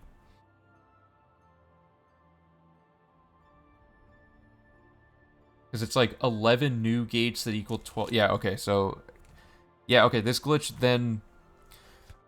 This works. Let's just say it works. I think it's good. We'll obviously run into something horribly wrong later if it turned out it didn't work, but I think we've tested it thoroughly enough for now. So now, let me write all of this down. I need to organize all this again, because now I have, like, multiple documents with people's ideas and stuff, and I need to, like... make, like, the most recent thing. Okay, so... The full setup... Step 1, discover all of the, or all 60 gates. Oh yeah, let me check that. MQ00, or oops, 00 dot open gates. Oh, sorry, show, open gates. What? Don't know what that's all about. It should say 12, right? Or 13 because of the... Or no, wait. I don't know what that number is supposed to represent, actually. 12 gates closed, 10 still open. So is it saying that it doesn't count the gate as actually closed in this case? Or, like, maybe... I don't know. This is new to me. I don't actually know, like, what's going on behind the scenes there. In the meantime, before I forget, let me write down that I believe that the gate destroyed script decrement set count. Let me check. So you're saying if I closed it normally it would decrement, but it's not, so it's just adding the open gates stat up endlessly. Does the open gates stat even do anything though? Like, would that affect anything in the gameplay? Oh, okay, cool. So first we discover all 60 gates, then close all of the double fame gates, ending, wait. Double fame gates except for Breville, and then make a save outside of Breville gate, And then when we're inside the gate, we want to make a save. Or, no, wait. Quick save outside of the tower and reroll until Gore Steeple. Although this might not actually be relevant, we might be able to use, might be usable with any gate or any tower. You have to load the gates, not discover them. I believe so. I believe that's how this works. Yeah. Although ideally we would discover them all just to be safe in case there's some weird glitch that, like, by load warping directly to the gate, you've, like, missed the map marker and it won't let you discover it or something weird. Probably a better move stability-wise. Okay, quick save outside the tower and reroll until Gore Steeple might be usable with any tower. Then we set a save on the inside of the sigil room. And then, no, and then set a save on the inside of the tower. Then close the gate normally. Okay, and then we want to quick save outside of the gate. And then load the Breville gate save. And then we want to... Oh wait, actually this part can all just be a loop. Repeat this loop per gate. Quick save outside of the currently closed gate.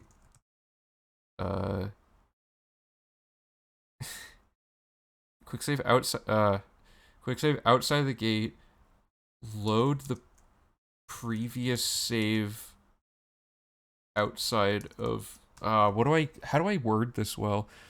Load the previous save outside outside the gate before closing it.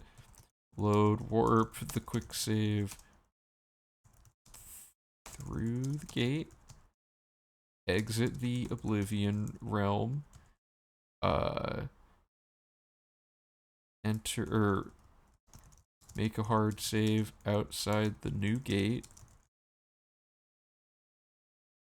Enter the gate and quick save load warp from the tower exit save. Enter, exit, re-enter tower. Quick save, and then load warp through sigil room exit save. I guess I can specify Breville for these.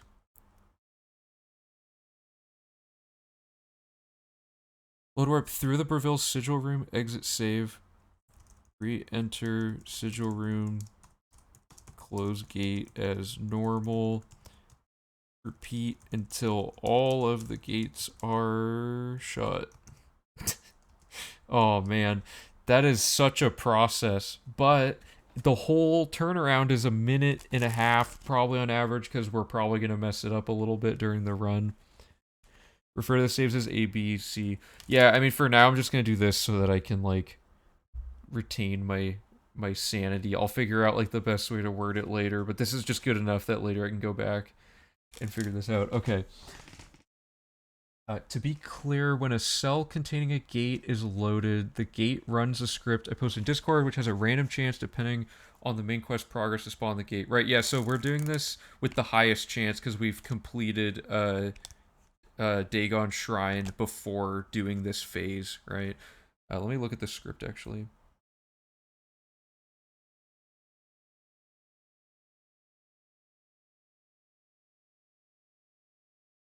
Sorry, 1 second. Yeah, so we have, like, the most escalated chance because of the Oblivion Crisis. Alright,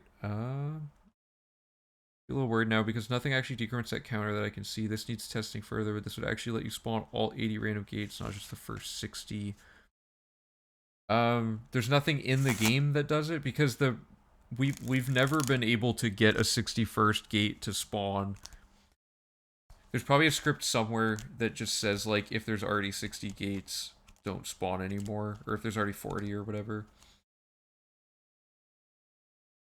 But yeah, okay. So let's call this phase of testing stuff done for now.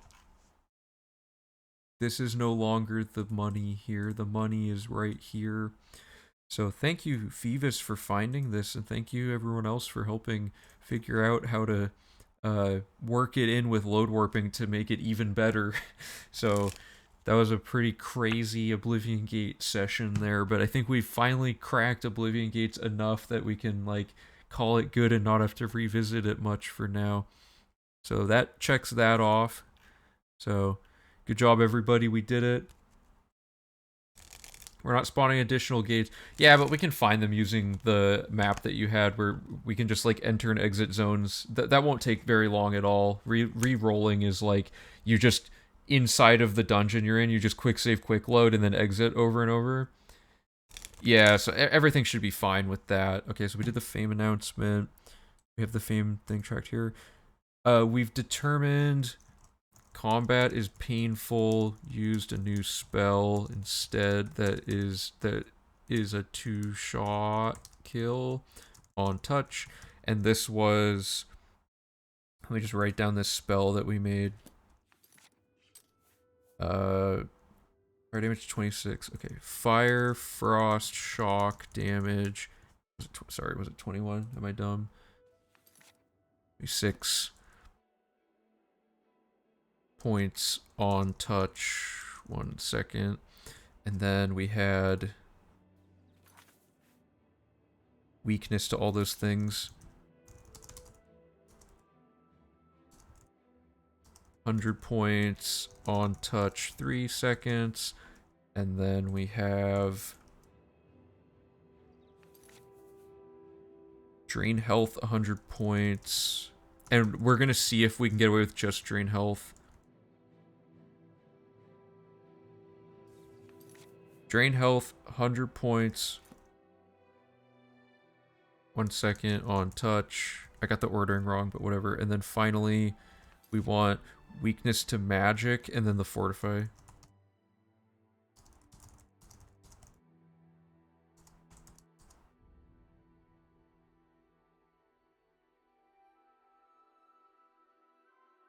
And then fortify magicka, 100 points on self, 3 seconds. And then we're going to look into a paralyze effect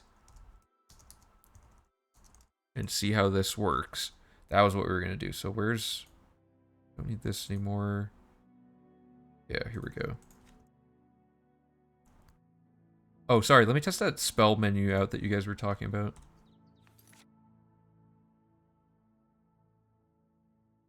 Okay, so we want, was it PSB?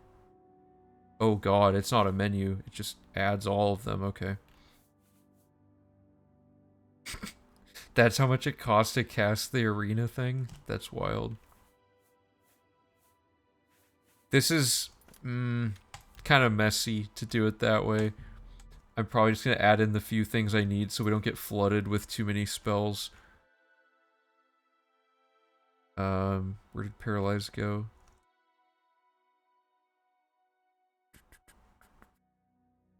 Isn't there just like a... It's Cure Paralysis. Oh, and I want to test the fall damage thing as well, even though I don't know if we'll use it yet. So what was that? Fall damage avoided via... Because there might be some situation... You know, we could actually use it...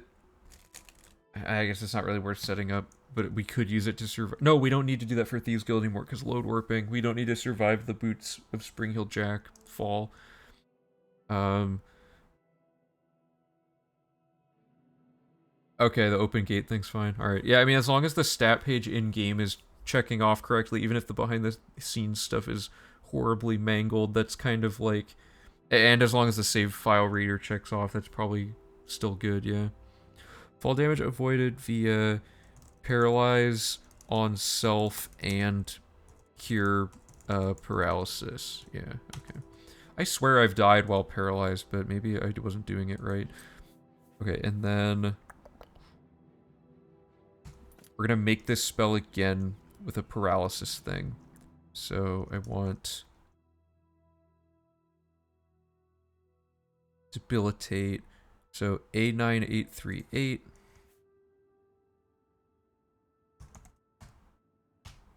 Oops.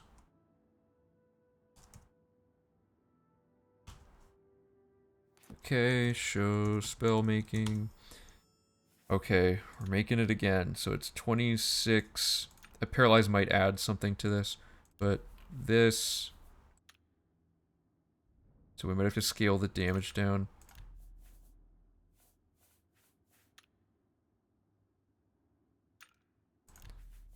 Then we want all our weaknesses.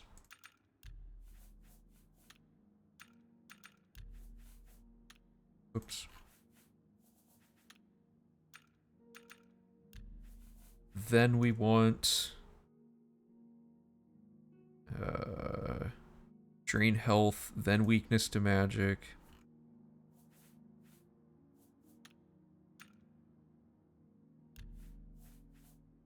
Or no, let's put paralyzed before that.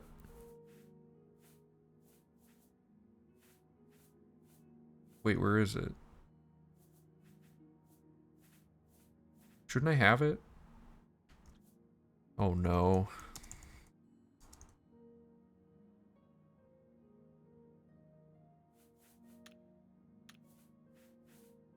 Please don't make me reopen this. God.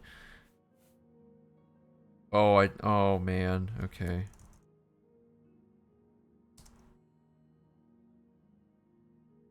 Let's do 150 to simulate wearing that ring as well. Okay.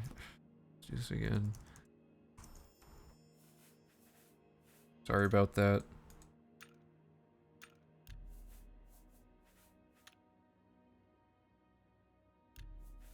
After this, we'll see if it works without needing the elemental effects, and if it does, then that's pretty cool, because that means we don't need weakness to anything other than magic, and that drastically simplifies this spell.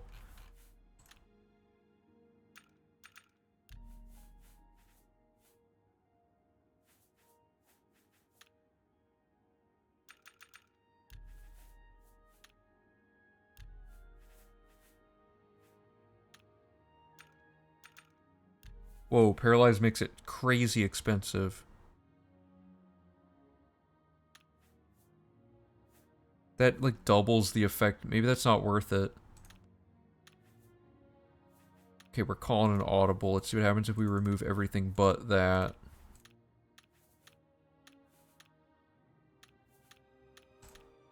So if we just do Paralyze...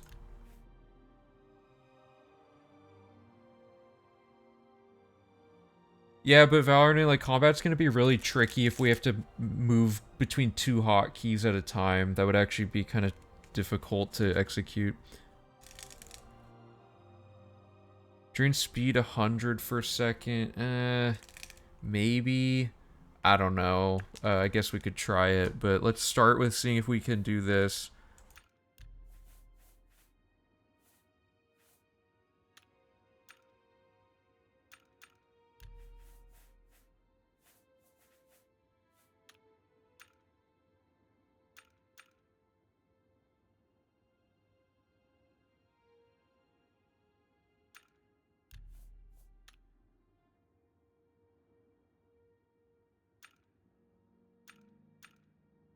Darn it.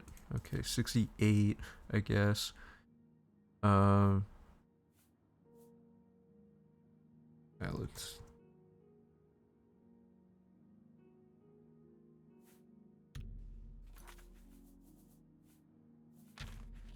Okay, let's go run this thing.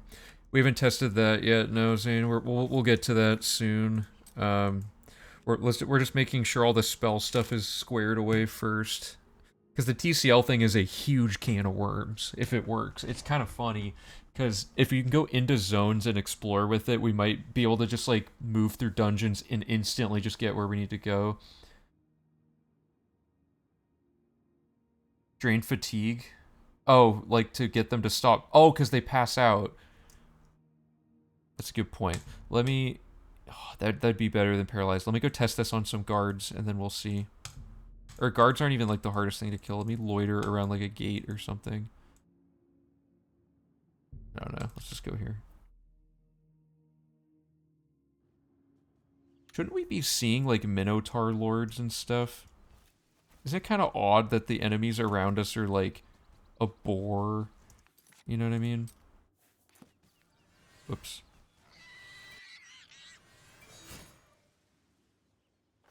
Oh, it died. Okay.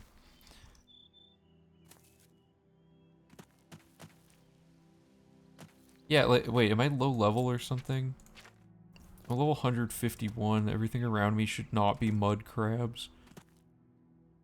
Where's, like, a dude with armor? There we go.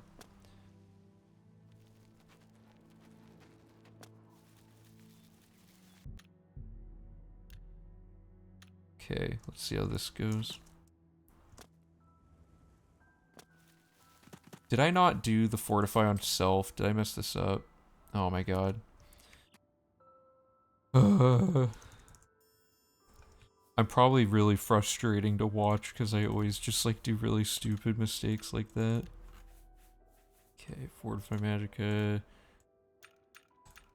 Self. Wait, does that make it cheaper? What am I missing? I'm missing something, aren't I?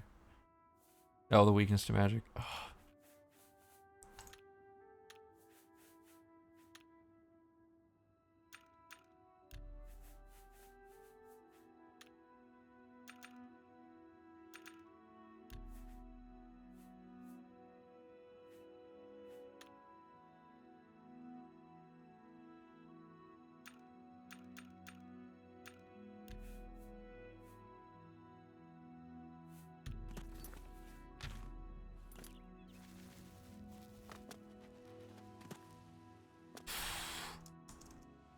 Crash and burn. Okay. So first of all, how does this guy compare with Apotheosis?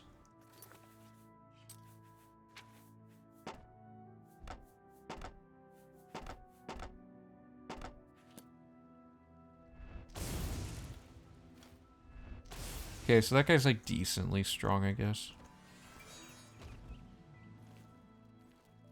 So drain health was not enough to kill him.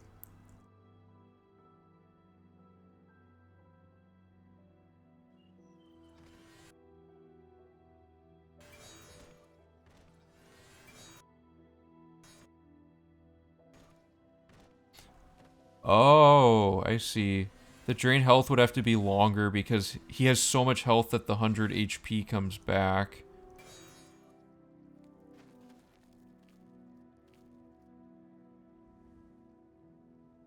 So, is the reason this is working is because it's linearly stacking the weakness to magicka effect on him. So by the third one, it's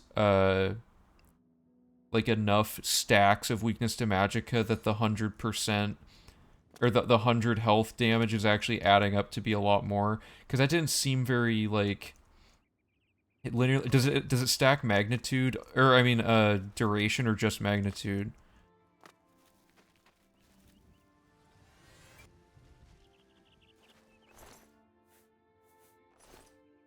Just magnitude. So if the damage health 100 thing is wearing off, or the drain health, doesn't it come back after you drain it? Like it's or it's drain, it's not temperate. Let me look this up. How does drain work?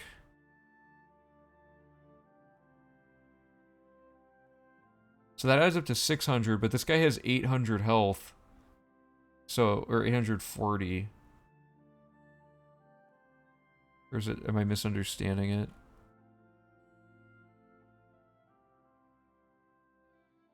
Somehow it's killing them. Let's reload it. So before we've done anything, he has 840 health. After the first cast, it should be... Is it a percent? Is it...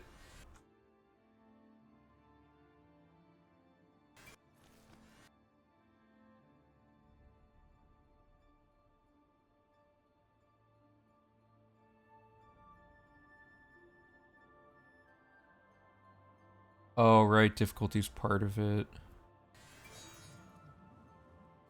The spell is this... The paralyzed doesn't seem worth it, I think. But also, I gotta see what their fatigue is. Because if people have fatigue higher, then you can knock them out. Yeah, drain fatigue 100 points wouldn't even work then. That was an interesting idea, though. Or wait, but it's,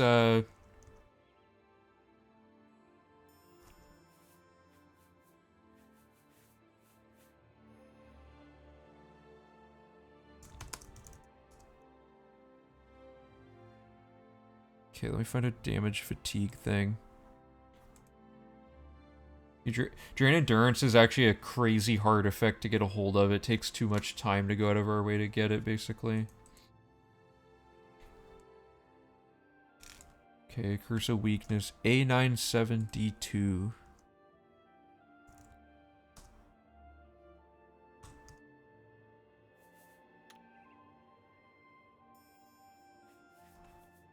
So, in this case, the spell would be, this... And then this. And then... This. And... Oops.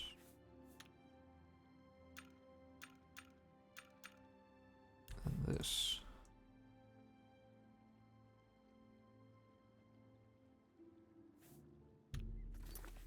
Okay.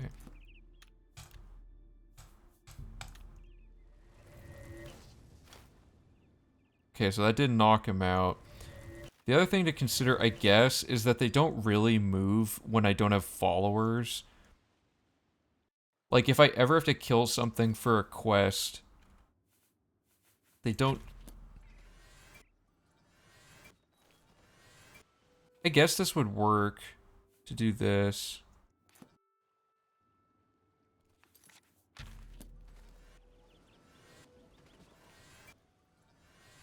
I need to find a more formidable foe.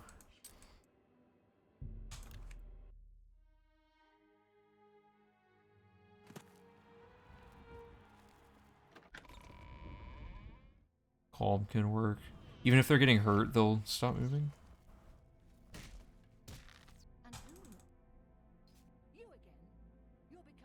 Wait, am I not in the arena? Whatever. I thought I could, like... Well, actually, he has a lot of health. Or not. Oh, he's static level. Why is it so hard to find somebody that's hard to kill?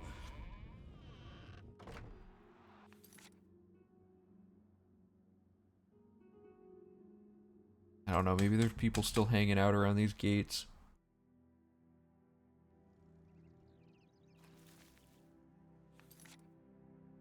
Guards aren't actually that strong. I mean, I can check.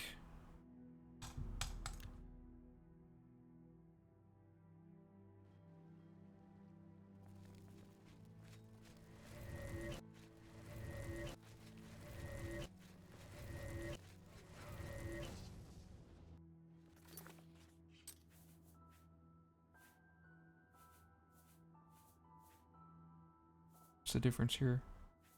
Oh.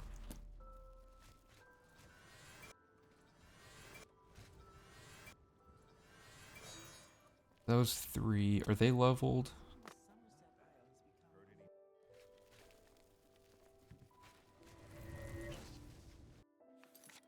Thought I quick saved.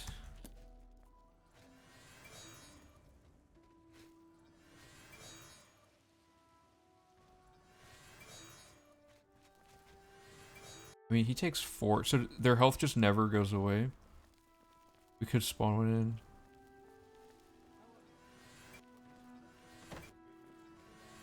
Everybody seems to die after 3 hits.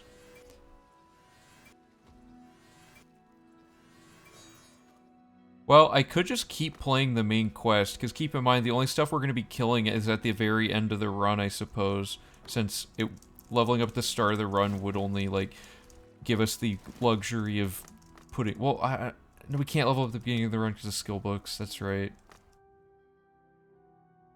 Compare with Apotheosis, right, okay,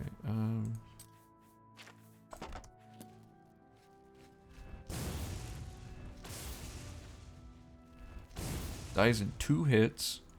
Uh-oh. Whoa, that was a snipe. Clip that, dude. Maybe Apotheosis is already fine, other than having to... Recharging it isn't great, but...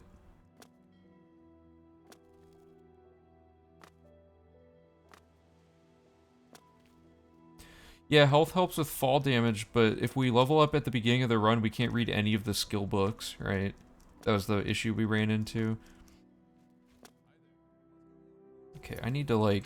Can we spawn enemies? Are they level... I swear that Minotaurs spawn at that fort, but I don't know.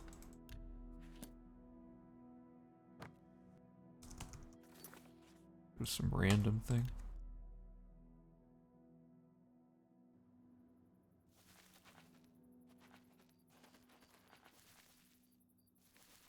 Place is a ghost town. Where's all the enemies?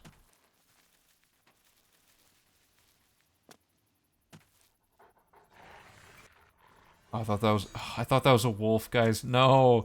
Why is there just a random dog? The problem is, yeah, okay, so maybe I should go to a camp then and test it on, like, powerful bandits.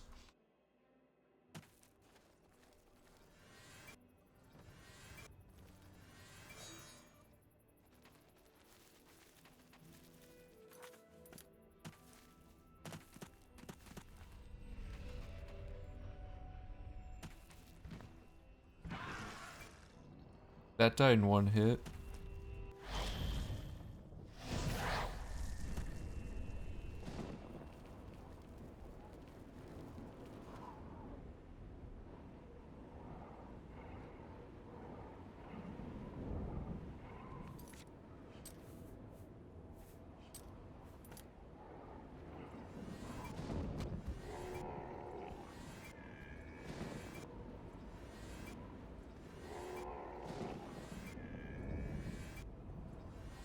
This is awful. Oh well. Okay, so that didn't work. Now we'll test super beefy overkill spell.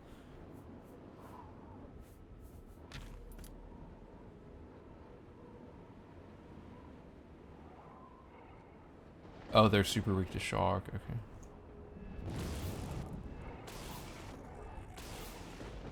That seemed way better. Plus, I suspect because of all the mass elemental damage going on, this will probably kill, like, bandits and stuff in, like, 1 hit.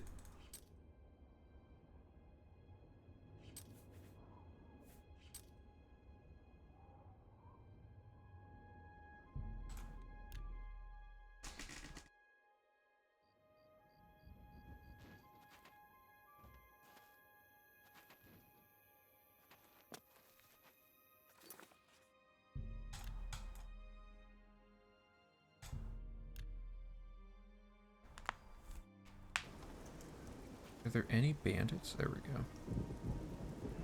So, Apotheosis, 2 hits. This spell, 1 hit. Ooh. Good.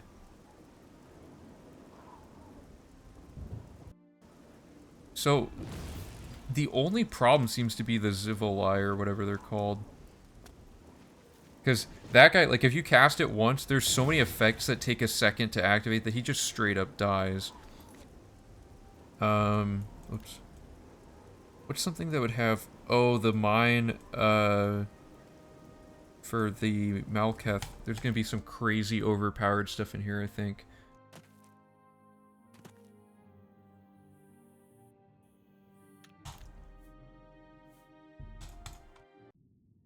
The spell seems to work. Paralyze was a nice idea. I think we'll just have to say, you know what, we're not gonna realistically have to kill that much during the main quest.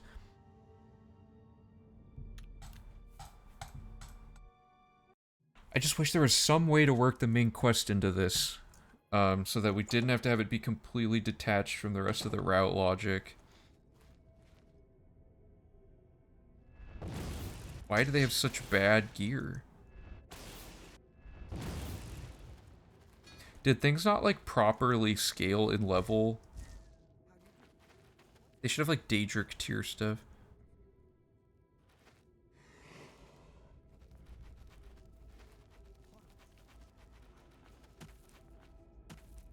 Chameleon's gonna save so much time. Is there a moment where you're forced to kill Zivali? Yeah, just beginning of the main quest. Also, I think they spawn during the battle for, Castle Kvatch or whatever. Let me just, like, do more of the main quest and see if there's anything we're gonna run into. That'd be a good thing to do.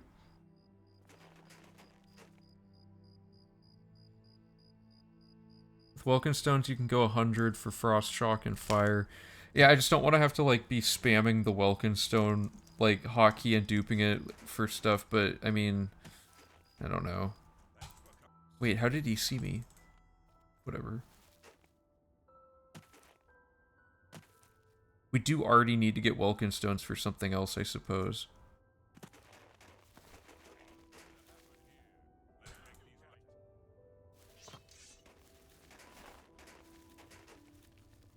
This quest is notoriously buggy, so we'll see if they can properly... Oh, here's just like a nice testing ground.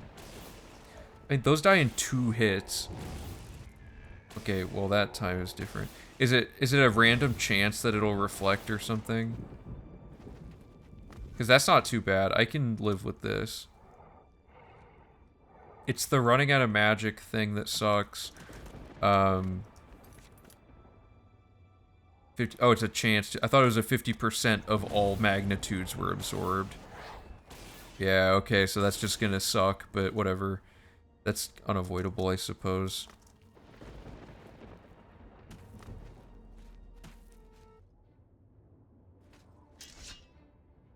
Is there a ring, that would give me the 50 magicka, or were you just saying I should, like, perma-enchant it or something?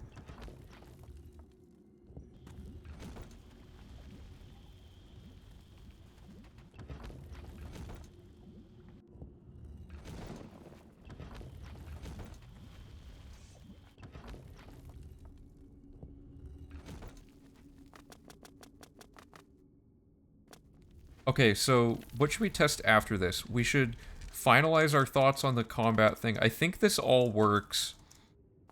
They can have swords?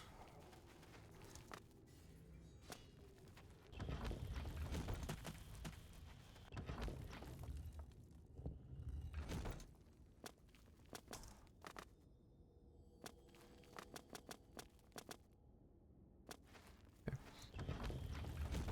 Longest tower ever. Good. I got Bird in here with me. No.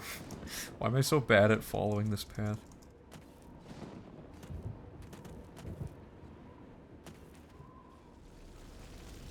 Okay. By the way, I've been working on, like, scripting some YouTube videos for some tutorials and tech discoveries and stuff. So I'm trying to script a bunch of videos all at once, and then so I can do all the voiceover recording and editing in, like, one sweep through, so I don't have to, like, because I have, like, a whole separate setup I'm pivoting between stuff. Long story short, eventually I'll have, like, a bunch of stuff to put out kind of all at once. I'll probably space it out a little bit, but because it'll take a while to edit each thing, but I'll have a bunch of videos scripted and voiced over and ready to be edited soon. A lot of them are going to also be, like, tech tutorials for things that we're going to be using in the 100% guide webpage thing, because there's tech, like void warping, for example, is like a short video that is really, easy to make and explain, but it's just something we need to embed on the webpage, and that'll be like a 30-second long video. So, like, there'll be some that are like really short and some that are longer and stuff like that. Hey Shonky, you missed a lot. We're testing, Phoebus has this system for closing Oblivion gates that was pretty close to working. Well, it did work, but it didn't do everything ideally. Like, it didn't, close the gates faster, it spawns them. So the second half was us just trying to all figure out how to augment it to be even more overpowered. So Phoebus basically found a way where you can enter gates and then close them and then load warp back into one you've already closed. So when you leave the gate you load warped into, it puts you at another gate that you haven't closed yet. So you can do that to ping around the map really quickly and close them all. So that's pretty cool. Thanks, Phoebus. CA126. Where does this ring come from? This looks familiar. Oh, Jesus.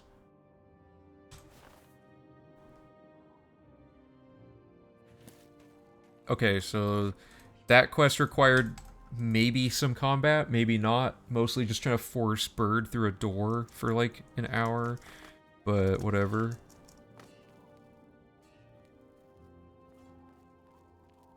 Don't know what that's all about.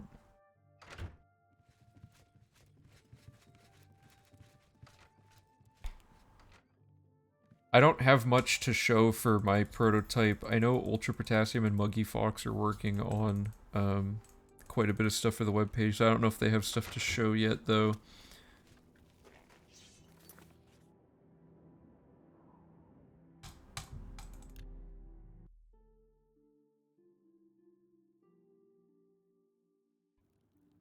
You know, I'm just gonna not do Allies for Burma because there's no combat or anything involved in it. It's just doing some gates.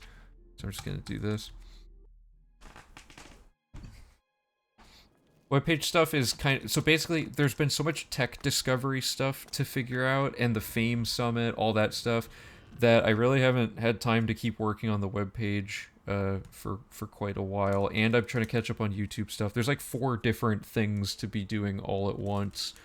And I kind of fell behind on some of it because I was out of town for a bit and stuff like that. So, oh. Why was that such a hefty book? Okay, so here's more skill books that we read while we're here. Not this. Probably not this. Yeah. Warp in the West is like a combat book, so that would not be readable in this case.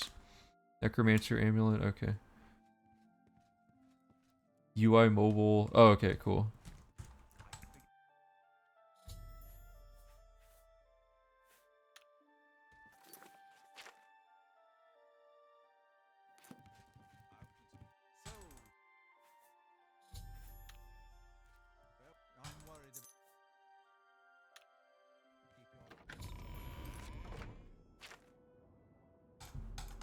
So I don't think there's any combat in this quest.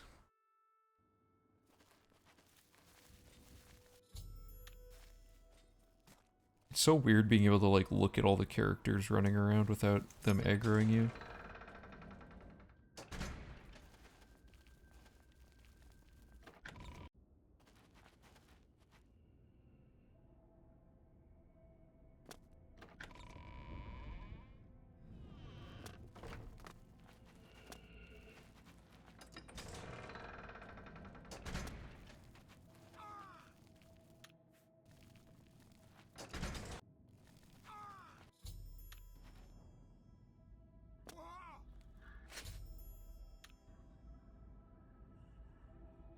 Oh, that's blood, like, on my character model. And then, if I was smart, I would have set up a load warp so I don't have to save clip out of here. But we'll get that when we do the actual quest routing. So for now, we'll just exit like we normally do. Okay, so there were no enemies involved there, and I believe we can just... well, I mean, fast traveling is not going to really matter, but... Yeah, there's not going to be anything else because we're gonna be doing load warping. So pretend I load warped. Now we're back.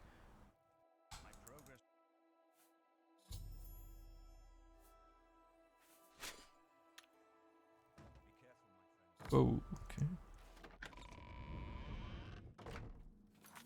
Once I finish the map, like the interactive map that I've been trying to make, I think that would be a good thing to demo on stream. The problem is, like, I don't know how much stuff is, like, I don't know if I want to do, like a PowerPoint type thing every now and then, like I did for the beginning of this routing announcement and stuff. I'm not sure how I want to, like, announce new updates to what's going on yet. Because the PowerPoint was really fun, but if there was a PowerPoint like every 2 weeks about what's been going on, it gets to a point where it's taking up so much time to, like, document what's going on that I don't have time to actually get anything done besides tell people about it. You know what I mean? Like, I'm trying to avoid that pitfall where it's like the Yandere simulator thing where you just make videos about how you can't get anything done, essentially. Oh wait, duh. The King of Miscartend was tricky.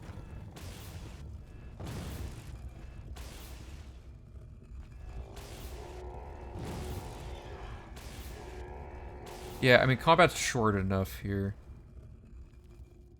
Google Teams every week. Bi-monthly. I mean, also the other thing is, like, I have to write down and track everything that's going on with like every minor little discovery and things if I'm gonna make a thorough announcement video as well. So yeah, I mean, I'm just trying to figure out, like, what's the quickest, easiest way to make announcement content that won't prohibit moving forward on the project. It's the thing I'm currently working on. I think the PowerPoints are probably the easiest way to do it, although it did take me like an entire night to put together the PowerPoint for V4, but that was like a larger announcement, I suppose. Plus, a lot of things are hard to announce without gameplay examples, so I'd have to spend a lot of time like prepping the right save files to demonstrate each glitch and like how they work and like re-explain everything, when I could maybe just like eventually put out a video showing the full tech demo of that glitch as its own scripted video down the road. I'm not sure on that yet either. Major updates when they happen. Yeah, the Fame Summit was a big thing.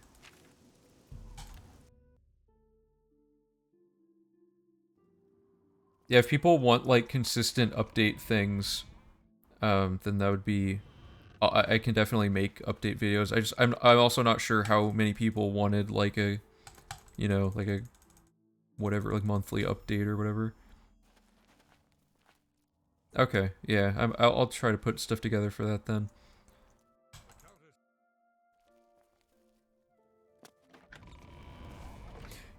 Yeah, that's the other thing is, like, a lot of the content I was making prior to this for the YouTube channel was, like, heavily edited and scripted and, like, really polished, like, or as much as I'm able to, not knowing a ton of editing stuff, but you know what I mean.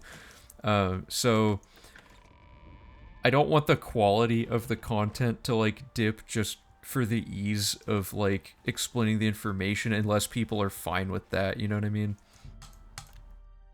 Like, if people don't want, like, me stuttering through an explanation and then chopping it up in editing via these, like, stream demonstrations and stuff. Oh, wait. Also, a lot of stuff is so confusing, I might need to script it. You know?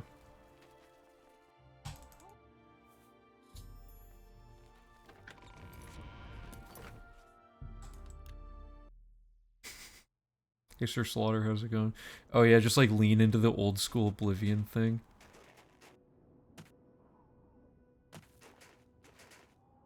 But then you're explaining a tech everyone already knows. Oh, you mean like in the fake old video? Okay, so this is the real test here. How hard is all this stuff to kill?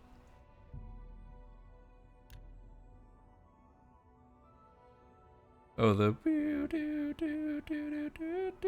song, the whatever that was called, the LCD sound system song.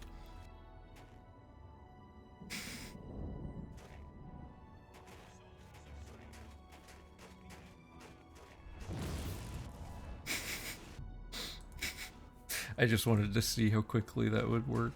Okay. I kind of want so the whole point of me making like better edited tutorials and stuff was because every time I click on an Oblivion tutorial, it looks like that because they're all from like the early to or like the like mid to late 2000s, you know what I mean? So I was trying to make stuff that has like a more modern YouTube feel but like about this game. So I don't know, it'd be like it would be like a step backwards I think if I made a video that had that aesthetic, you know.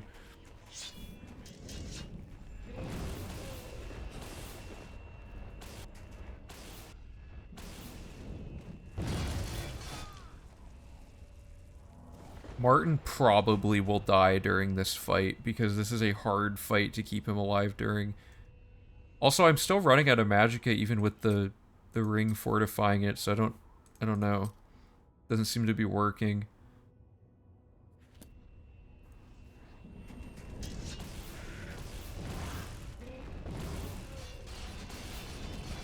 Jesus. I was gonna make sure I don't accidentally kill any of the people or they arrest me. This fight would definitely...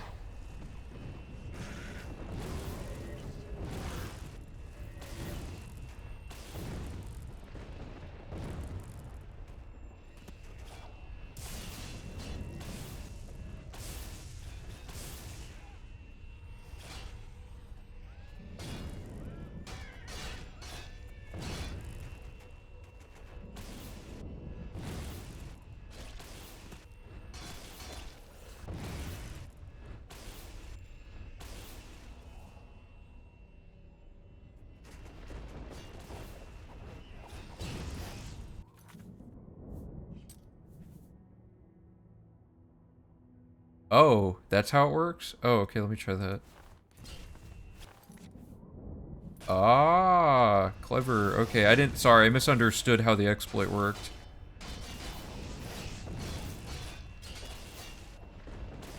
So after you're done fighting... Well, okay. So after they're done fighting and you run out of magicka, you unequip and re-equip to get... That's interesting, okay.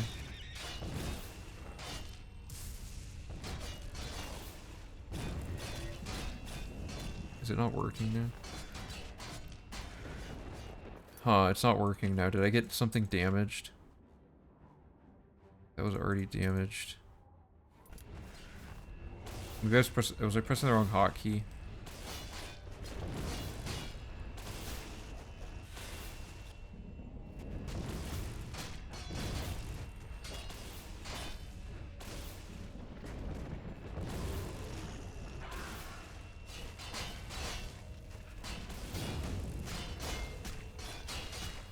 Oh, I was just pressing the wrong hotkey. Okay, get in there.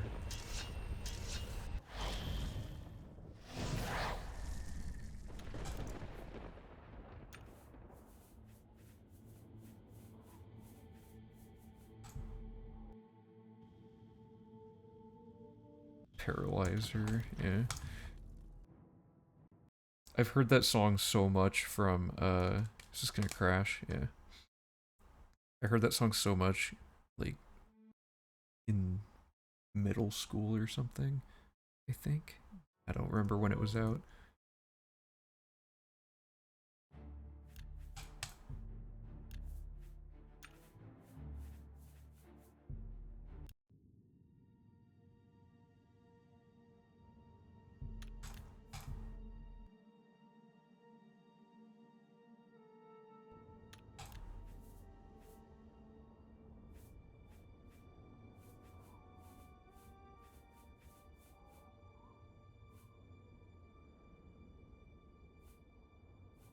Isn't this Kvatch? Or am I dumb? Yeah, that's Kvatch.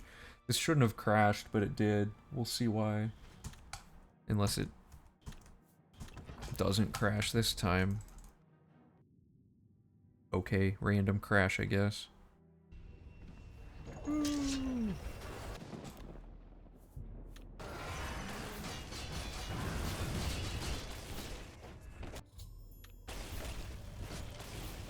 And I believe you can interrupt Martin. Why are they all clapping during the fight?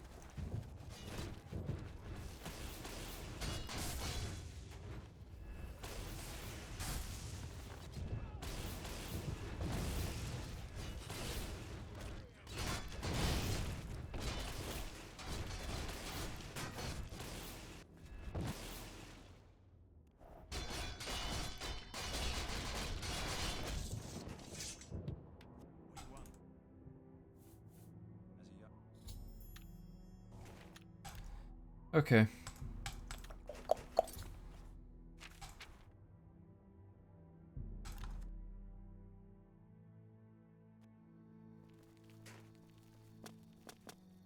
Okay, the ring thing, let me make a note because I misunderstood that. Yeah, the mid-battle clap is a flex.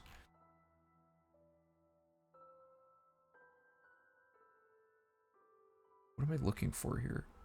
Oh, and then hotkey to equip, unequip a 50 magicka bonus, or a fortification ring, which is ring of transmutation, which I don't know where in the game that is, but I'm sure we'll get it somewhere. Alright, and then... See, that right there, that hour that I waited to push Martin into the door, that would suck if that wasn't there. Or this hour to put him here so he just starts casting the thing after you talk to him. Like, as soon as you do this, if you wait an hour, he'll just, like, go straight into this thing sometimes.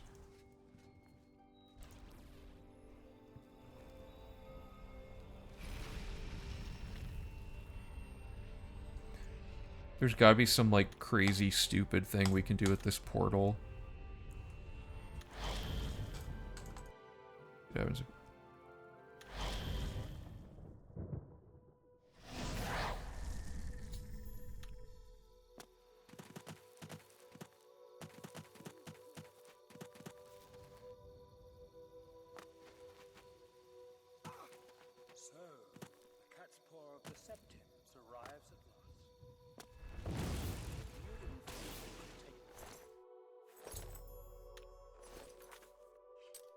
Okay, that was not bad combat.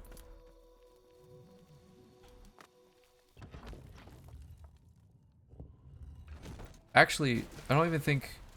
With load warping, I think we'll be able to skip this whole sequence. Because you can just saddle, like, or something out of this area so you don't have to go through this catacomb thing. It saves, like, 3 minutes.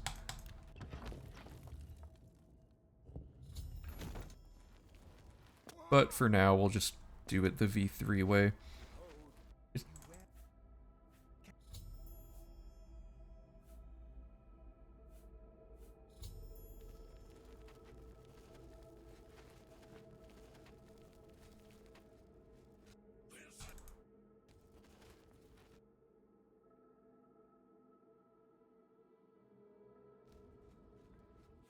What? Okay, I don't know what that was all about.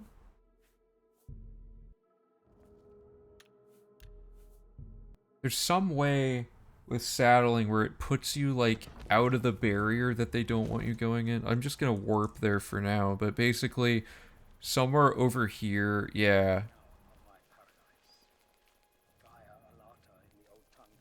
You can get up here without having to go through that whole thing.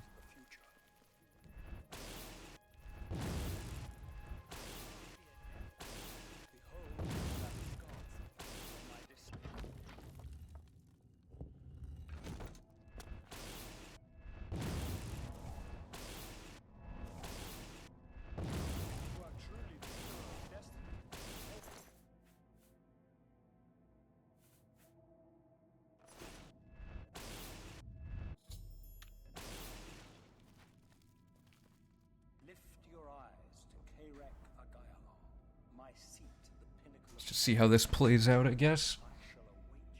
And then we just, longer weakness to magic. It's already 3 seconds. Don't we get the second cast off in time? Or do you mean so it can, like, layer even more weakness to magickas on top of each other?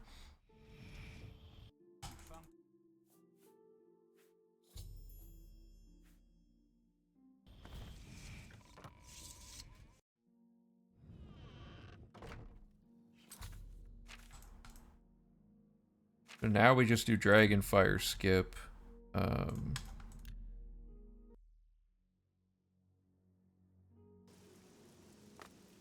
there's actually no combat involved here. You just do this.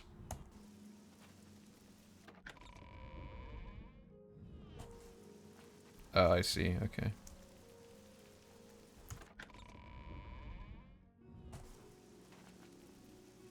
Why is this not... Maybe it just needs skooma. Yeah.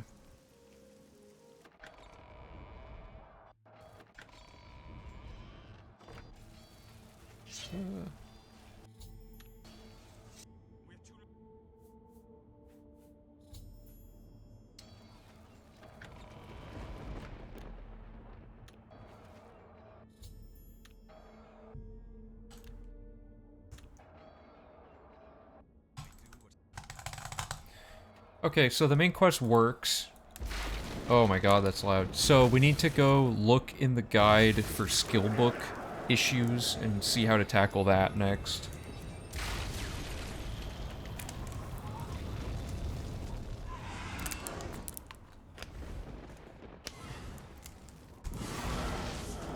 But yeah, okay, so the late Baurus version of this seems to work pretty well. The main quest is like a 20, or, main quest is like a 30-minute split or something, so that won't be too bad, to do that, but you also have to do all the Oblivion gates in the middle of it, so, I mean, it's hard to gauge, how much time would truly be lost from this. Probably not a whole lot. The question is, does it save more time than the 2 hours it takes to do the, other thing? The skill grind? I think so.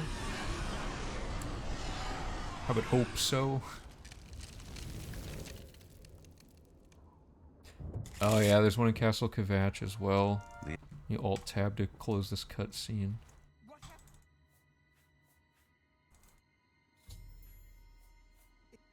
Okay, so they give you this Imperial Dragon armor, right? So the goal is now to advance time 2 weeks as fast as possible. Remember the thing we learned. We can actually do this. Yeah, we have to do the main quest anyway, it's just that we can't, like, avoid backtracking. Although the main quest is largely self-contained, with the exception of going, here to talk to Tarmina and some of the stuff around the Imperial City. Not integrating it is pretty much, like, the main time loss, but yeah, it's largely fine. So, the goal is to advance time 2 weeks, so if we found a way to drain our speed, like, incredibly low, because, like, right now it is Sundus at 10 a.m., so if we... That didn't work, I messed up the inputting.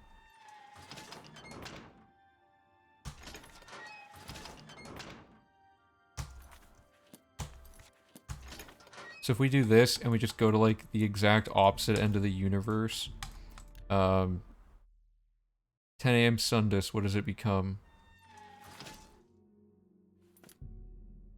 2 p.m. Sundus. That doesn't advance it very fast. So if we find a way to, like, stupidly lower our, whoops. If we find a way to stupidly lower our speed to speed up, because otherwise we have to wait 24 hours, 14 times in a row. So if we can use time warping to skip that, that would be pretty nice. The problem is we're now super mega buffed out and have, like, all the best speed and everything. Drain speed once. I think after the 1 second it wears off, but we can test it.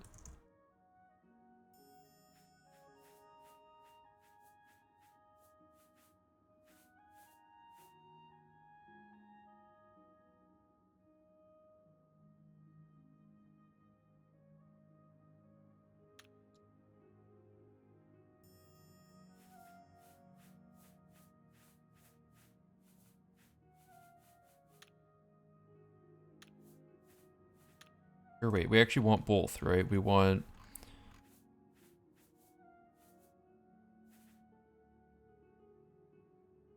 The problem is, drain attribute's hard to find. But let's just see if this even works.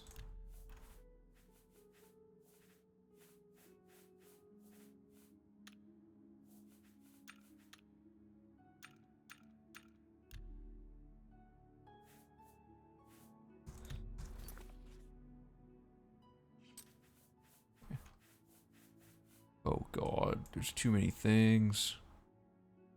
Oh, I'm not even gonna be able to find this. Why does Oblivion scroll chat? Does anyone have any insight into why that happens?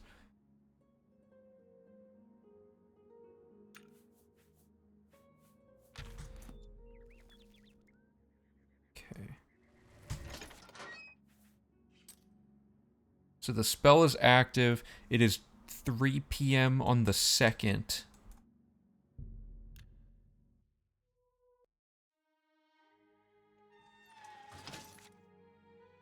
It is 9 p.m., so it still took 6 hours, so that didn't really do anything. It's unfortunate.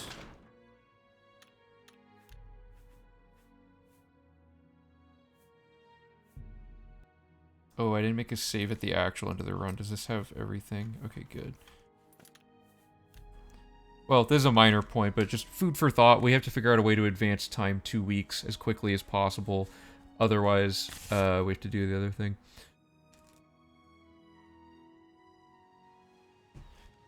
Because normally we do everything else in the game while that 2 weeks is occurring, and then we come back, so not exactly ideal to have to wait for 14 days straight, but oh, jail could do it. Yeah, okay. What's the fastest way to get a bounty? Probably Dorian again. Like, ah,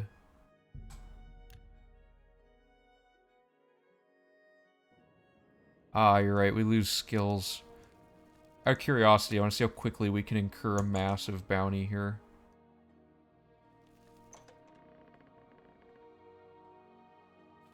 So what we need to do for this is this.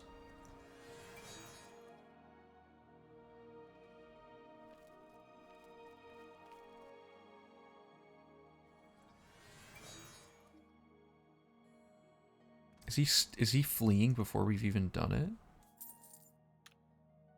I'm so high level. Why does he have 9 gold? That's not gonna work. Is there a way to set the bounty really high? It's like...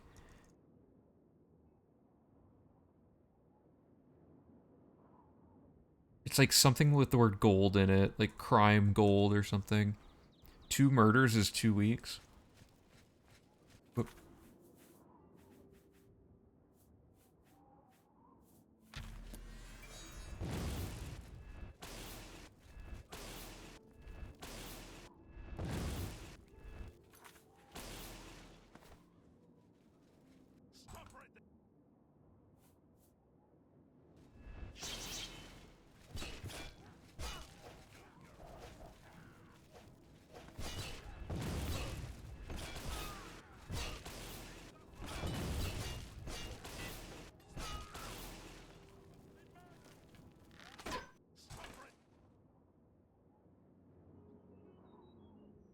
Okay.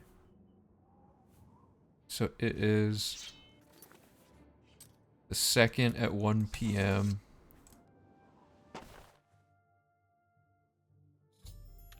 Right. Yeah.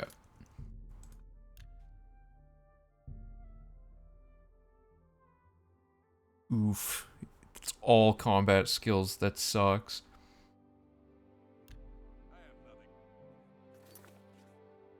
That does advance time, but we can't lose those skills because now... I mean, you know... What? Hold up. Hold up. How did jail give us 250 athletics? We didn't even need vampirism? What just happened? What? Wait a minute. There's a new thing to investigate. We did it. Did anything else underflow? Why athletics?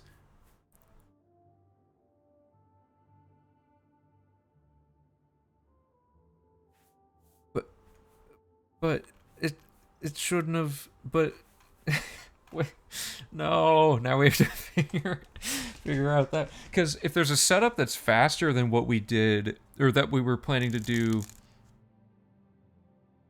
I wonder if drain skill work would prevent it. I can't look back at my own broadcast, I don't think, to see what just happened, but we can try to recreate it, I guess. What was your athletics prior to everything? It was like 100. That's why it's weird. It went from like 100 to 254. But like... Look at that. Okay, I'm gonna make a save on this file.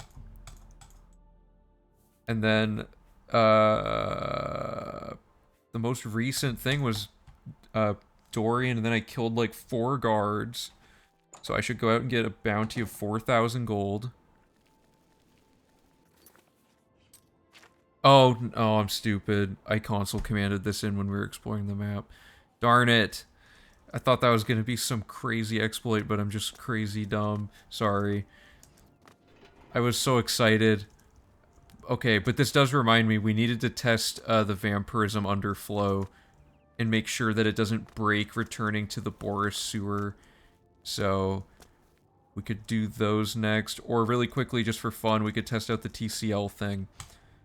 So let's circle back to the beginning of all of this. Now that we know that the main quest thing works, doesn't matter which one of these we do. I don't remember exactly what to do. Whatever. Okay.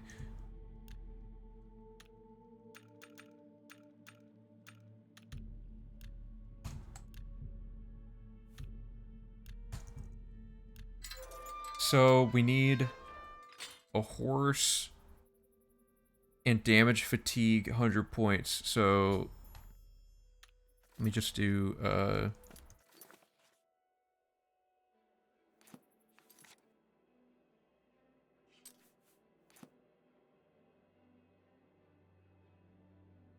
the only thing is it might have gotten patched.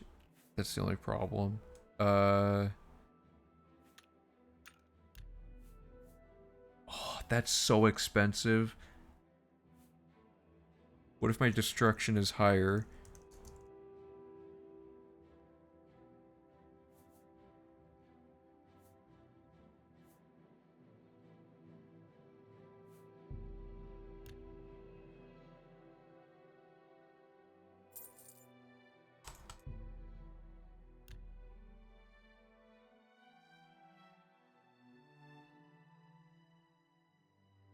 Wait, you can use calm on the horse?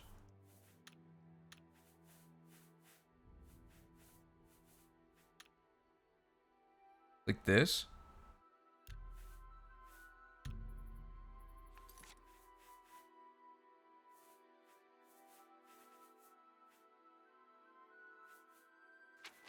Oh my god, where did it go? How did they mess up their alphabetizing system? Or am I dumb?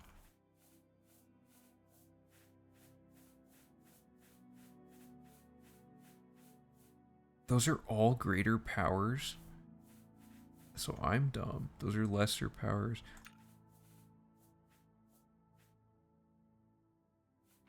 Okay.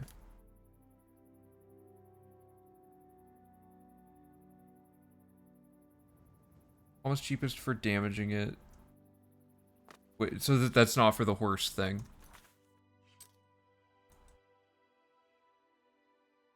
Right.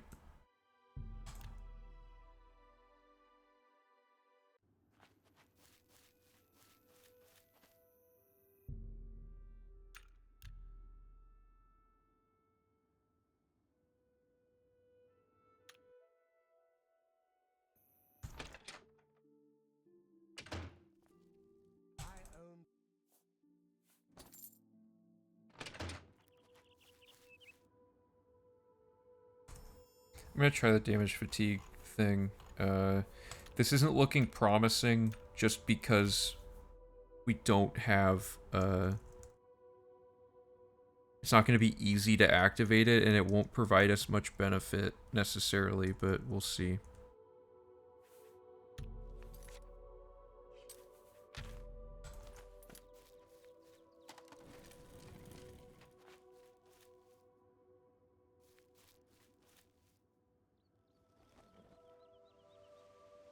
Oh, it was drain fatigue.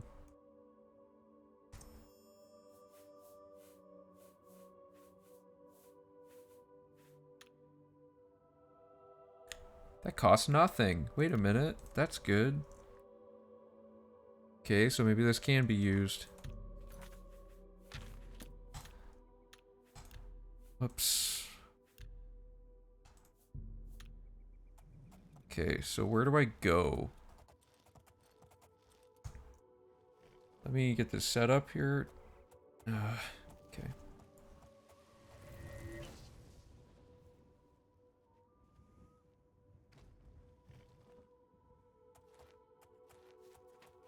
Well, I did on my first try.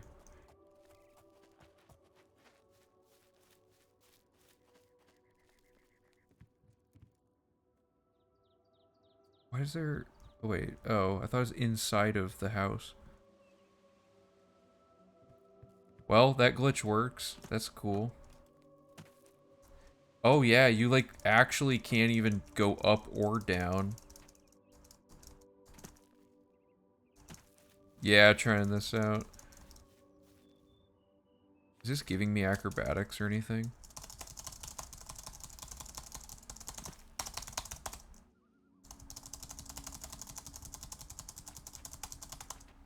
Oh, that's see-through, right? Well, this is weird. Okay, so we want to find, like, a location or something that's super high up and see if, despite being miles above it, it still counts it for us. This is probably not going to count. Or this is probably not going to be high enough.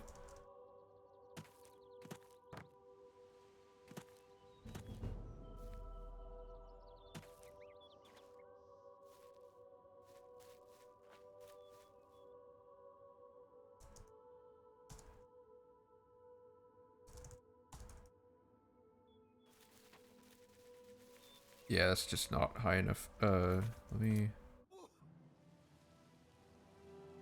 Oh, okay. This actually doesn't do anything then, does it? Because we can clip through stuff. Okay, let me try. There's one. Okay, the problem is your player is actually still on the ground in the game's mind. So we can still die of fall damage and everything. So that doesn't really help us at all. I didn't want to go here. However, it may be useful for clipping into this thing if drain fatigue's not too hard to like find.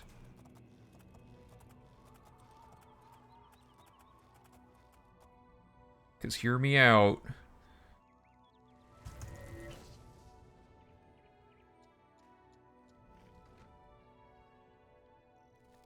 Right? And then you just... not low enough.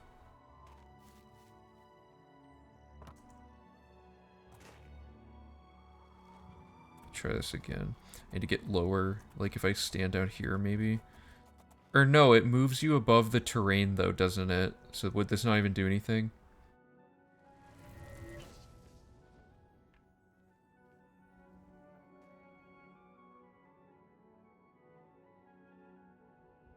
Is it broken, I guess? Oh, no, I didn't want to. Okay.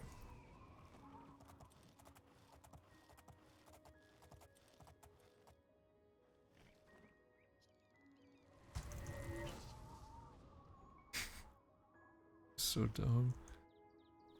Okay, so that, yeah. Okay, so it just changes my height, so that doesn't really help me get into here. Ironically, I'm like so close to having this work.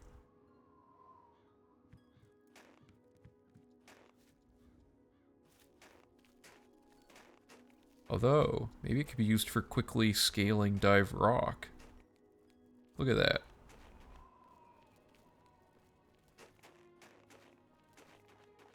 This is such a stupid glitch. Why is it like this? Can you crouch? Oh, to like open the thing, probably. So I'll die if I go this way, right? Because my body is not attached to... Yeah, okay.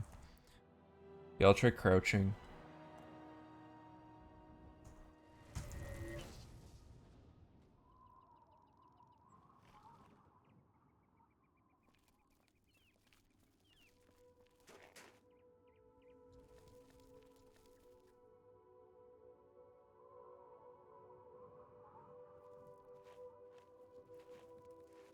Nope. Darn it. I don't know how you would get, like, below the map terrain in this game. Okay, does anyone know of anything off the top of their head? What? Yeah. Oh, it's, like, way underground. Yeah, we're not even, like, close to getting it.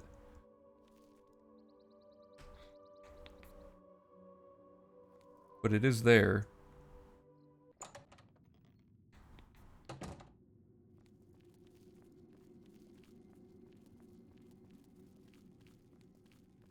Oh, I have TCL active.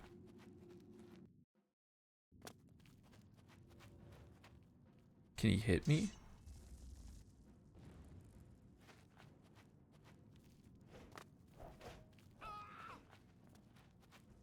There's some benefit to this probably. Like the fact that you can, like right now to clarify, TCL is disabled. So I'm actually, like this is actually what the game's letting me do vanilla. So if we activated this glitch before entering certain dungeons, it could actually be really good for skipping things around. Try it in water. Yeah, we can try it in water in a second. But like, look at this. Like, you could just skip every dungeon by just running to the end like this. Third person cam, maybe. I mean, it helps look around to see where we might be at, yeah.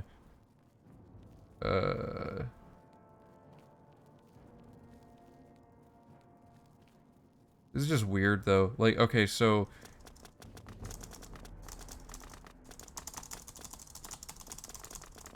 And we can't, like... We can only do this in dungeons where you don't need to go up, I guess.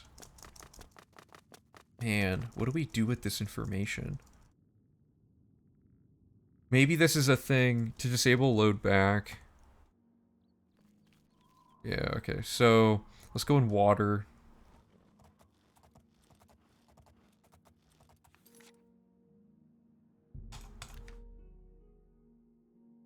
Yeah, quick saving, quick loading seems to undo the glitch. So my horse... Oh...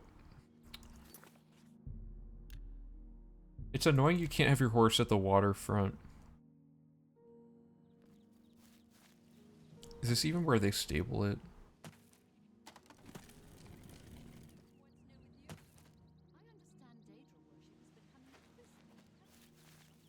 Where did my horse go?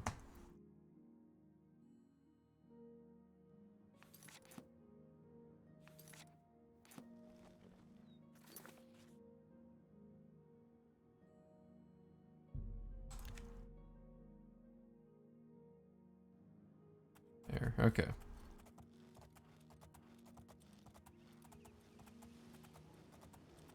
Part of me thinks this won't work because you can't cast spells while in the water. But we'll see.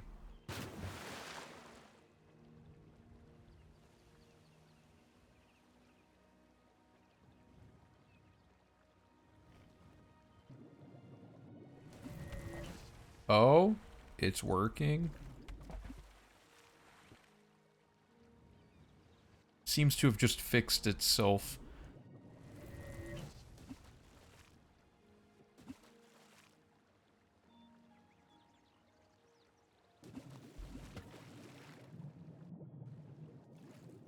I don't think that did anything.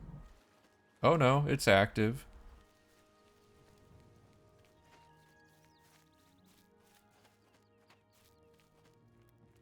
If there's some like crazy hidden thing you can access with this, that would be cool. Okay, let's try this.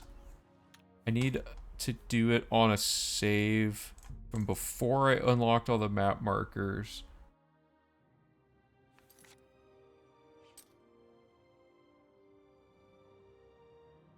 You swim down when in water. Like while on the horse, you mean?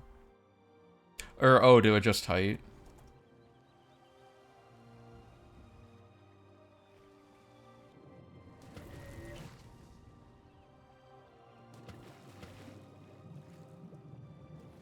No.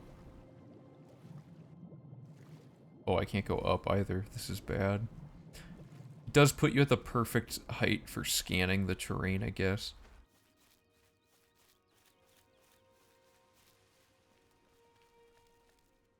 This is so odd. Why is this even a thing? Okay, so let's think. Is there any way that this could help us? It seems like maybe for map exploration, because it could circumvent the height issue. But at the same time, I don't know. It's pretty weird.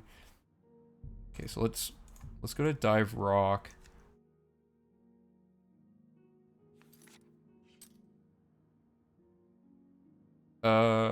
Is there a way I can unlock just a specific location?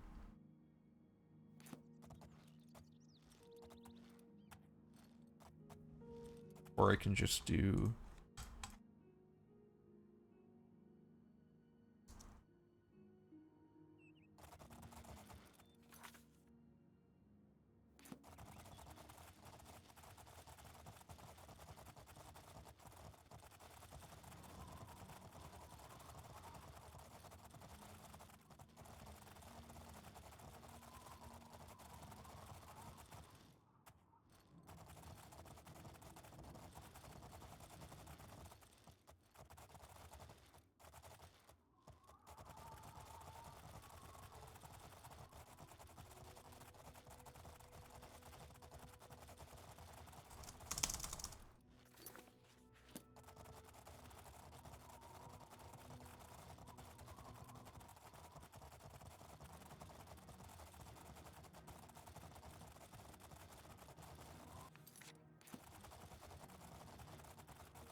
Did I miss it, or am I like too high up?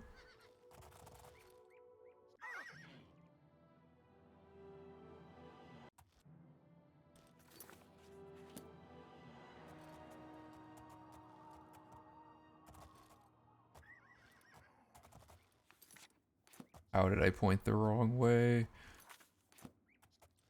Oh, it's where I'm looking.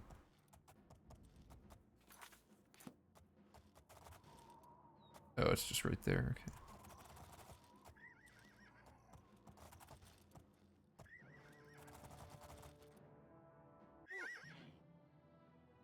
Oh my god. Okay.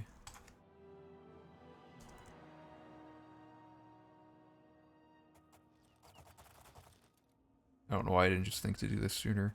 And then I want to make sure it doesn't run away.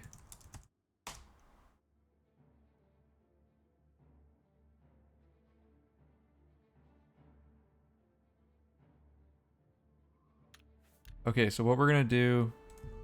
Well, actually also...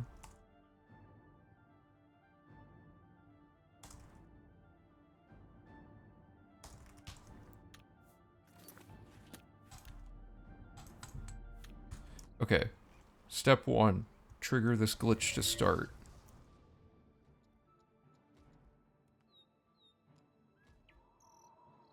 Oh yeah, we have to test the fall damage negation thing. Okay, this didn't work this time.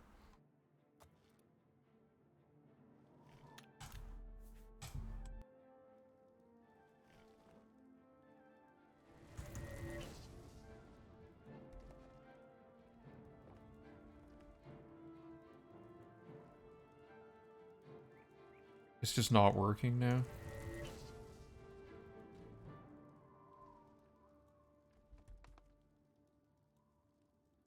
I'm confused. Does anyone know why this isn't working?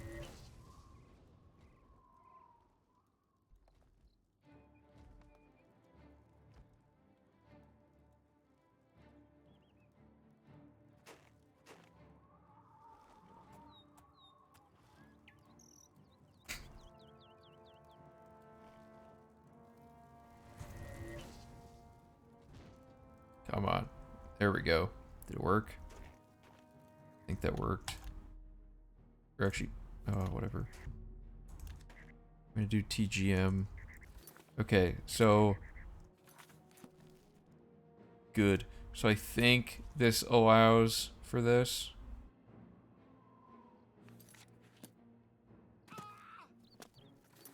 No, okay, so the height limit isn't improved with this glitch.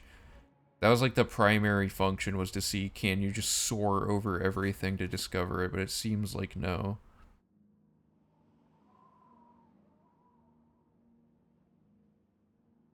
so weird. Alright, yeah, I don't know if this glitch has any immediate uses. If there's something we need to, like, get through a wall that we can't, for whatever reason, get through normally, that would be kind of cool. But off the top of my head, I can't think of anything that this would immediately be useful for. So if people think of stuff, you know, post on the Discord about it or whatever. But I think, although cool, temporarily this is kind of a dead end.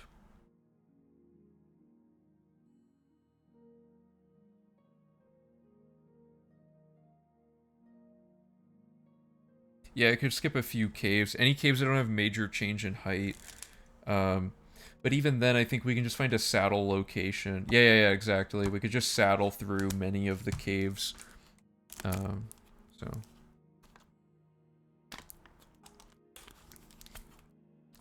Okay. Because this isn't retained on the save file. Like, if I save here, and then I load that save, it thinks I'm here, right? So, I can't necessarily... If I could load warp a character that had this effect active into a zone, that would save us a lot of time. Because at will, our saddle could just instead be a load warped, glitched, clipping character that can run to the end, and then we load warp our actual character through. You know what I mean? But in this case, it doesn't quite work the way we would need it to for it to be super beneficial. I want to say I'm missing something obvious that would be a huge time save, but I cannot think of anything. Okay, so let's look here.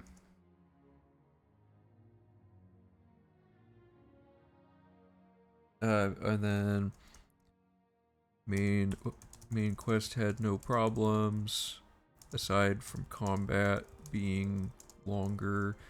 Okay, so we've thoroughly tested that. Let's look at the document that they made and see if we're missing anything about how it could work.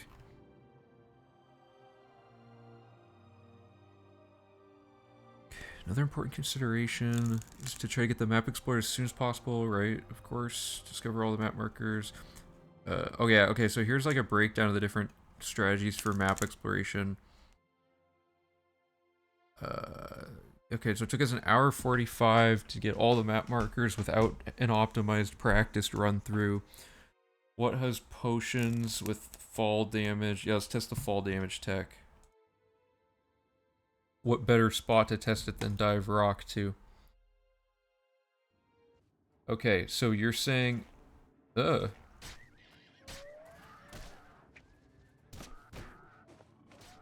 I'm level 150. Okay, so... Let me make sure this is disabled. Okay.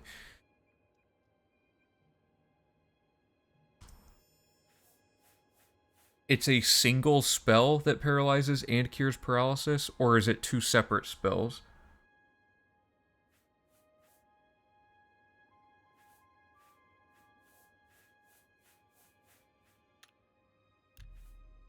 Also, paralyze is like a really massive cost as well.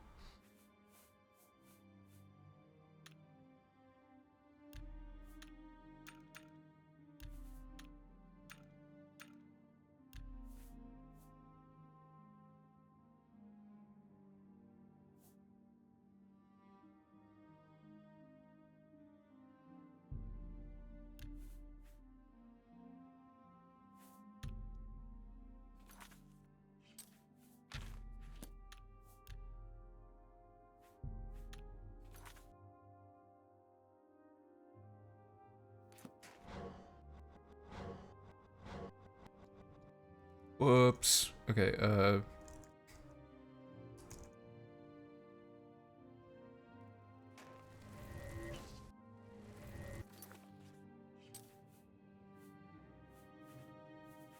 where did it go? I just... What?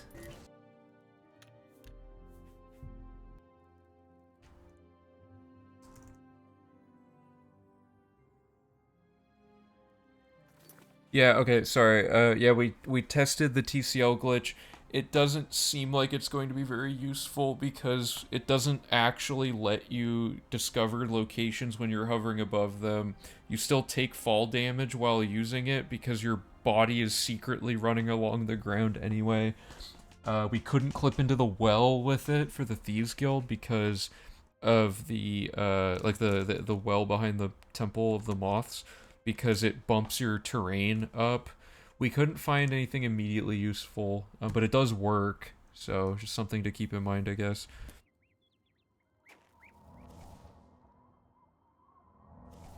Shouldn't this be paralyzing me?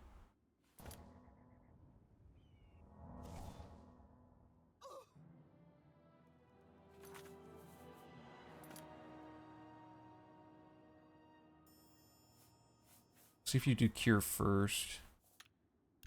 My immediate thought is this is like way too many spell effects to go out of our way to get that are really crazy expensive, so this might not be viable. Like, just having to run around and cast this thing is going to be super inconvenient. But let me see, I just want to see if stacking them works before...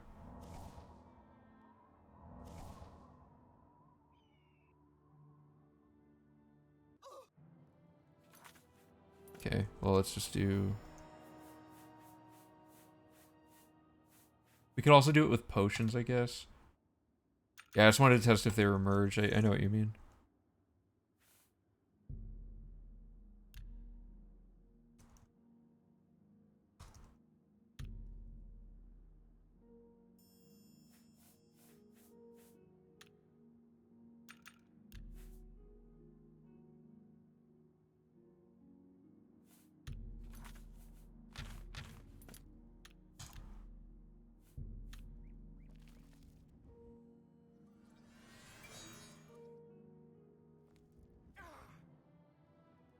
Cast it quick enough.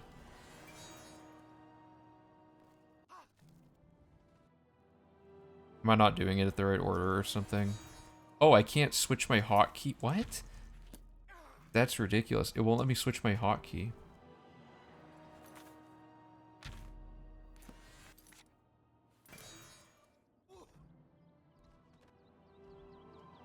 Yeah, I can't cast the spell. I don't know how you're doing this.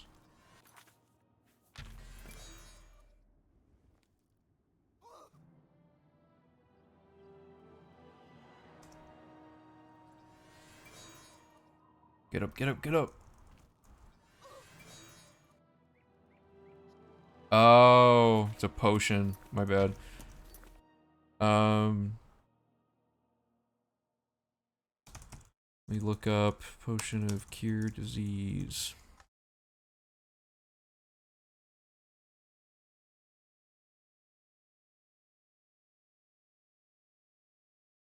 (920E).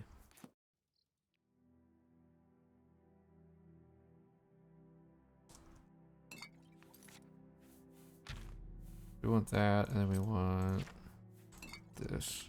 I mean, you could even just have it be 2 potions as well.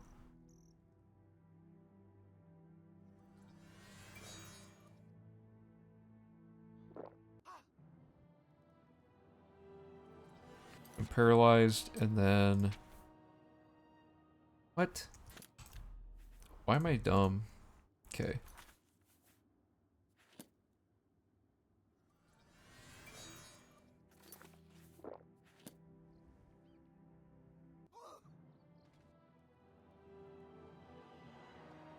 Oh my god, you're right. I'm dumb. 922E.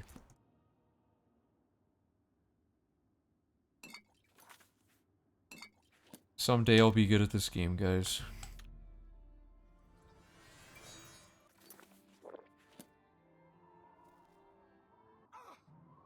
Is it like a timing thing? I paralyze myself, and then I cure myself. Just cast Paralyze before you hit the ground.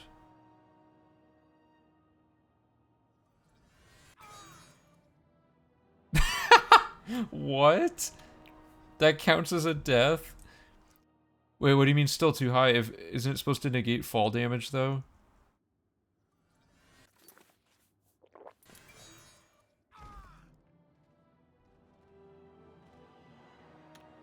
If I can't do it from an extreme height, wouldn't it not matter?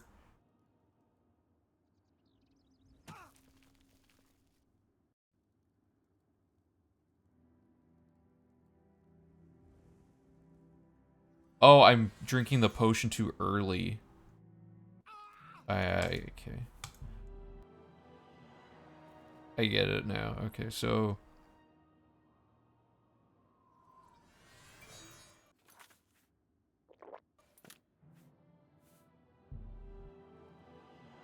I don't know if this is viable.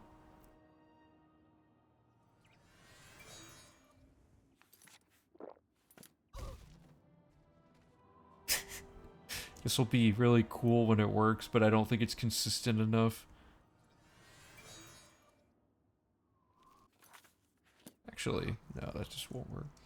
So I need to cast it really low to the ground and cure it really low to the ground?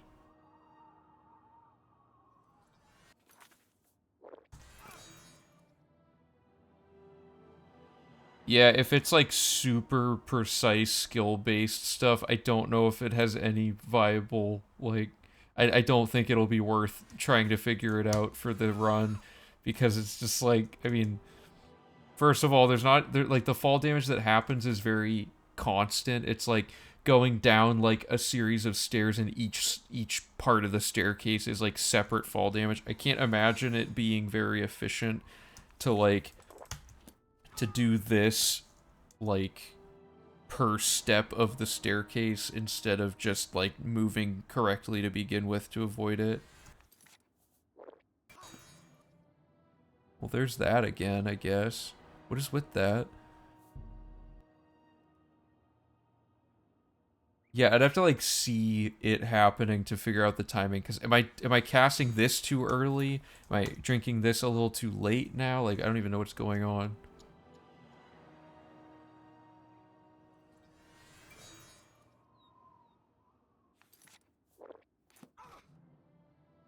Whoa, whoa, whoa, whoa! What was that? I wish I hadn't quick loaded.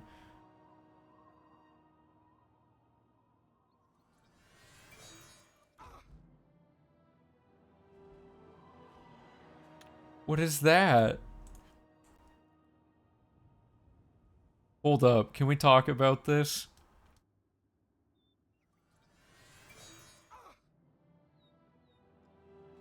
Ugh. Okay.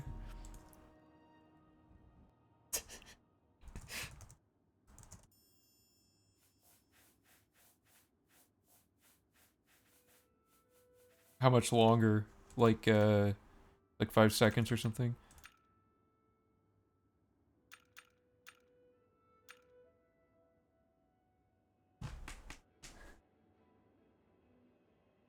I've tried Drain Fatigue before with Skooma and it hasn't worked. It's also like, I don't know, this is funny to test this, but I don't think any of this is even worth trying to learn to do in the run, you know what I mean?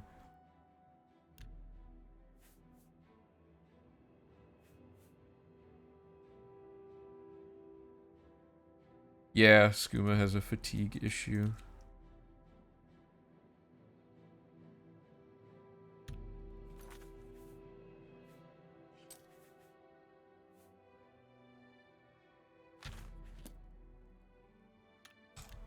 Oops.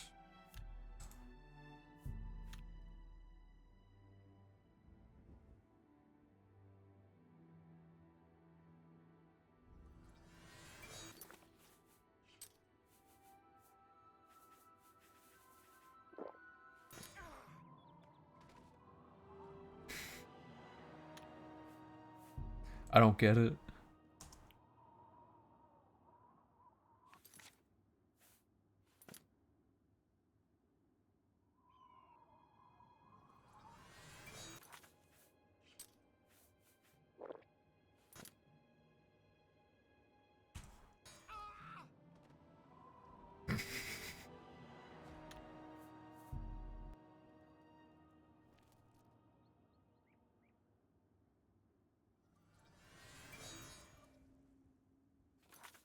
Okay, I don't know how much closer I could time this. Yeah, I can't get it to work. I don't know if this is like, if I'm clearly doing something wrong, but I just don't get what it could be. Oh, the horses just never have their wireframe disabled.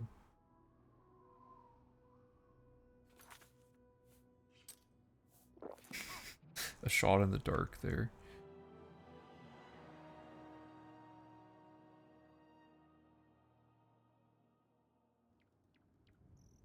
Yeah, what is with that? Oh. Wait, why does it... What? Why is it doing it normally? Is that like how Oblivion looks? This can't be right.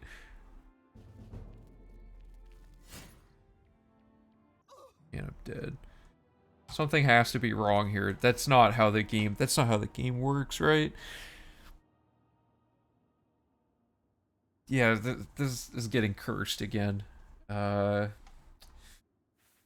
Anyway, let's review.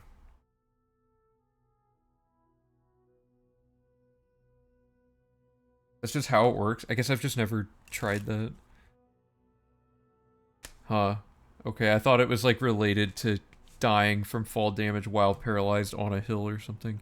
Alright, so we covered this, we covered that. This ended up not quite working. Too complicated to time, too much setup. And then... So we gotta do athletics underflow. Wait. Oh, that's that. Okay. And then this was not immediately useful. Too many, what was it? Too many issues with fall damage. Couldn't discover high locations from high up. Time warping clearly is good. We just need to figure out when we'll be using it. We did the fame announcement. We could glitch hunt for more things, such as, is there a way... I think there's a 1-frame window where we could cheese the Baurus class pop-up thing, and if we can do that, that changes the run. So I want to try to get the timing on that. And then also, the final piece of this puzzle, we should really test athletics underflow, which requires doing Dark Brotherhood. So, the exact setup to get athletics underflow, I believe, is that you make athletics a minor skill after contracting full-blown vampirism, and then you cure the vampirism. Or wait, how would that even work? Because when you change... Oh, because we're not changing races, we're just changing classes. So it's only when you change race that it removes your vampirism. So...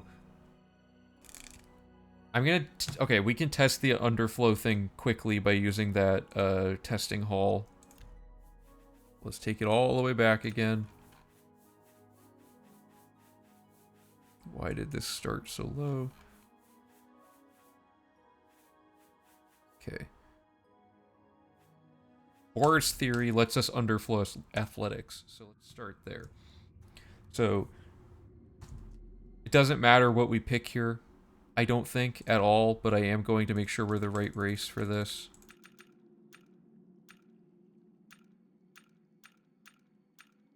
Why is this taking so long to find? Jeet looks kind of funny. Okay. Alright, so we want to... we make our class. We exit the sewer... No. So we want to make a save. We're going to load warp that past the sewer after exiting it. So the easiest way to do that is just somewhere in the market district, whatever.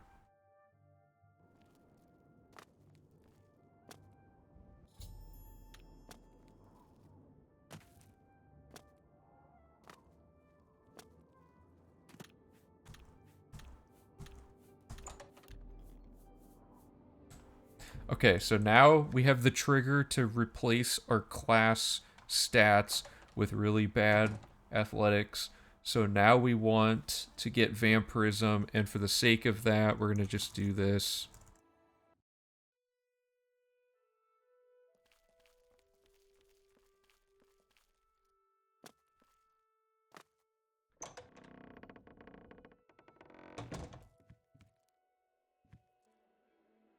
Did we want full-blown vampirism, or did we want a single... Is there a cure potion in here?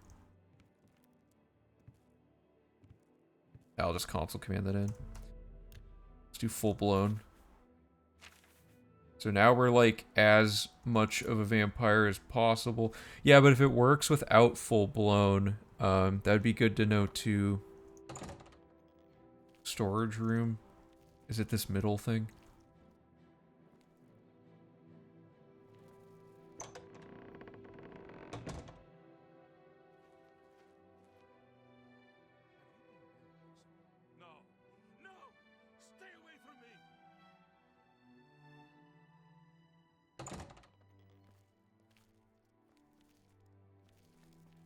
Where's the storage?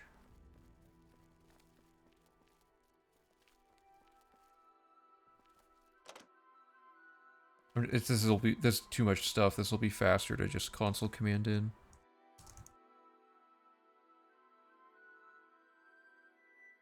So we want 977E4.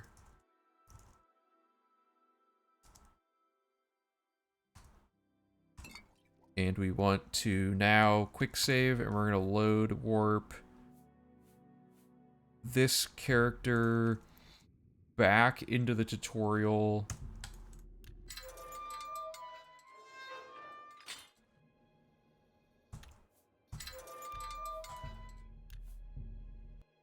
Okay. So now we're in the tutorial. This should good. This shows up. So now we want to pick a class where our athletics is bad. So it can't be a special or a major skill. Let's do... Well, okay. This throws a wrench into things a little bit. It can be special. Oh, okay. Because I'm trying to avoid accidentally picking acrobatics or any of the alchemy and like magic stuff, because then it messes up our leveling at the end. Unless it's secretly tracking your XP gain and we just aren't aware of that, but anyway. So we want athletics to not be a major skill. So let's just pick like all the stuff we were already... Let's just do sneak. Why not?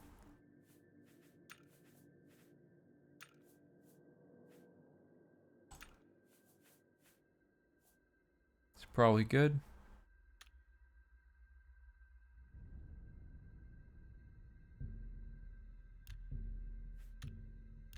Okay, so now we're still a full-blown vampire, and we're still low level, so when it reseeded our stuff, we have 11 athletics, right?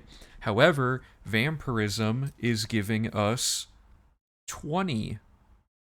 So, if we just take this and get rid of our vampirism, we no longer have... Okay, wait for this to wear off like that. We no longer have that... the athletics fortification wherever it was. We've now cured it.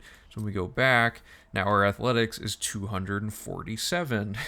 So now we have, from the beginning of the, like, after doing the Dark Brotherhood stuff at the start to get Shadowmere to do map exploration, we now move, like, it's modified, right? So it doesn't look crazy fast, but you gotta keep in mind this is with, like, really bad movement speed otherwise. Like, we have 45 total speed and whatnot. So if we did so like this is our movement speed without adding speed to it, and then if we added, let me just exit the sewers. If we did, what do we get it to? We get it to like 290 or something, but we can't even get it that high, so let's just say 255. So this will simulate doing perma enchants. Oh yeah, and the less vampire we become, the better. But for the sake of the testing haul, I wasn't able to do halfway, so it'd actually be a little higher. But this will be our movement speed without skooma, even. Like just our flat movement speed after the perma enchanting split. And then if you want to get even crazier with it, we can go buy skooma really quick. Or I guess I have it somewhere in here. Let me just find it. 4E0A9.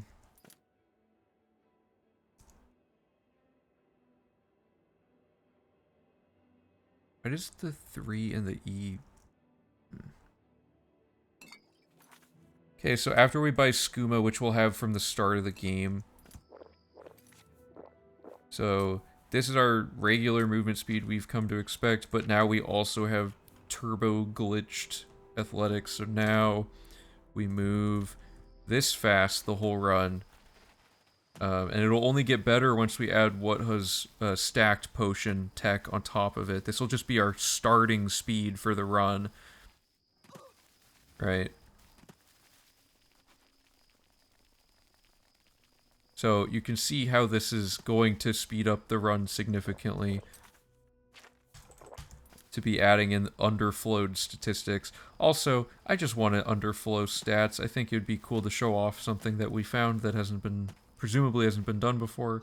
So, but yeah, that's going to be the athletics underflow tech. So, we tested out weakness to magic speed to get 3 to 5k speed. Right, okay, so there's also that.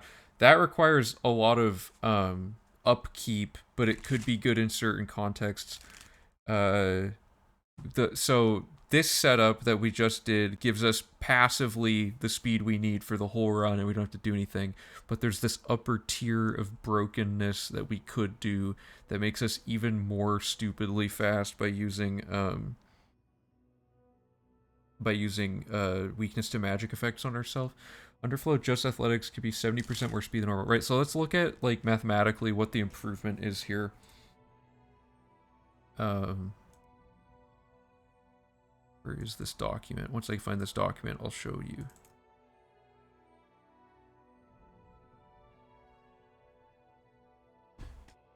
Okay.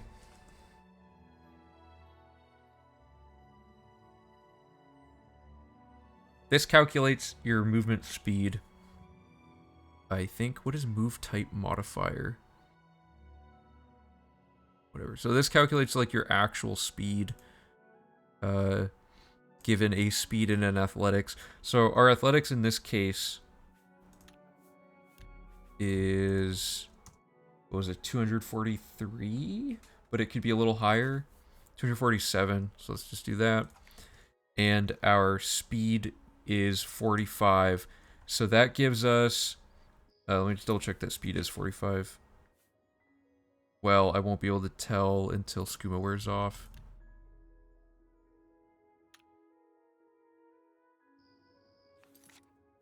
Speed's 255. That's not right. Oh, because I console commanded it. Let me find pre that.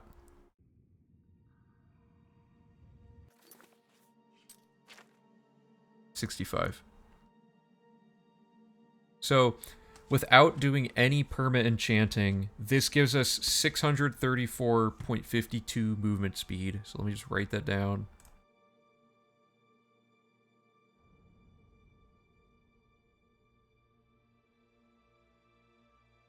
So this is the new, like, athletics underflow. And then this is 0 perma enchants, which is a process that takes like 15 minutes. This would have strength and chameleon as well, but just for the sake of the speed enchantments, we do 29 speed enchantments in V3 to get where we're at. And with the perma enchant optimization stuff going on, we have, let me make sure that my other calculator actually adds up for a second. So, okay, so we want 165 athletics.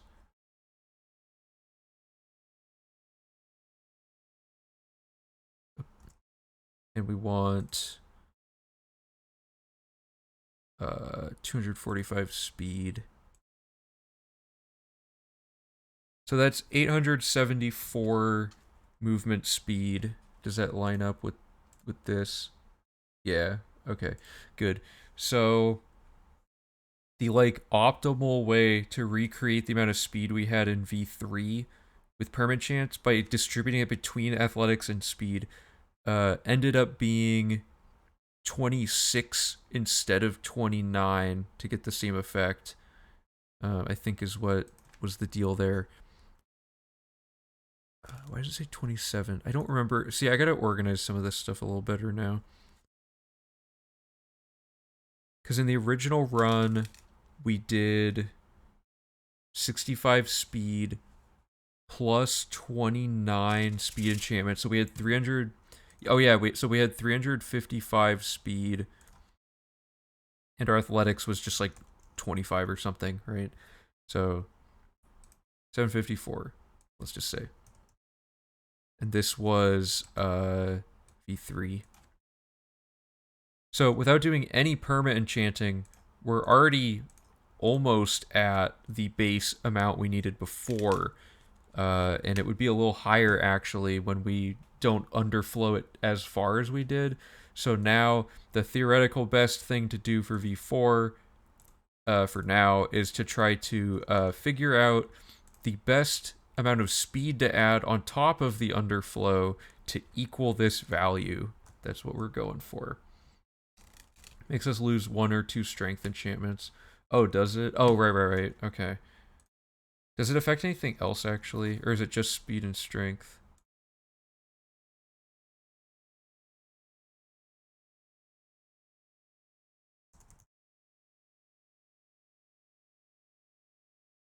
Willpower doesn't matter.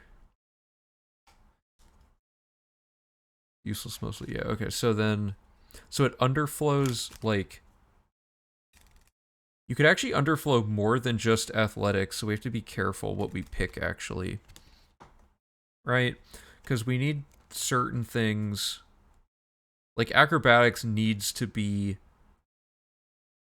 a major skill. Or, well... Oh, how's that gonna work? Yeah, the game's even more broken, ordained. So did anything else underflow? And if so... and if not, why not? Well, I didn't... Okay.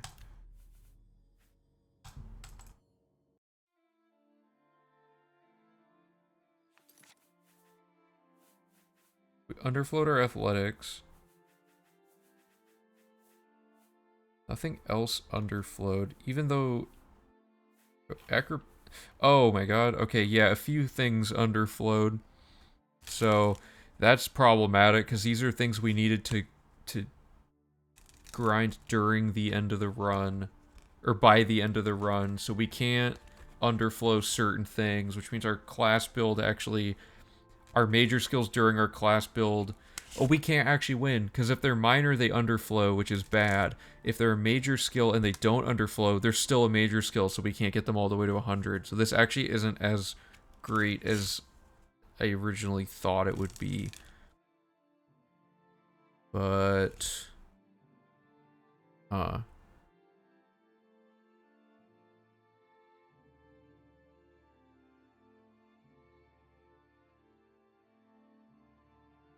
And we have to use 50% vampirism.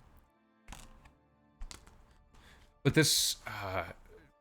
these are at like 5, right? So like, mysticism will definitely underflow, depending on how we build this thing. One thing I guess we never... For high elf... Oh, so we get bonuses to those. Yeah, I guess this will work. My brain's a little fried. I think you're right. I think there's some way of organizing our class build before and after the transition, and with our race and everything, that it could avoid underflowing other things. Do we jump like just super stupid high? Yeah.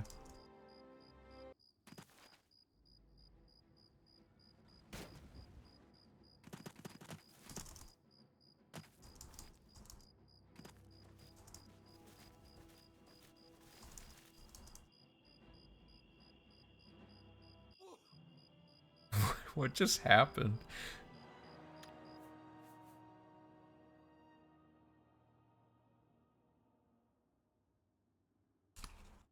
The problem is, what else would we farm, right? Because nothing's easy to farm that's remaining from the list. So, because we want to farm, let me pull up the spreadsheet.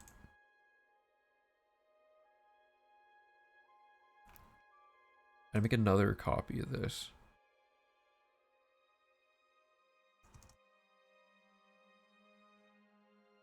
So the goal is that at the end of the run, the 7 skills that are minor are the ones you've farmed at the whole run, so that when you get to the end of the run and it lowers them and then adds the XP you've been gaining, it adds enough to get it from 5 to 100, or from 20 to 100, or whatever, right? So if it's a major skill the whole run, it starts at like 25, and that means you have like 5 levels, or not, the math doesn't add up that much, but it's like you won't quite get to 100 by the end of the run if those are like that, right? The goal is that when we get to level 151 and we do the sewer reset thing, or the Baurus reset, we end up with everything at 100 like automatically, essentially. And then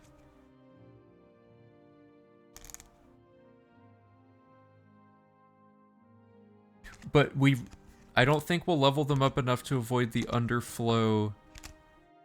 Well, okay, what do we do before we even get to the Dark Brotherhood? We definitely get our illusion up to 25. Hey, Sandy, how's it going? Yeah, so we underflow to 25. There's so many things to consider. For reference, Sandy, what we've just done is we've underflowed some statistics, including our movement speed, to be super fast. I have Skooma on top of this, and I console commanded in some perma enchants. But long story short, okay, I'm gonna recreate this for my own sanity here. So theoretically, you load warp. Let me make sure I'm the right race. Yeah. So theoretically, we load warp this character. And I can do this in the testing hall.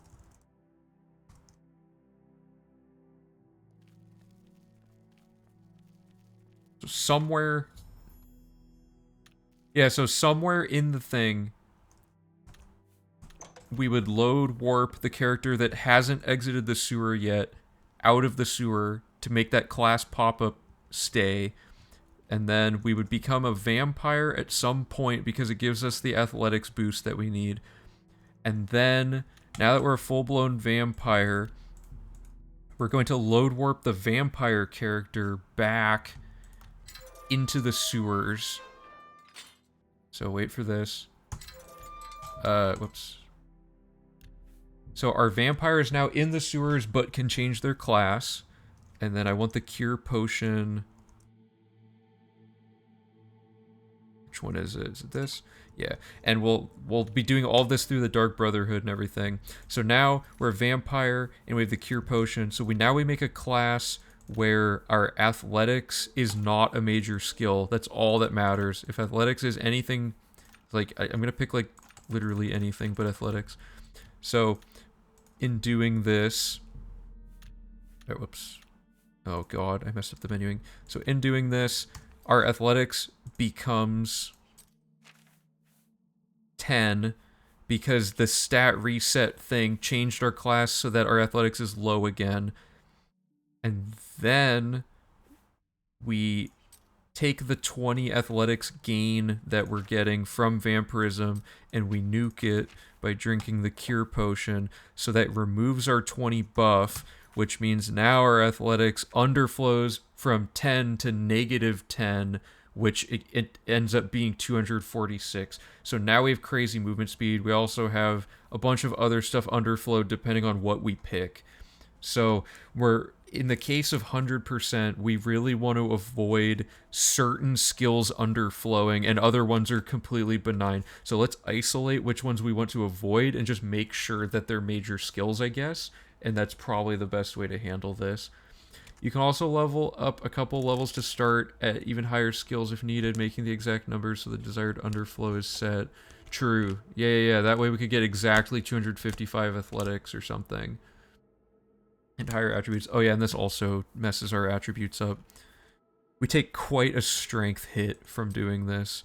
Like, we have abysmal strength now, so we'll have to definitely perma enchant. That's like 4, I think what Hus said that was like 4 enchants worth back up to do this. Oh, Sandy, one thing that Elon was in here earlier, yeah, so this tech is only really viable to do underflowing for maybe the Dark Brotherhood quest line, but probably not because you have to go so far out of your way to like become a vampire and get like the cure isn't easy to find. So this isn't really viable for any category other than maybe 100% as far as I can tell. The cool thing, a thing completely unrelated, Sandy, for no out of bounds, if you quick save outside of the Kvatch gate and load warp into it, the gates you have to curve jump around won't spawn. So that's a thing that Elon and I were talking about at the start of stream. I found it like a while ago and I forgot to mention it. So yeah, try that if you want a free time save on no out of bounds. It probably won't save that much time, but still. Okay, so attributes can scale up depending on the amount of special major skill, and special major skills scale 1.5 for every level. So wait, how do attributes scale up 3 points per level? Huh. I'm a little confused still trying to wrap my head, like, you gotta remember I struggled trying to wrap my head around this the first time. Okay, so the 7 skills we want to farm during the run that we want to avoid underflowing are going to be alchemy, alteration, conjuration, illusion, mysticism, security, and then acrobatics. Oh, you can load warp out before the stone's even done being grabbed. That's cool. Okay, so the problem is just avoiding overflowing. Okay, so how do I illustrate this for people who don't? Doesn't matter the specialized. The 0.8 for an attribute is for every major skill that's related to that attribute. What? Why does it work that way? So you're saying if wait a minute. Oh no, but it resets everything, right? So if we just underfloat our athletics to 243, you're saying if we go back in and do it again because the skill is so high now, it will make what is it governed by athletics? It'll make our speed go up again? Or are you saying that because, well, it's not XP towards the athletics, I suppose.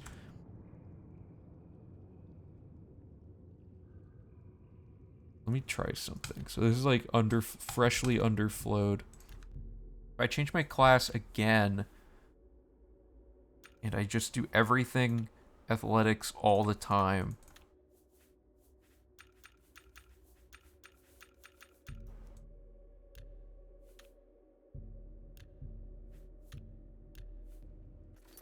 now what happens? Well, no, it's just going to reset everything again, I guess. Yeah, that won't. Never mind. Oh, I see. So you're saying we might want to just pick strength-related skills just to get free strength points. Is that what you mean?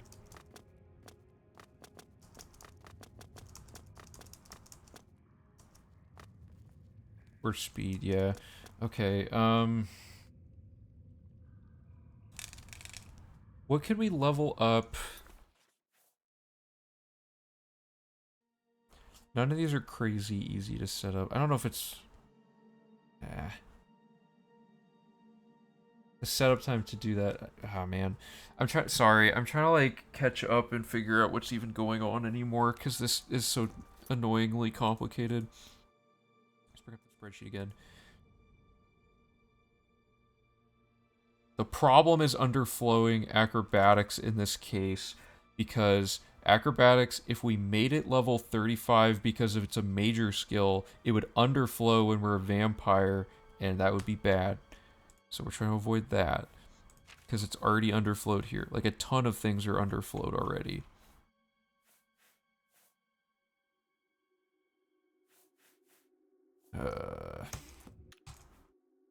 Do the pre-underflowed and look at our starting values for our class. Is pre-underflowed? I think it is.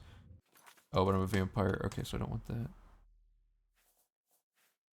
Yeah, I mean, we can train acrobatics and stuff. I mean, we already do that anyway. What I'm saying is, yeah, acrobatics and athletics are the only two skills that continue to scale past level 100. So acrobatics 255, you just jump ridiculously high. Yeah, if you have a way to evaluate combos and stuff, that'd be cool. Because what I'm trying to figure out is, I just want to avoid the dilemma being that acrobatics at level 5 trained up to 100 gives you a certain amount of XP that's going to be applied at the end of the run, right? And we want to not start at too high of a level of acrobatics, i.e. picking it as a major or specialized skill, because if you do that, you get less XP before it stops giving you XP for it at the end of the run, and then when you go to change it, you won't already be at level 100 at the end, which would be unfortunate. However, if you make it a major skill to avoid that problem of it underflowing, you introduce the problem of it not being at level 100 at the end of the run. That's the dilemma. The dilemma I'm trying to illustrate. You can pick it as a major specialized in the first class. Yeah, but being major means that we can't get... We'd be getting from 30 to 100 XP, and that's not enough XP to get it from 20 to 100 when we change the class at the end, right? Raw experience is what matters, but I'm pretty sure it stops giving you XP after level 100, right? And that's why it's not incrementing at that point. I mean, we can test that really quick. If it continues to increment it afterward, that'd be great. What's the best way to test this?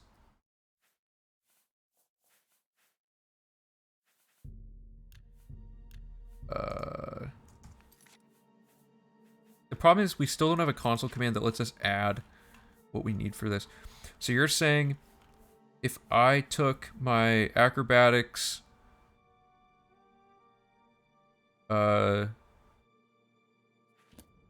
I think the first class does matter, unless it... Because, okay, where's the TDT that does this?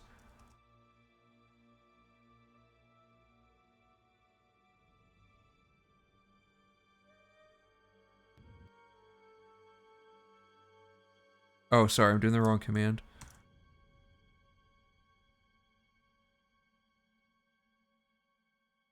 I'm trying to figure out how to illustrate what I mean.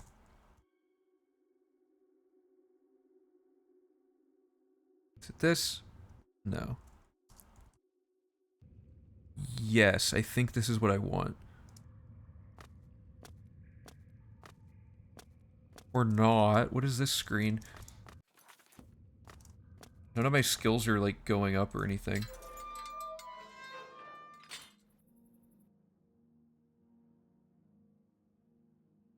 Yeah, okay. So, for example, see how my... Well, why are my stats not going up? Okay, now they are. So, let me go to the waterfront, or is this dock might be good enough?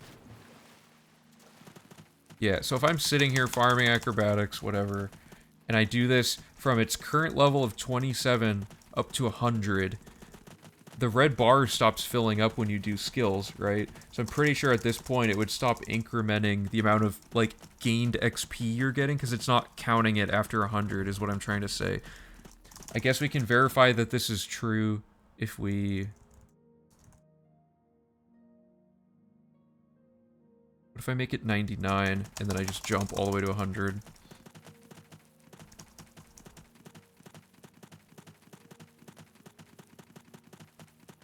$16? How much acrobatics for what? To avoid it underflowing?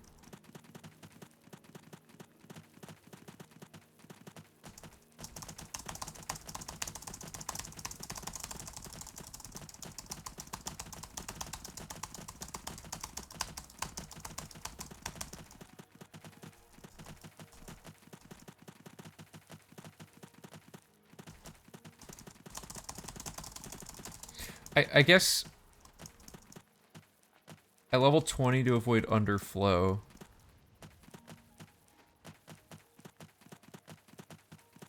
Yeah, but yeah, so that's for the first class change. There's 3 classes, right? There's the one no, there's 2 classes, isn't there? Okay, I'm gonna see what happens if I just make this 100.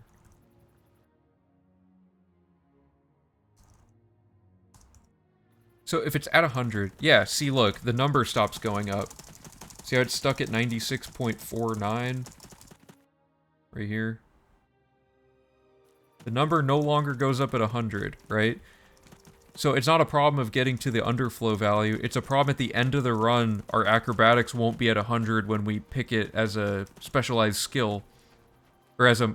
Sorry, when we pick it as a minor skill and it goes back down to level 20 or whatever it is, it won't have enough skill level ups to get it all the way to 100 and we have to go buy training anyway.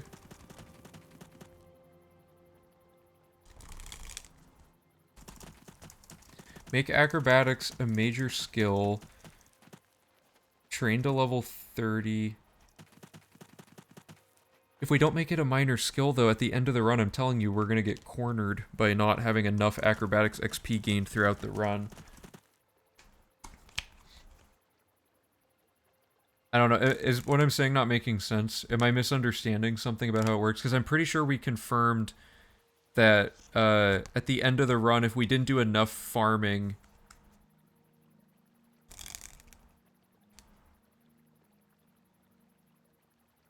Make acrobatics a major skill, train to level 30, then do vampire underflow, and make acrobatics not major or specialized. Okay. I'll do it just because I need to visualize what people are talking about. So if I do... Where's like the beginning of this? Here we go.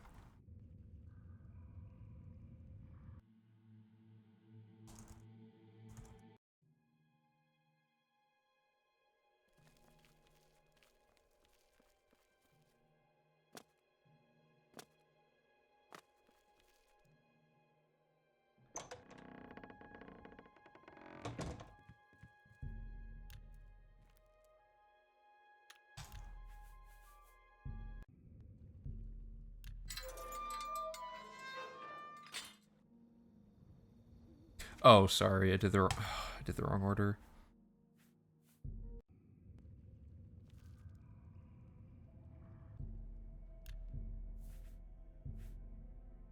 Okay, acrobatics, major skill. And then you're saying to get it to level... Well, it's already at 30.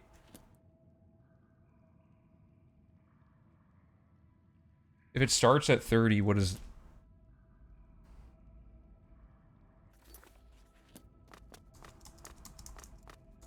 There's gotta be a better spot somewhere in here.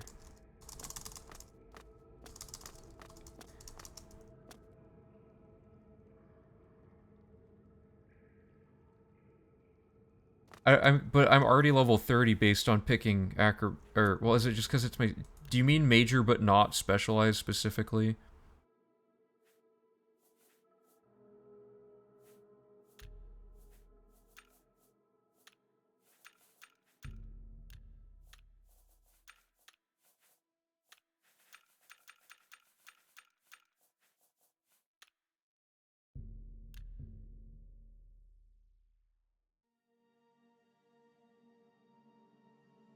What I see is farm the skills you're going to choose as minor at the reset. And exactly, yeah, that's what I'm trying to say, though, is like, in our testing last time, we were at level 100 when we did everything on all of our minor skills because we had farmed them so high, right? But if they start as major skills, they aren't going to be able to get to level 100, and if they start as minor skills, they get underflowed and we gain 0 XP for them anyway. That's what I'm trying to say. Okay, so... First things first. Did I do this right? You're saying get to level 30 starting at 25, right?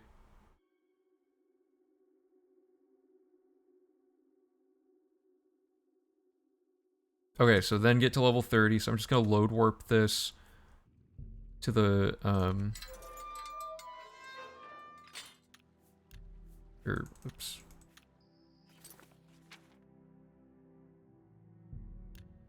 Find somewhere to load warp.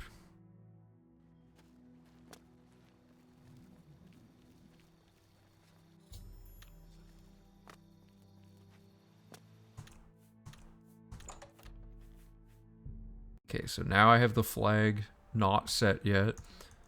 Everything's so blurry. Okay, there we go. The magic farming spot, so we have to get to level 30.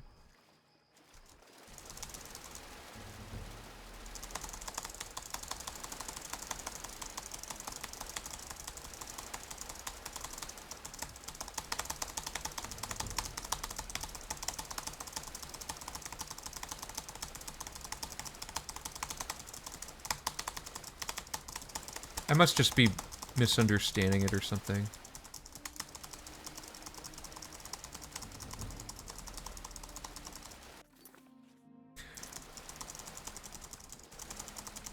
Because by getting rid of vampirism, we're underflowing the acrobatics if we chose it. Because we're making it a minor skill. I mean, I get that we're training some of it, so you're saying that this training will offset it so that it can't possibly underflow? Is that what you mean? And this is simulating how many jumps we would have done in our attempt to get our acrobatics up. Okay, I think I get what you mean then.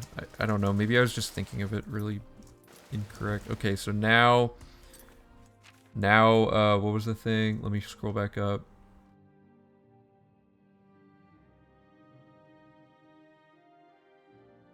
Make acrobatics major, train to 30, then do vampire underflow, and make acrobatics not major or specialized.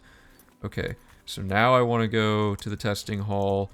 Do I want to be a full-blown vampire, or should I get just the vampirism thing and go from there?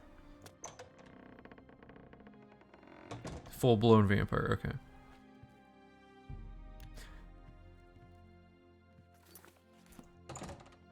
And then gonna load warp it back into the sewer.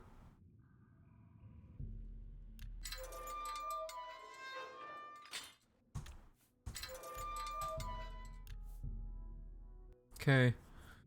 So I'm a full-blown vampire. I'm female high elf. I did 30 acrobatics and I'm at 50 from the plus 20. So yeah. This is the setup. Oh, hey Han, thanks for the $1 donation. Appreciate it. Okay, so now I want to make it a minor skill and not specialized.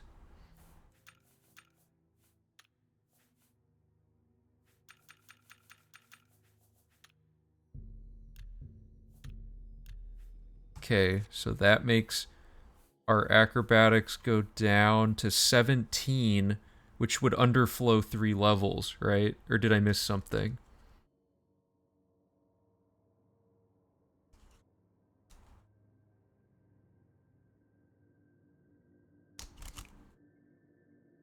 Although, if we're not a full... Because we're only becoming a full-blown vampire for convenience in testing things, we would probably not be a full-blown vampire in the actual thing, right?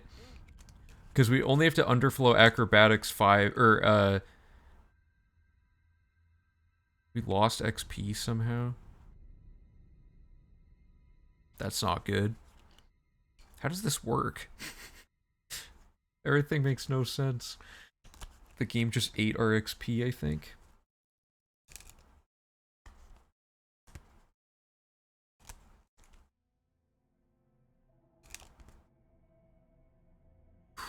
Alright, I think...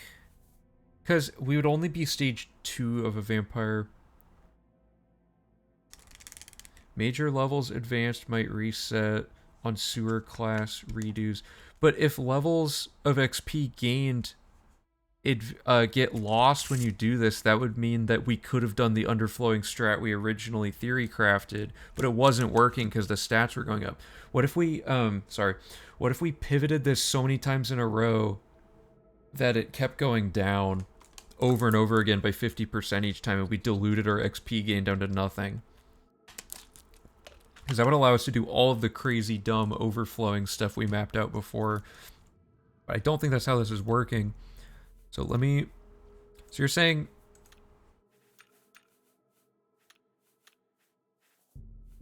So I'm just going to pick like random stuff all over the place and just see how it's affecting the class. Or specifically acrobatics each time. So that's 17 again.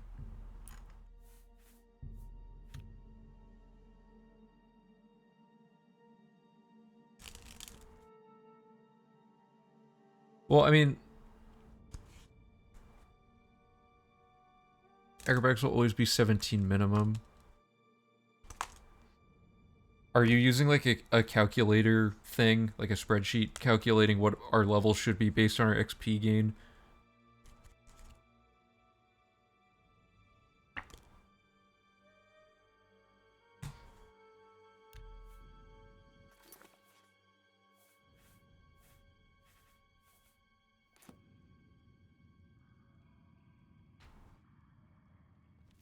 This is puzzling.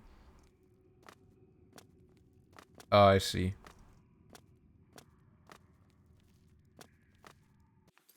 So you're saying the level of...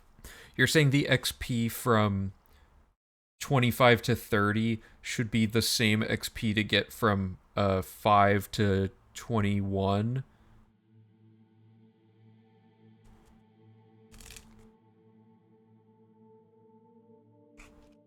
Interesting.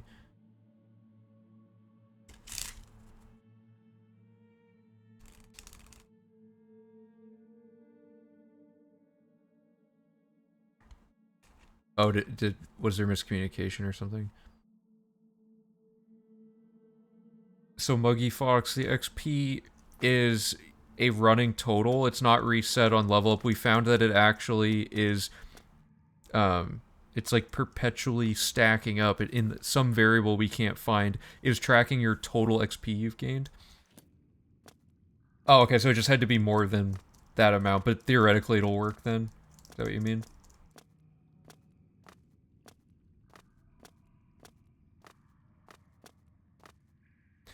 And we'd want to be... Well, actually, no. Yeah, if it's at 0, that's fine. Okay, so...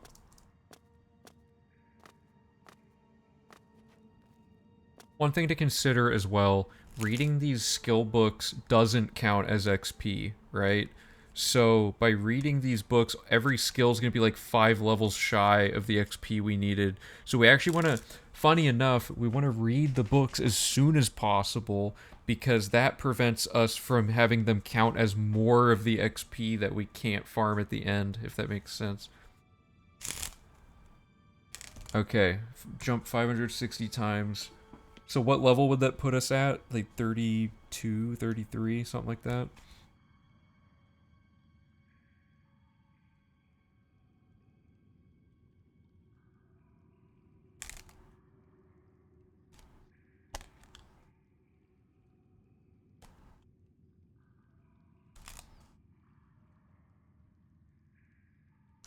A little over level 33, okay.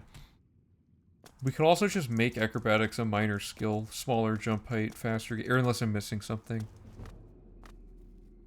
But yeah, okay, so...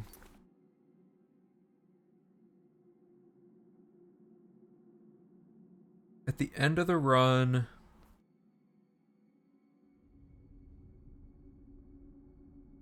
All these things immediately go to 100. Ah, alright, right. Yeah, casting spells at the same time. Let me actually go to the pseudo route. So we actually, now that we're underflowing athletics, let's just replace this with this. Boom, done. Illusion needs training as well, unless we're 75% vampire.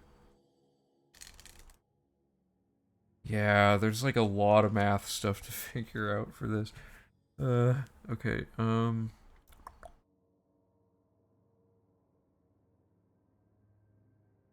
get to the end of the run. I don't know, I'm kind of burning out, I think. I'll try to keep figuring this out, but I'm like losing steam. Okay, first class needs to max out athletics to minimize travel distance, right? Okay.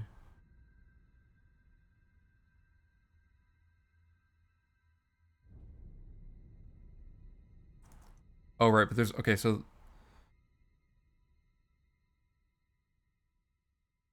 the first, well, hold up. We don't, we don't like have a class at all until the first reset, right? Because there's two class choices throughout the run. So you're saying when we pick that first one, we want to be athletics just in general, but aren't we underflowing it? So picking it as our major won't matter? Or we actually need it to be minor to underflow it?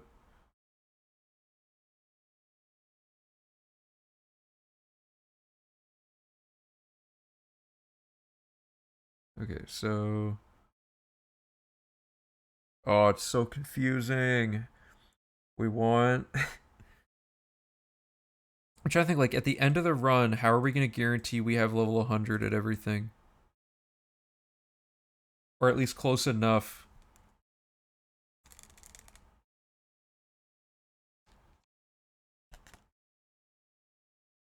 When do we... But, okay, wait, do we actually pick... I don't think we can pick 3 classes, right? Or do we... Because isn't the goal... You don't have a class while you're in the tutorial. So... We do everything without a class up until... Wait. Oh, okay, so we pick the class that we're going to use while we do Dark Brotherhood. Then we switch it after that to do the underflow. Right, okay, sorry. I'm still trying to wrap my head around. So there's class change 1 chosen before exiting tutorial. Class change 2 chosen after Dark Brotherhood to underflow athletics. Class change 3 end of run to do skill grind, right? Yeah, okay.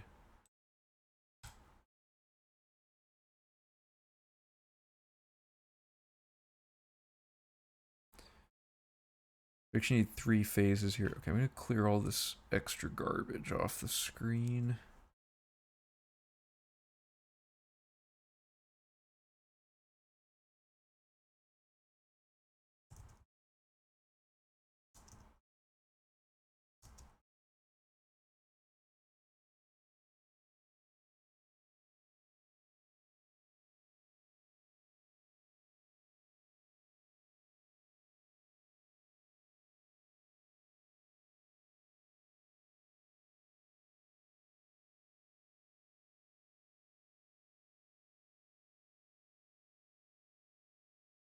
Is there anything else we can underflow? Well, okay, the skeleton key thing we decided wouldn't work anyway, because we get too much security throughout the run.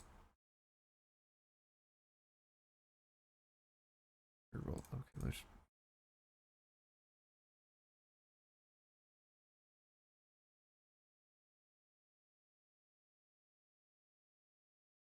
Okay.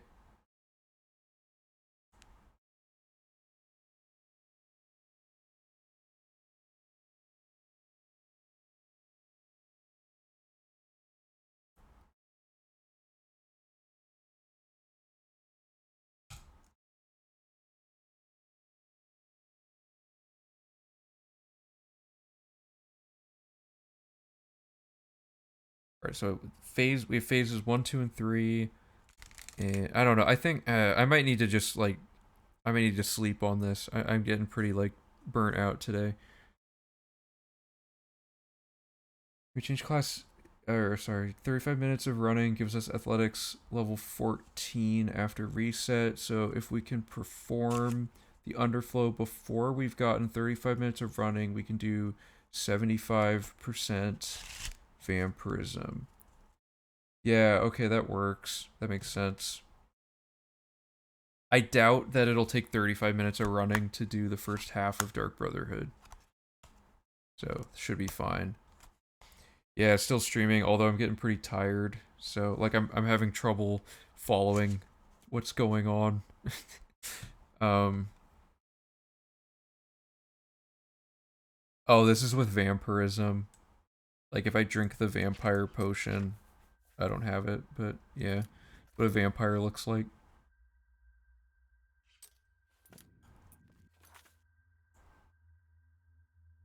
So the one we already know is at the end of the run what we want.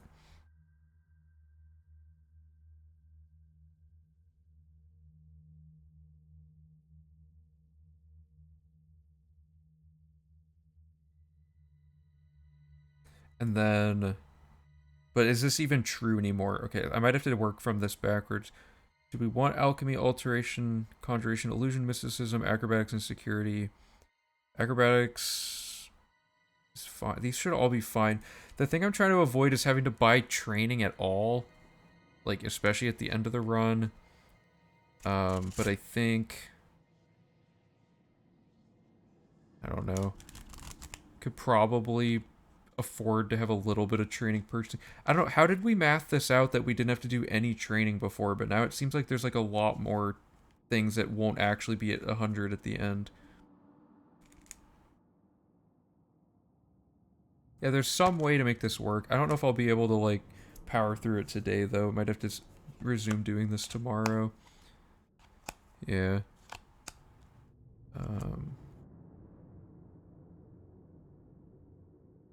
Because combat's just solved. The fact that it's a specialized and we don't need it for anything and all that, that makes it easy.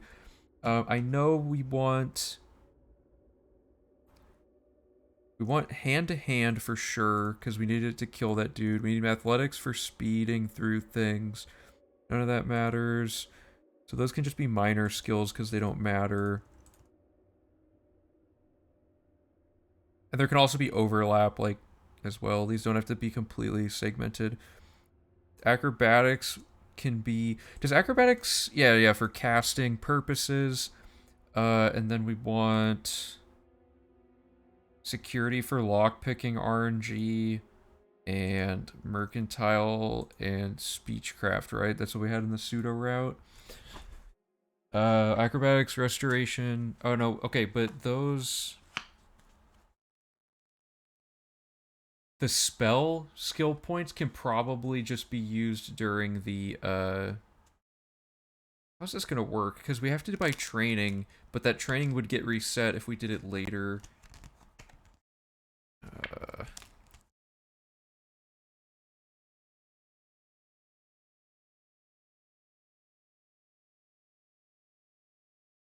Okay, is this the 7 I already have on here?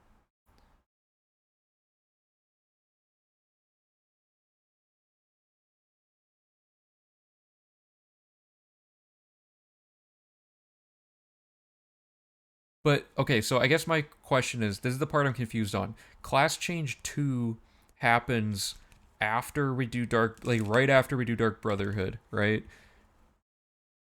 The routing of all of this is set up in such a way that, with the pseudo route, we do a ton of other stuff before we even finish the Dark Brotherhood stuff.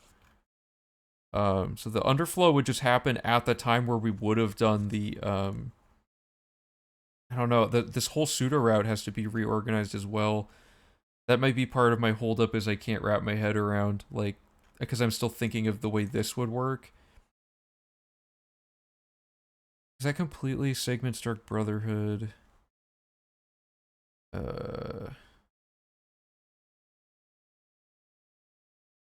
If there's any... There's also the book issue. How is this gonna work? I think that this leveling thing is possibly the most difficult tech to implement, like, ever for this run. I've never had this much trouble understanding what's going on with routing. It's never, like, been that difficult to wrap my head around stuff, but now it's like, trying to think about this, it's like you have to think backwards about everything. There's like 1,000 more considerations. It's just so challenging. Yeah, the pseudo route, we might need to just, like, overhaul it. now that we have, because we did all this before we even knew about the skill glitch. So it might be time to make a second pseudo route. Um,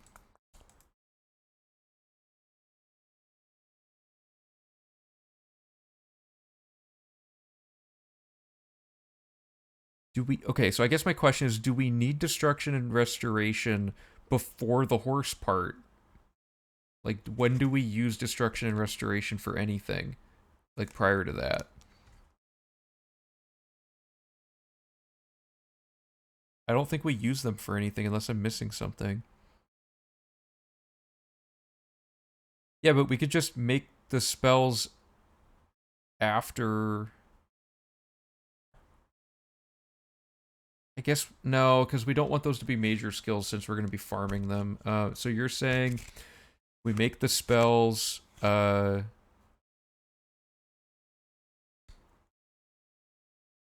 here's another thing to consider.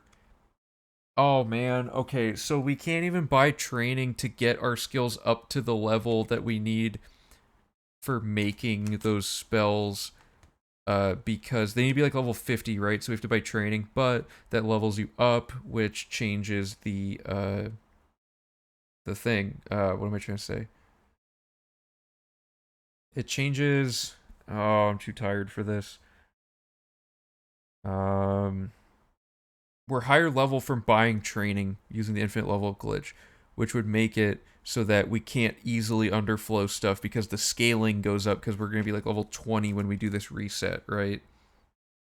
I guess that's what I'm trying to say.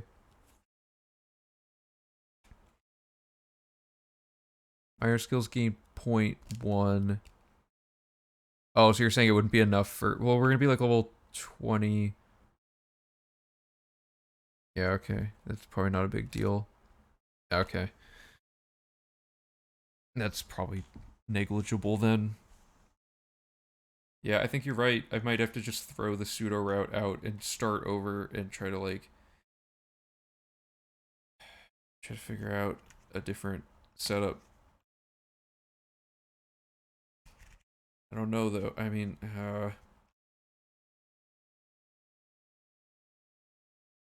there's so many things. I need to like take a day to think about this before, because I can't. I'm getting paralyzed with options at this point, trying to move forward on this. There's too many things to figure out. I need to wrap my head around it. Kind of like I'm freezing up, trying to think of what to even do. Been live for like 6.5 hours. So I'm pretty tired.